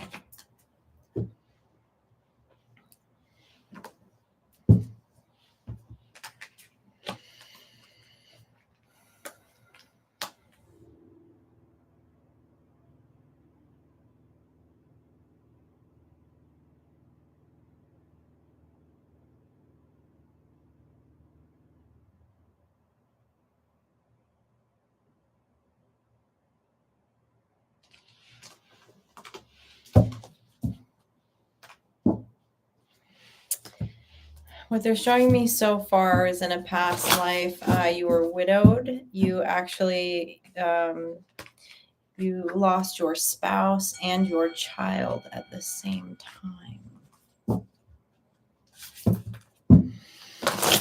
There's a lot of grief, yeah. And you were widowed as a feminine, okay? That was the energy I felt. Felt very feminine energy. And yeah, it's a lot of grief here. Okay.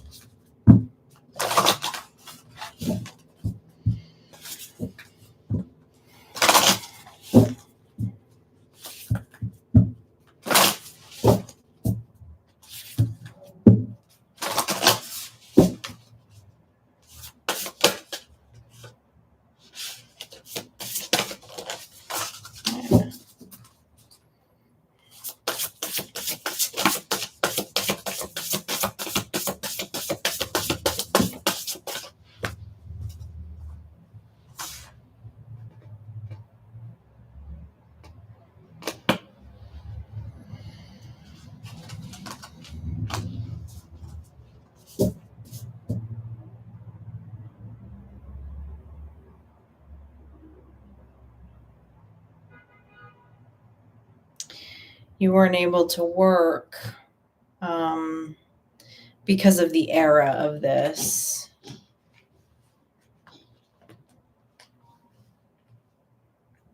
They're showing me a horse. I feel like you were very you were very affluent and privileged within this marriage, but after your spouse and your child died, it feels like you were casted out of that affluence, and career and history came up in reverse. And the era of this past life, women weren't working, so to speak. Let's see. I feel like we need a little more on this. We also have Archangel Raphael, though, which is love and healing and miracles. So let me tie all this together here. See what's going on. Can you tell us more about this significant loss here in this past life?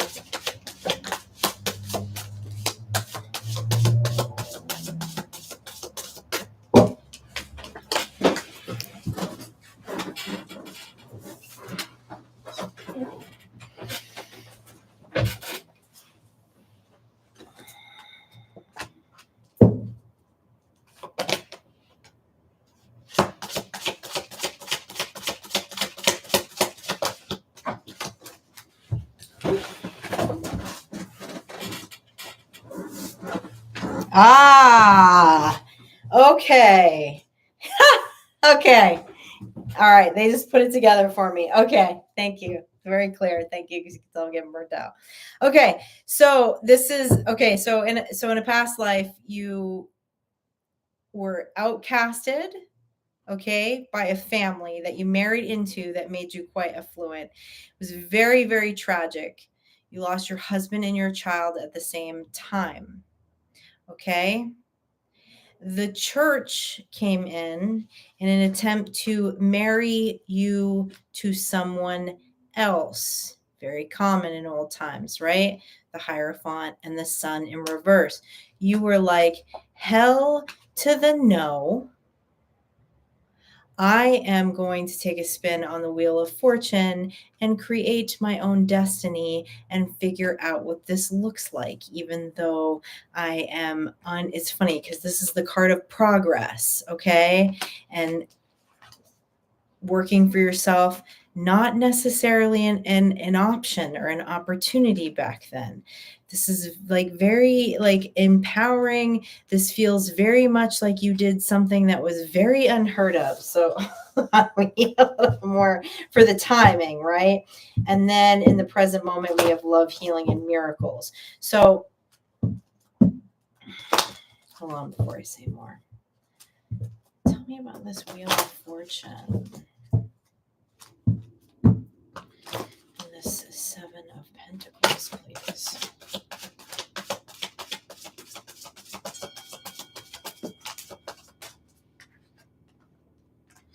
Oh, how interesting. Okay. Six of Pentacles, Eight of Pentacles, Ace of Pentacles.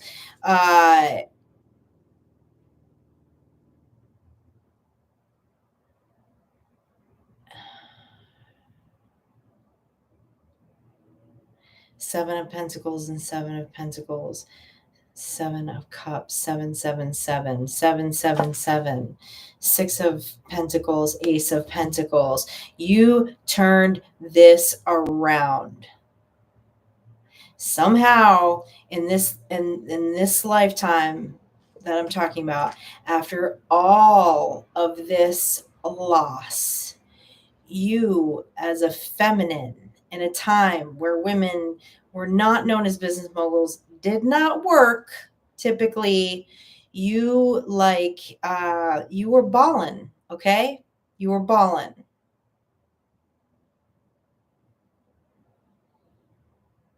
I don't know exactly what you did for work,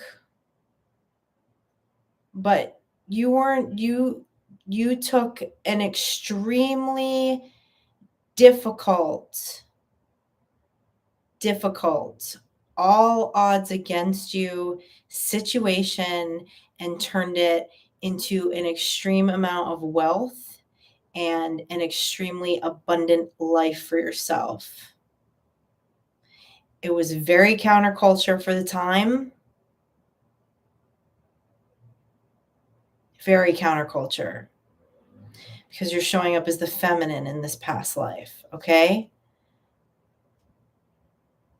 Like against all odds, you built an empire.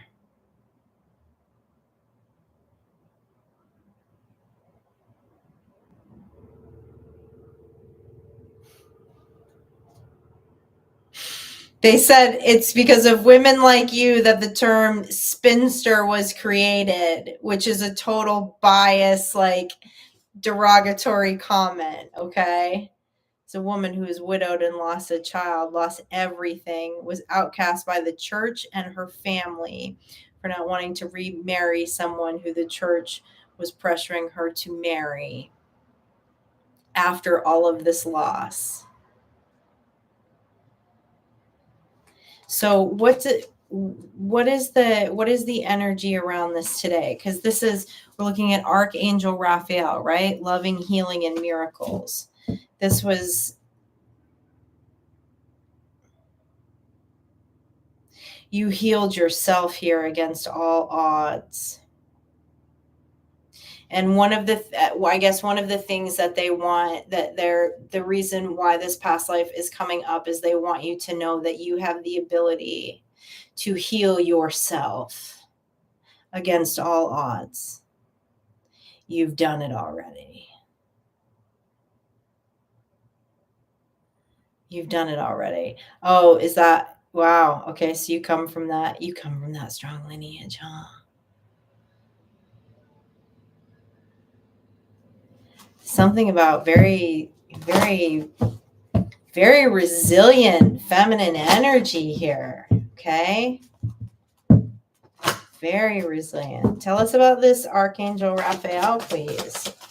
You're up next, Serenity Vocalize, and then I'm gonna give Diggity a read, and then I'm gonna call it a afternoon.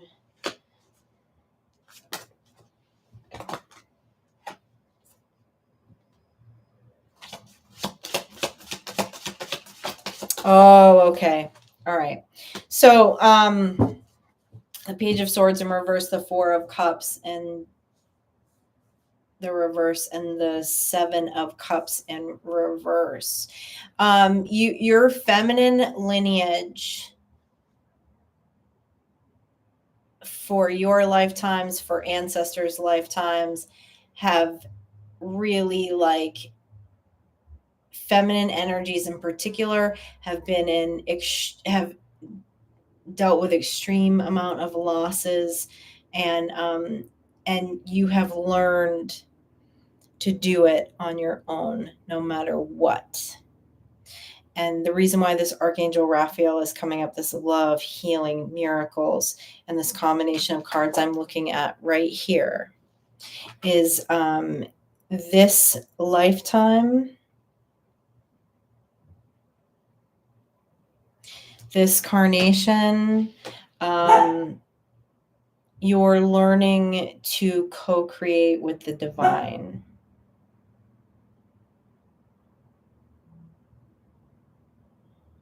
A previous carnation, like your previous time on planet Earth before then too, or in whatever energy realm you're in, or we're in.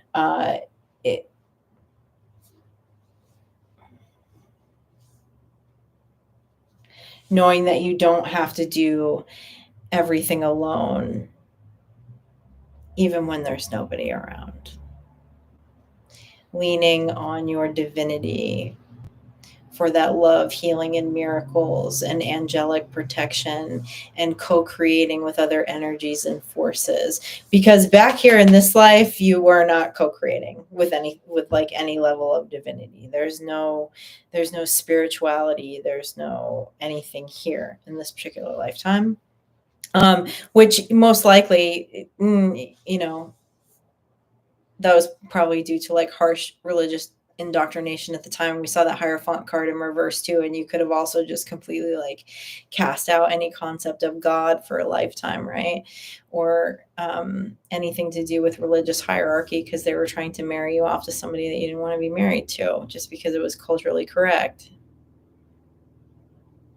But that love and that healing and those miracles with the divine started coming back in for you, and you're being asked to heavily focus on that in this lifetime, like really nurturing that relationship with spirit, because you done it on your own. We know you can do it on your own. Actually, it seems like all the women in your lineage can do it on their own. That's kind of cool. That's pretty cool. Okay. Serenity vocalized. Actually, I'm going to take 2 real quick again, okay? I need to drink some water. Yeah, Pug Life. That's like, yeah, the I can tell like the feminine energy has gone against the grain. You have in multiple lifetimes, and so haven't the feminine energies in your ancestral line. Yeah. Yeah.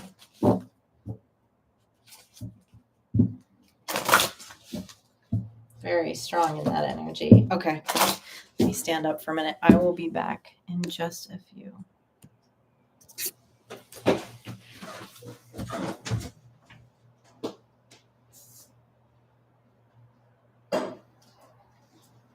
What are you doing?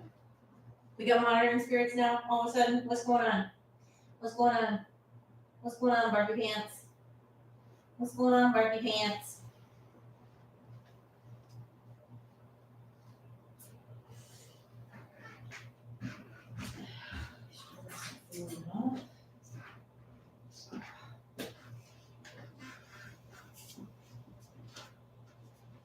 What are you gonna eat for dinner? What are you looking for?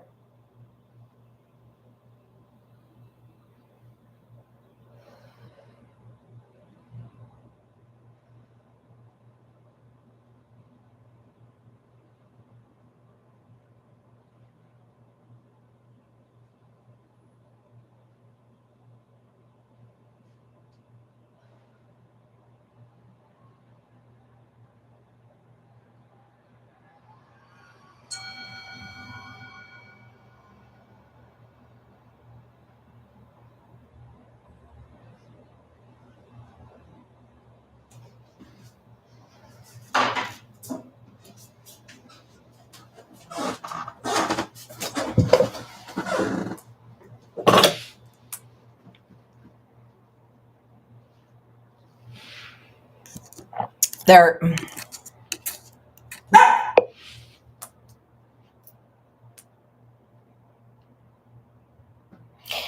Yeah, so this is totally pug life. This is giving that it's funny because that song came in my head when I stepped out to pet Sky, and then they showed me this picture. So it was like they were telling me like that song by REM, like Losing My Religion. Like there were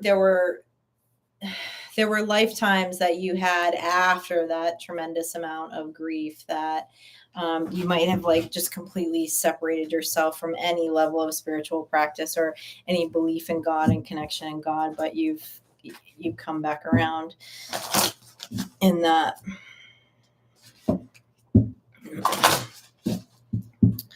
Wild. Isn't that?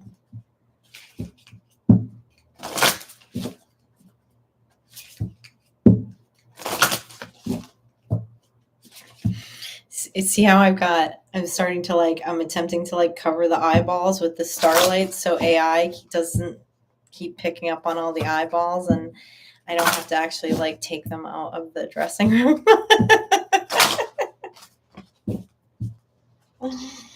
Okay, serenity vocalized. Serenity vocalized here.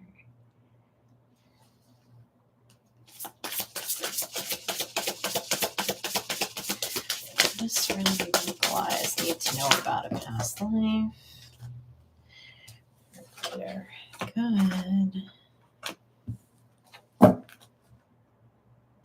Oh, strong warrior spirit. Holy moly. Okay. Okay.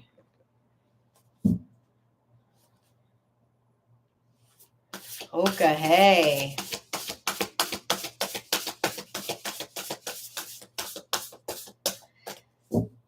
Oh, getting the Dakotas. The Dakotas. Defending the land, defending the buffalo.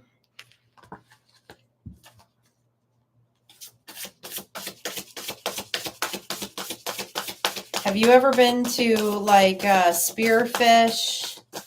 Are you in the States? Are you in the United States?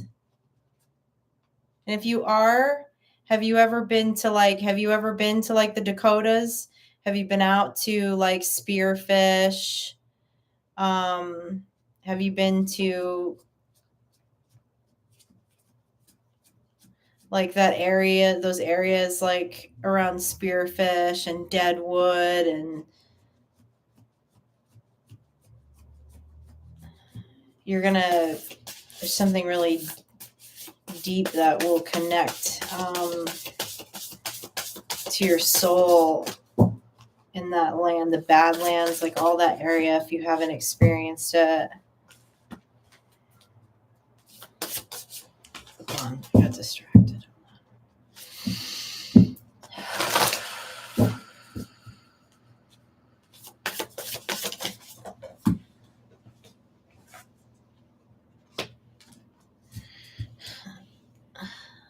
Ancient understanding.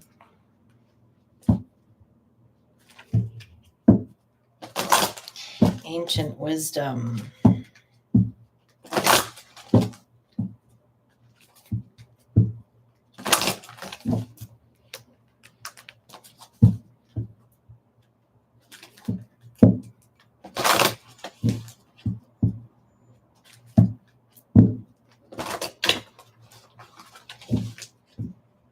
You did.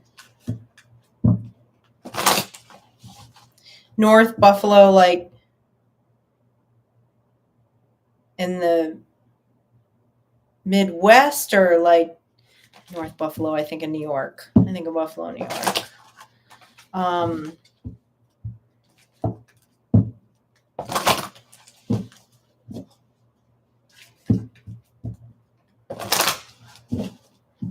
There's something very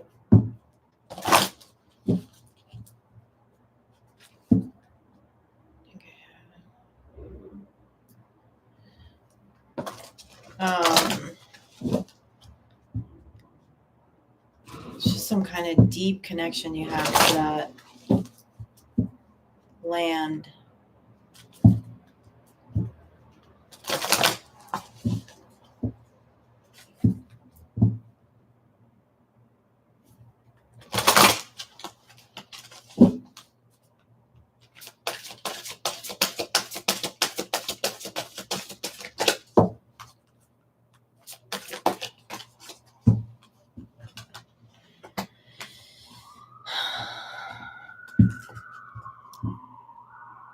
Okay, we also have Archangel Metatron, ancient wisdom and understanding, okay, and discipline, accomplishing anything that you set your mind to. There's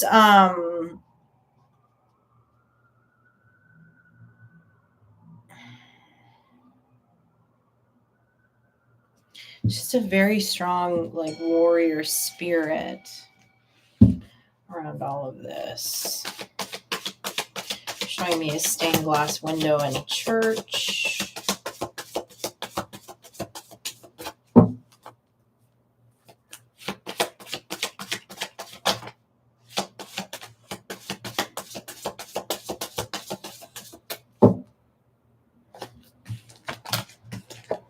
How many people we have on here right now?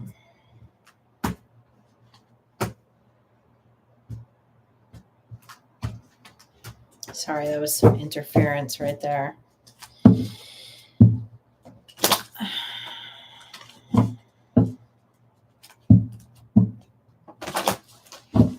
Something about the discipline of the warrior. About the discipline of the warrior.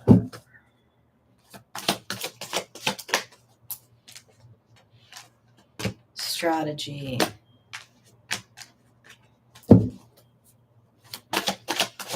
Seven of Swords. Four of Pentacles.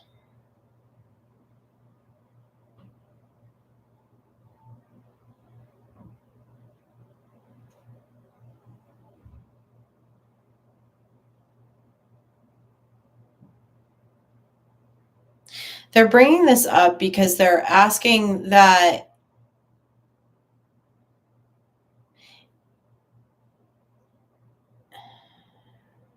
you have a lot of the wisdom of the warrior, okay? And the discipline of the warrior is the strategy. The strategy against any spiritual warfare, authoritarian figures, anything like that in your life or in your energy. They're asking you to call on this, like, inside of you, you have this intense understanding of the warrior discipline, of the strategy of the warrior.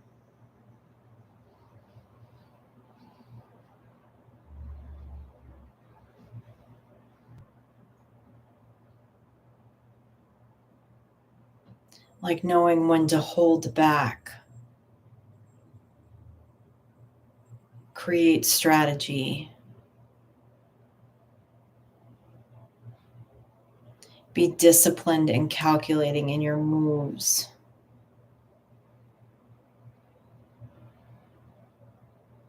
So I don't know if they're bringing this up because you feel like you lack discipline in this life. Like it feels, this reading is feeling very like recall, like they want you to recall that spirit. They want you to recall that energy. It's like you don't know that you have it, kind of thing is what it feels like. You don't know to the extent that you have this capability, because you've already walked through those lessons. You've already experienced that.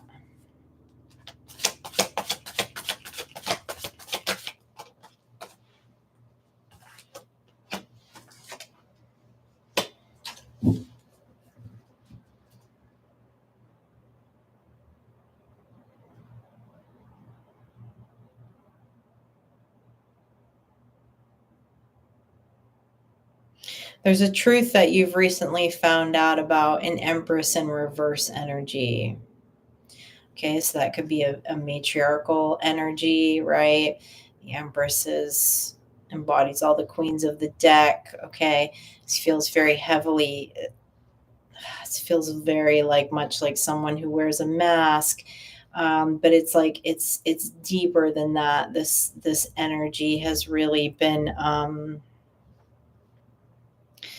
You've had some shocking truths illuminated to you about this energy, and you're being asked to be strategic with this energy. You're being asked to pull that inner knowledge that you have, that warrior spirit, the strategy of a warrior, the discipline of a warrior.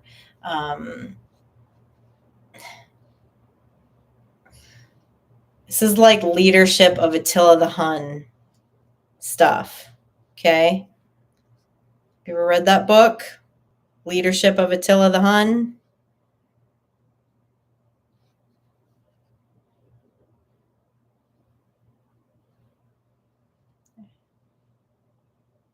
Is it leading like Attila? Leadership. Hold on, let me see if I can find it. It's been freaking 25 years since I read it. Is it Leadership of Attila the Hun?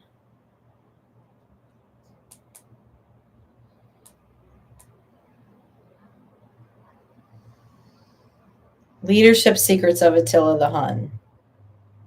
And why they're telling me to tell you about this book.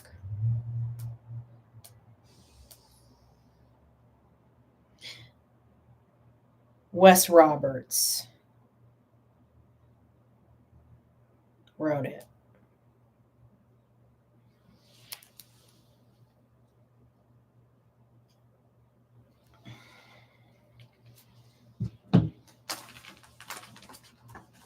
You're being asked to recall that energy, that inner wisdom, inner strength that you have.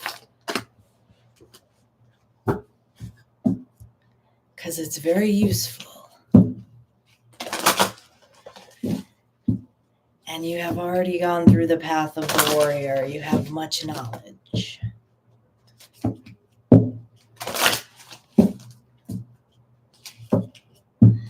All right. Diggity.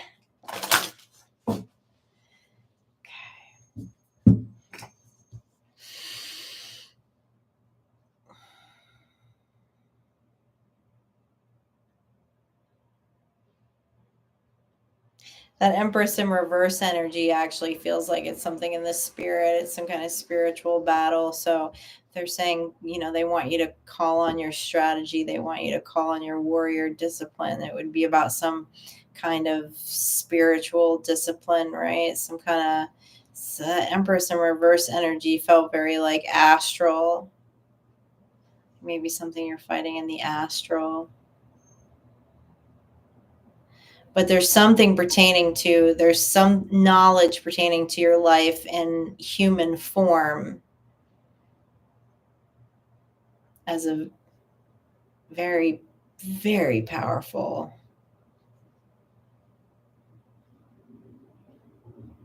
leader, warrior, spirit that you need, that you already have.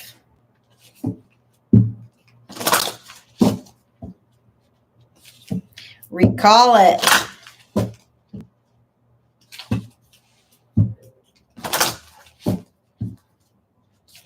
All right, Ziggity. Let's do this.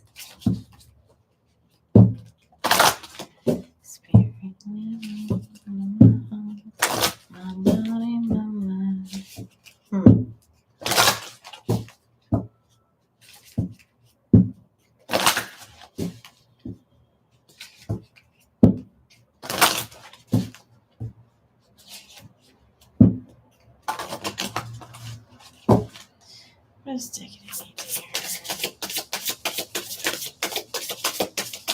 Pertaining to a past life for the greater good of the now and the understanding of the soul's journey. Wisdom.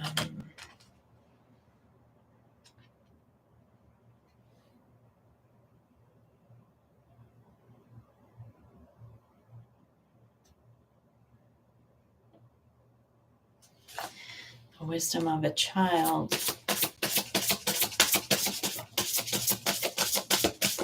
You have a spirit, okay, that it watches over you, that's around you, that's a child that you lost in another life.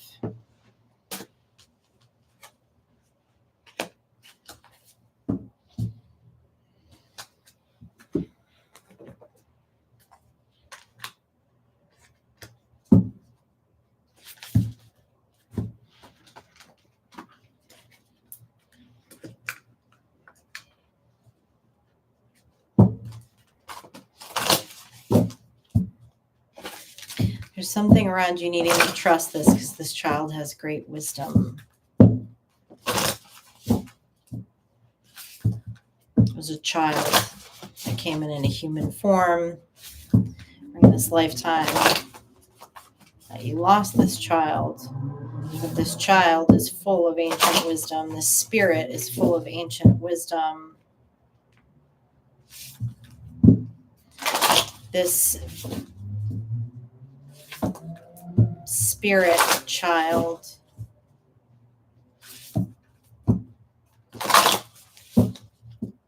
is through it's like in ascension, like this. I feel like this child is taking form in a human body again. This child has an incredible amount of wisdom. And this child was birthed through you in another lifetime. So there's a soul connection there. I have many messages for you.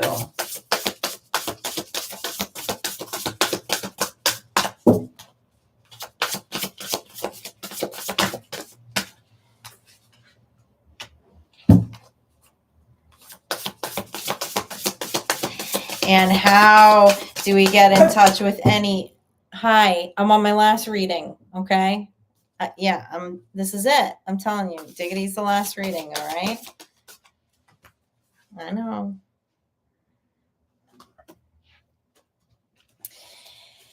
Okay. The soul of a child. How do we get in touch with the soul of a child? How do we feel the soul child? It's the same thing. It's interesting. It came out expressive talents, right? Creativity in the arts. There's something through some kind of expressive, creative, and I know you're creative. There's some medium of art, of creating that will get you in touch with the essence of this spirit child that is one of your guides.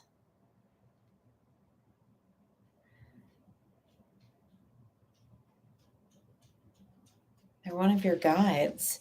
And I feel like this child is magical AF, okay?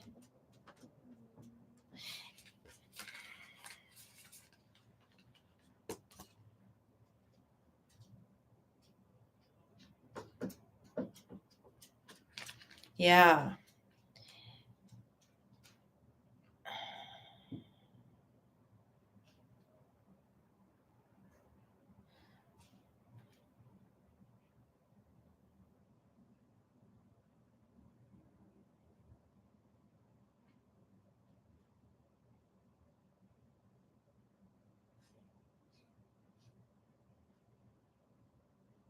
This child is a weaver.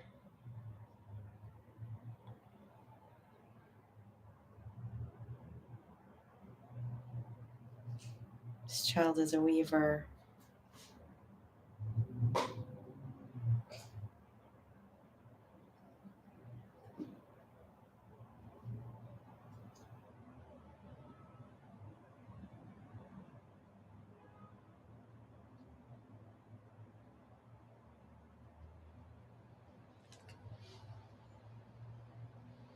Wow.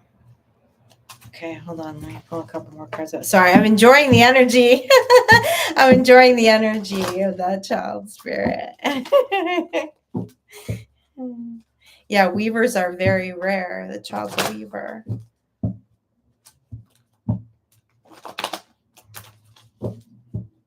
Can't wipe the smile off my face right now.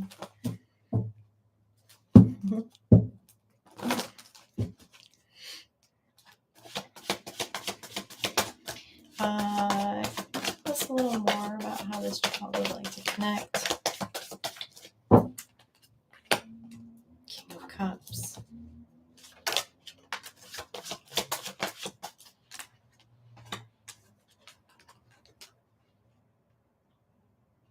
Okay, so there's something in your soul map that blocks it out when it comes in, okay? Because it was a painful loss, right? It's painful to lose a child. So there's something emotional, okay?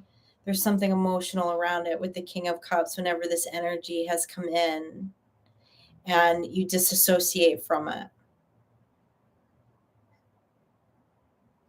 So you're being asked not to, because we've been talking about this a lot with spirit guides lately, right? That it's the most glorious. I wouldn't even call it equal give and take. It's beyond equal give and take. Like the blessings you will receive from connecting with this guide. Okay. This child has messages for you of things that need to be done here in the 3D world. And this child is very magical. Very, very, very magical. And is part of your band, man, part of your team. Let me get one more. I want to get a final one. Tell me more about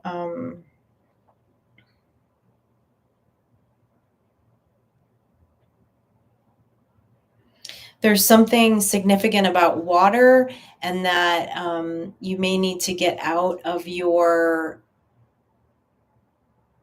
your day-to-day space to connect it first with this spirit. Can you tell us a little more about the creative expression in order to connect with this spirit? King of Cups, the Chariot, this is Cancerian energy, and the Knight of Cups. Yeah, so it needs to be some kind of medium or art form that you have an emotional connection to. Okay, because you don't even realize that you're disassociating from that energy because it was a painful loss. Right? And like the soul's blueprint can feel that.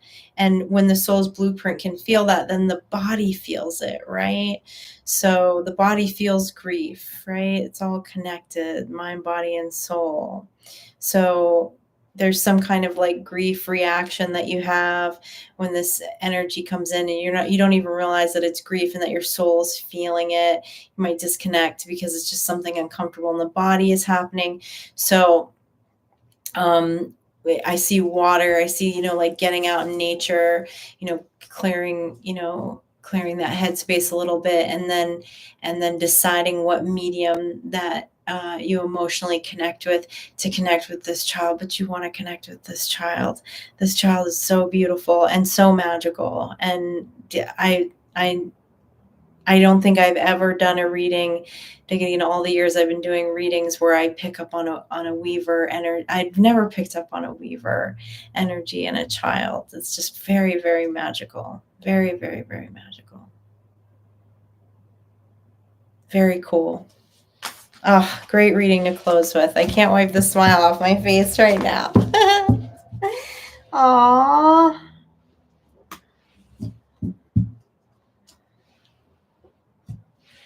Wow. Wow, wow, wow. Wow. Amazing. Amazing. 4.5 hours. Holy moly. Ah! It's weird. It feels like it's been 20 minutes. My brain knows it hasn't been 20 minutes, but like it feels like I've been here for 20 minutes. Traveling across time. That's why time doesn't exist.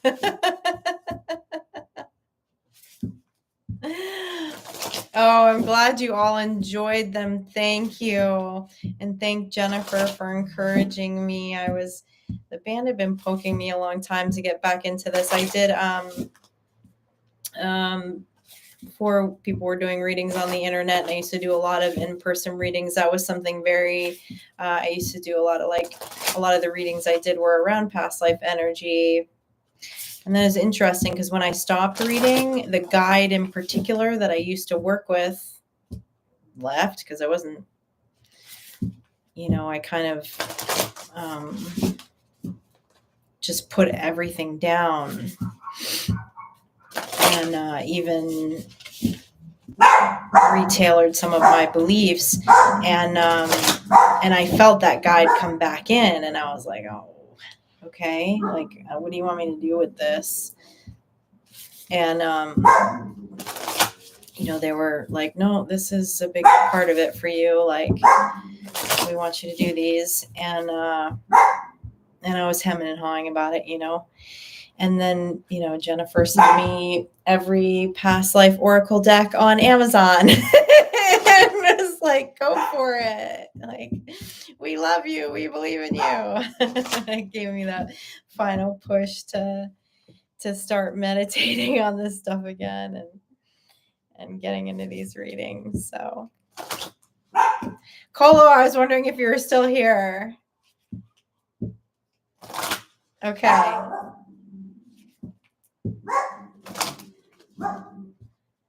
Colo, you want to read before I jump off? This guy's getting mad at me.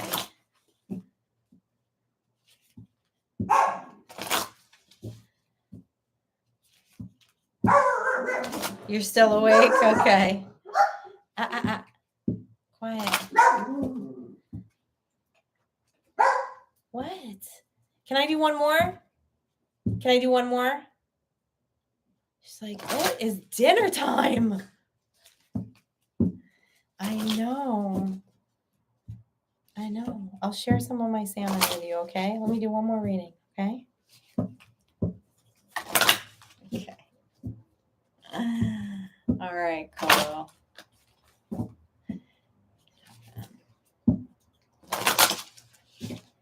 What's cold? I need to know how to pass that.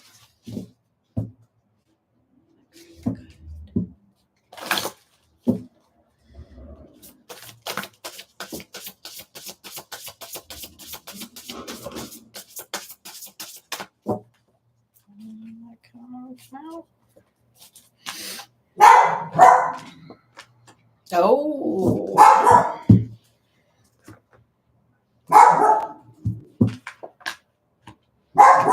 Hey. What's up?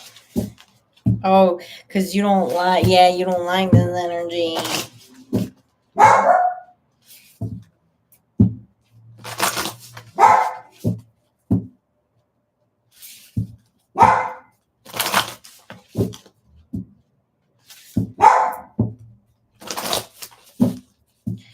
Knights of Templar. You fought in the Crusades.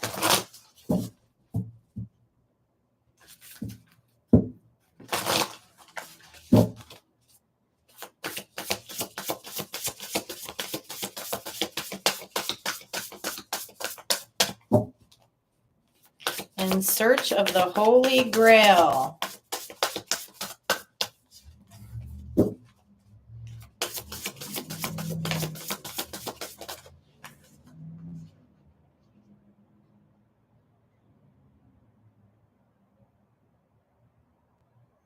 Obsessed. Obsessed with finding the Holy Grail. Obsessions. Interesting. What else do we need to know about this?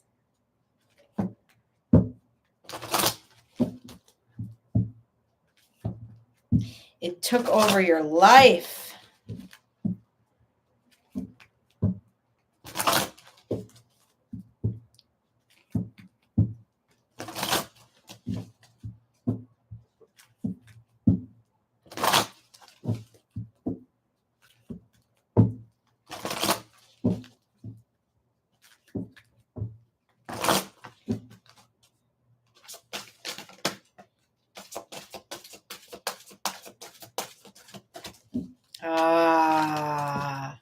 With gratitude in reverse. Okay.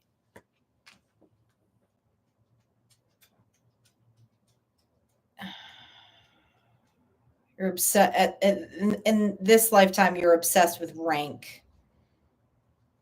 You were obsessed with rank. You were obsessed with this quest. I keep hearing to find the Holy Grail. Like, it feels like they're telling me, like, literally to find the Holy Grail. But your need for accolades was, I mean, it was the Crusades, you know? It was a different time. So anyone got in your way, you were impaling them. You know what I mean? But it was a very egoic, so to speak, mission. Okay. So what do we need? What else do we need to know about this? Why is this coming up?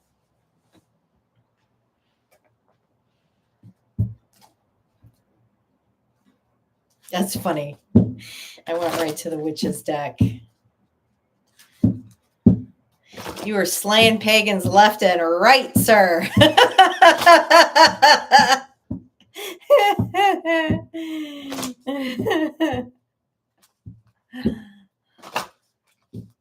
You're out for blood. You're out for blood. What else do you want us to know about this?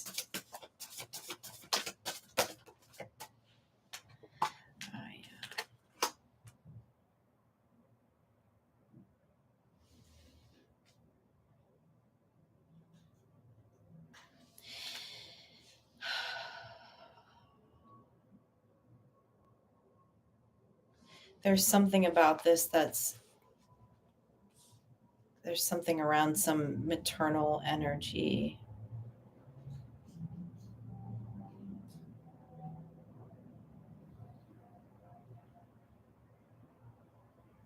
Queen of Cups and Four of Wands in reverse.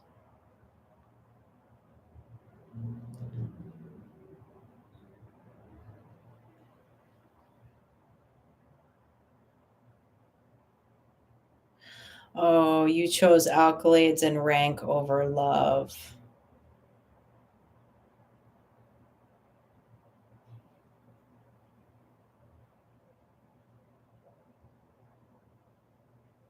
You were reared in pagan traditions.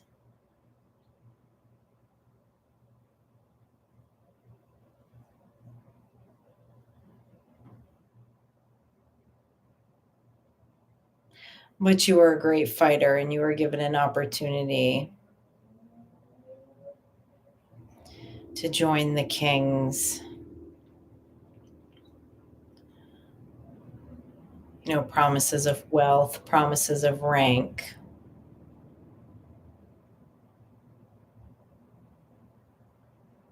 And this became an obsession for multiple lifetimes.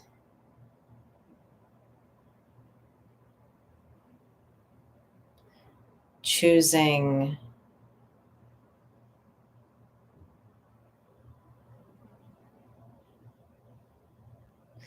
the things of the material world over love. This particular lifestyle was quite extreme. We've all had this. We've all had this in our soul's ascension. like in this particular lifetime, there was just no, absolutely no regard for human life over rank and affluence and, financial gain.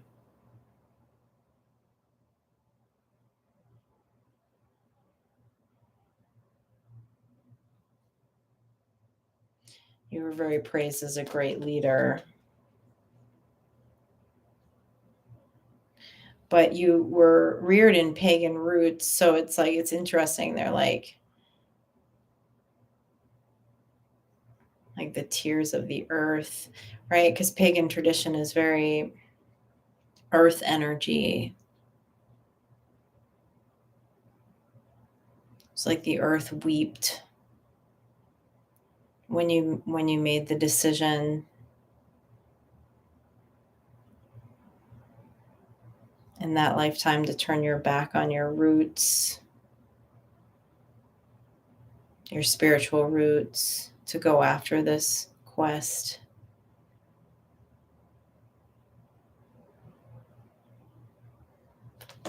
So why is this coming up? Tell me why this is coming up.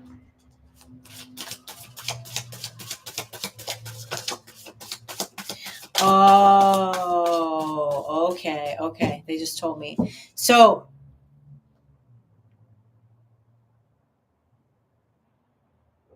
this isn't just about wealth and affluence and those things. You truly believe that you are on a mission to create like a form of like religious unity in this past lifetime.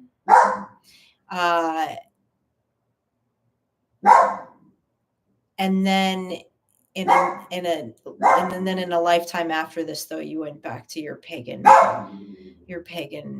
feels very Celtic roots. Okay. Because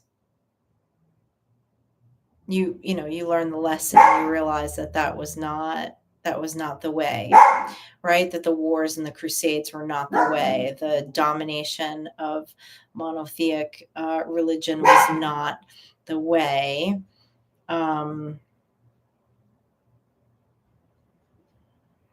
It's interesting. You were the persecutor and then experienced persecution wounds in the next lifetime when you went back to traditional ways. But the progression of these lifetimes, of course, have put you in a place of freedom of spirituality, right?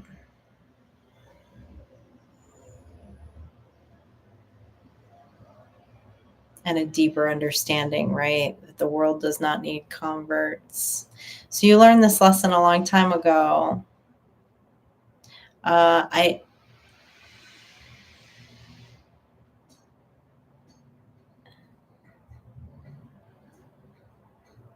You definitely have some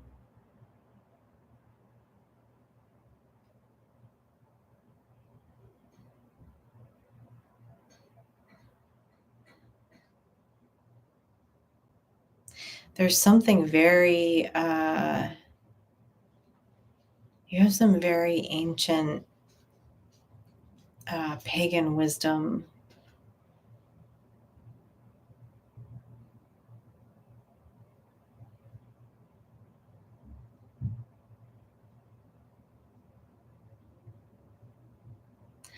Oh, okay.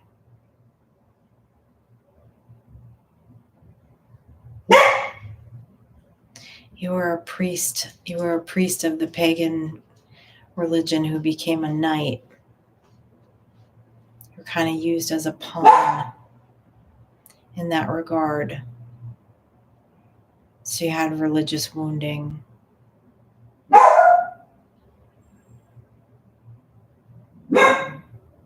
So that's why in the lifetime after that, you went back to pagan tradition.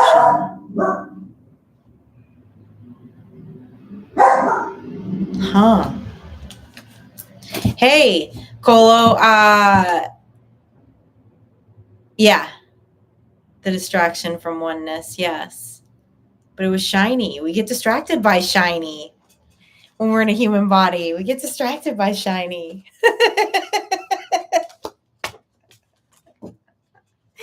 I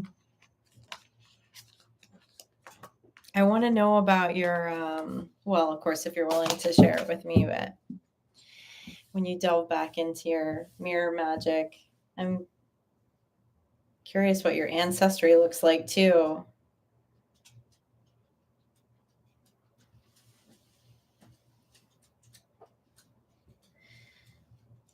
Because I can feel that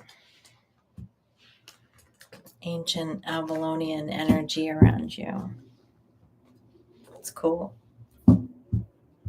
Oh, did you talk to your ancestors again in the mirror?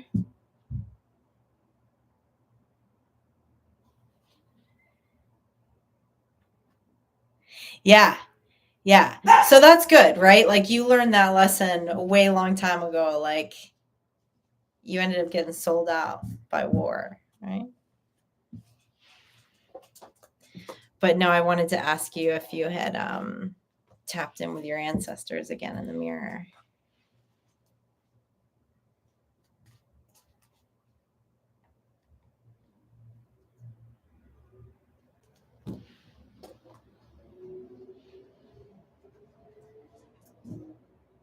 Oh, no kidding. How random, really? Serenity vocalized? Yeah, I was young when I read that book. I read it a few times too. I remember that time period. I was really into reading that book, Leadership Secrets of Attila the Hun, and Think and Grow Rich by Napoleon Hill. It's a very nerdy youngster. As crazy and rebellious as I was also a big old nerd.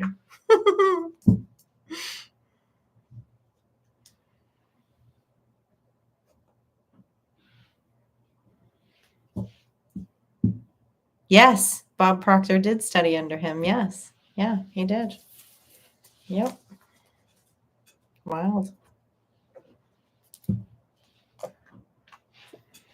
Wild, that connection.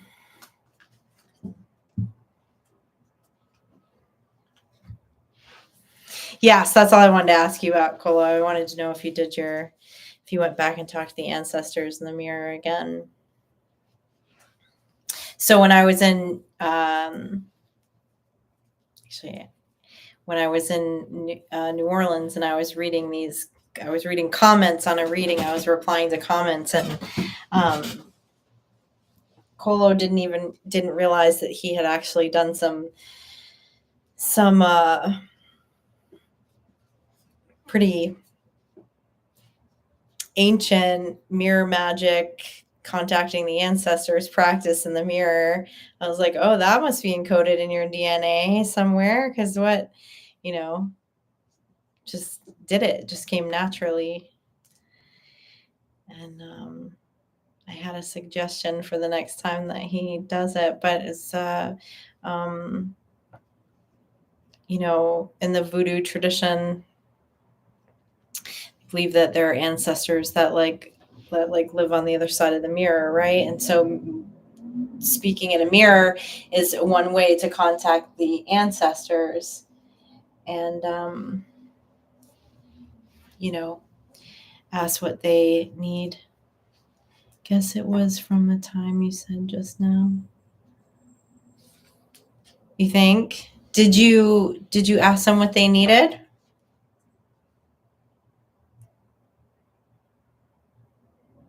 But it was cool. I love it when that happens. Like Cole was like, I just did this thing and I'm not really sure if that's how it was supposed to go, or is there something different I could do, or whatever.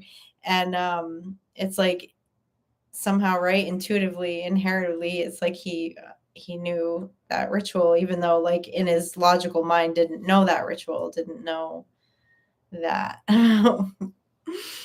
about West African voodoo tradition. So I just thought that was cool. I love it when stuff like that happens.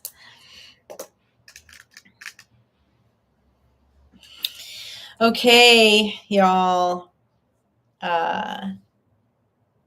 Sky is doing the I need a walk dance. So I'm going to go walk her. Thank you so much for hanging out. I cannot believe we've been on here almost 5 hours. That is so wild to me. Thank you, Void Walker. Thank you, everyone who stayed and hung out. You have an amazing evening, too. Yes, love sharing time with you. And thank you, Jimmy and Scorpio, and all of the energy healers on here that stay and work with the Star Tribe. I make out of stone. Diggy, I can't wait to hear about, I don't know, that was a very special energy. But you know, I'm all about that childlike spirit. I'm a 12-year-old in a 45-year-old's body in many ways. I can't wait to hear about that. That was very cool.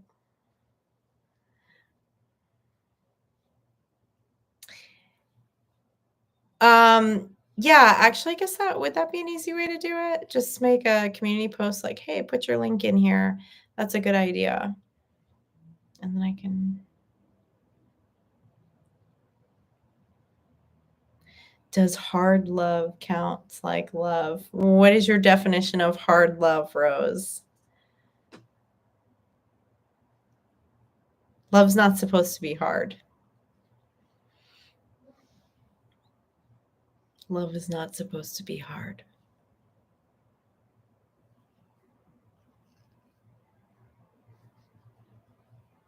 I don't know, though. It sure does feel hard sometimes, doesn't it?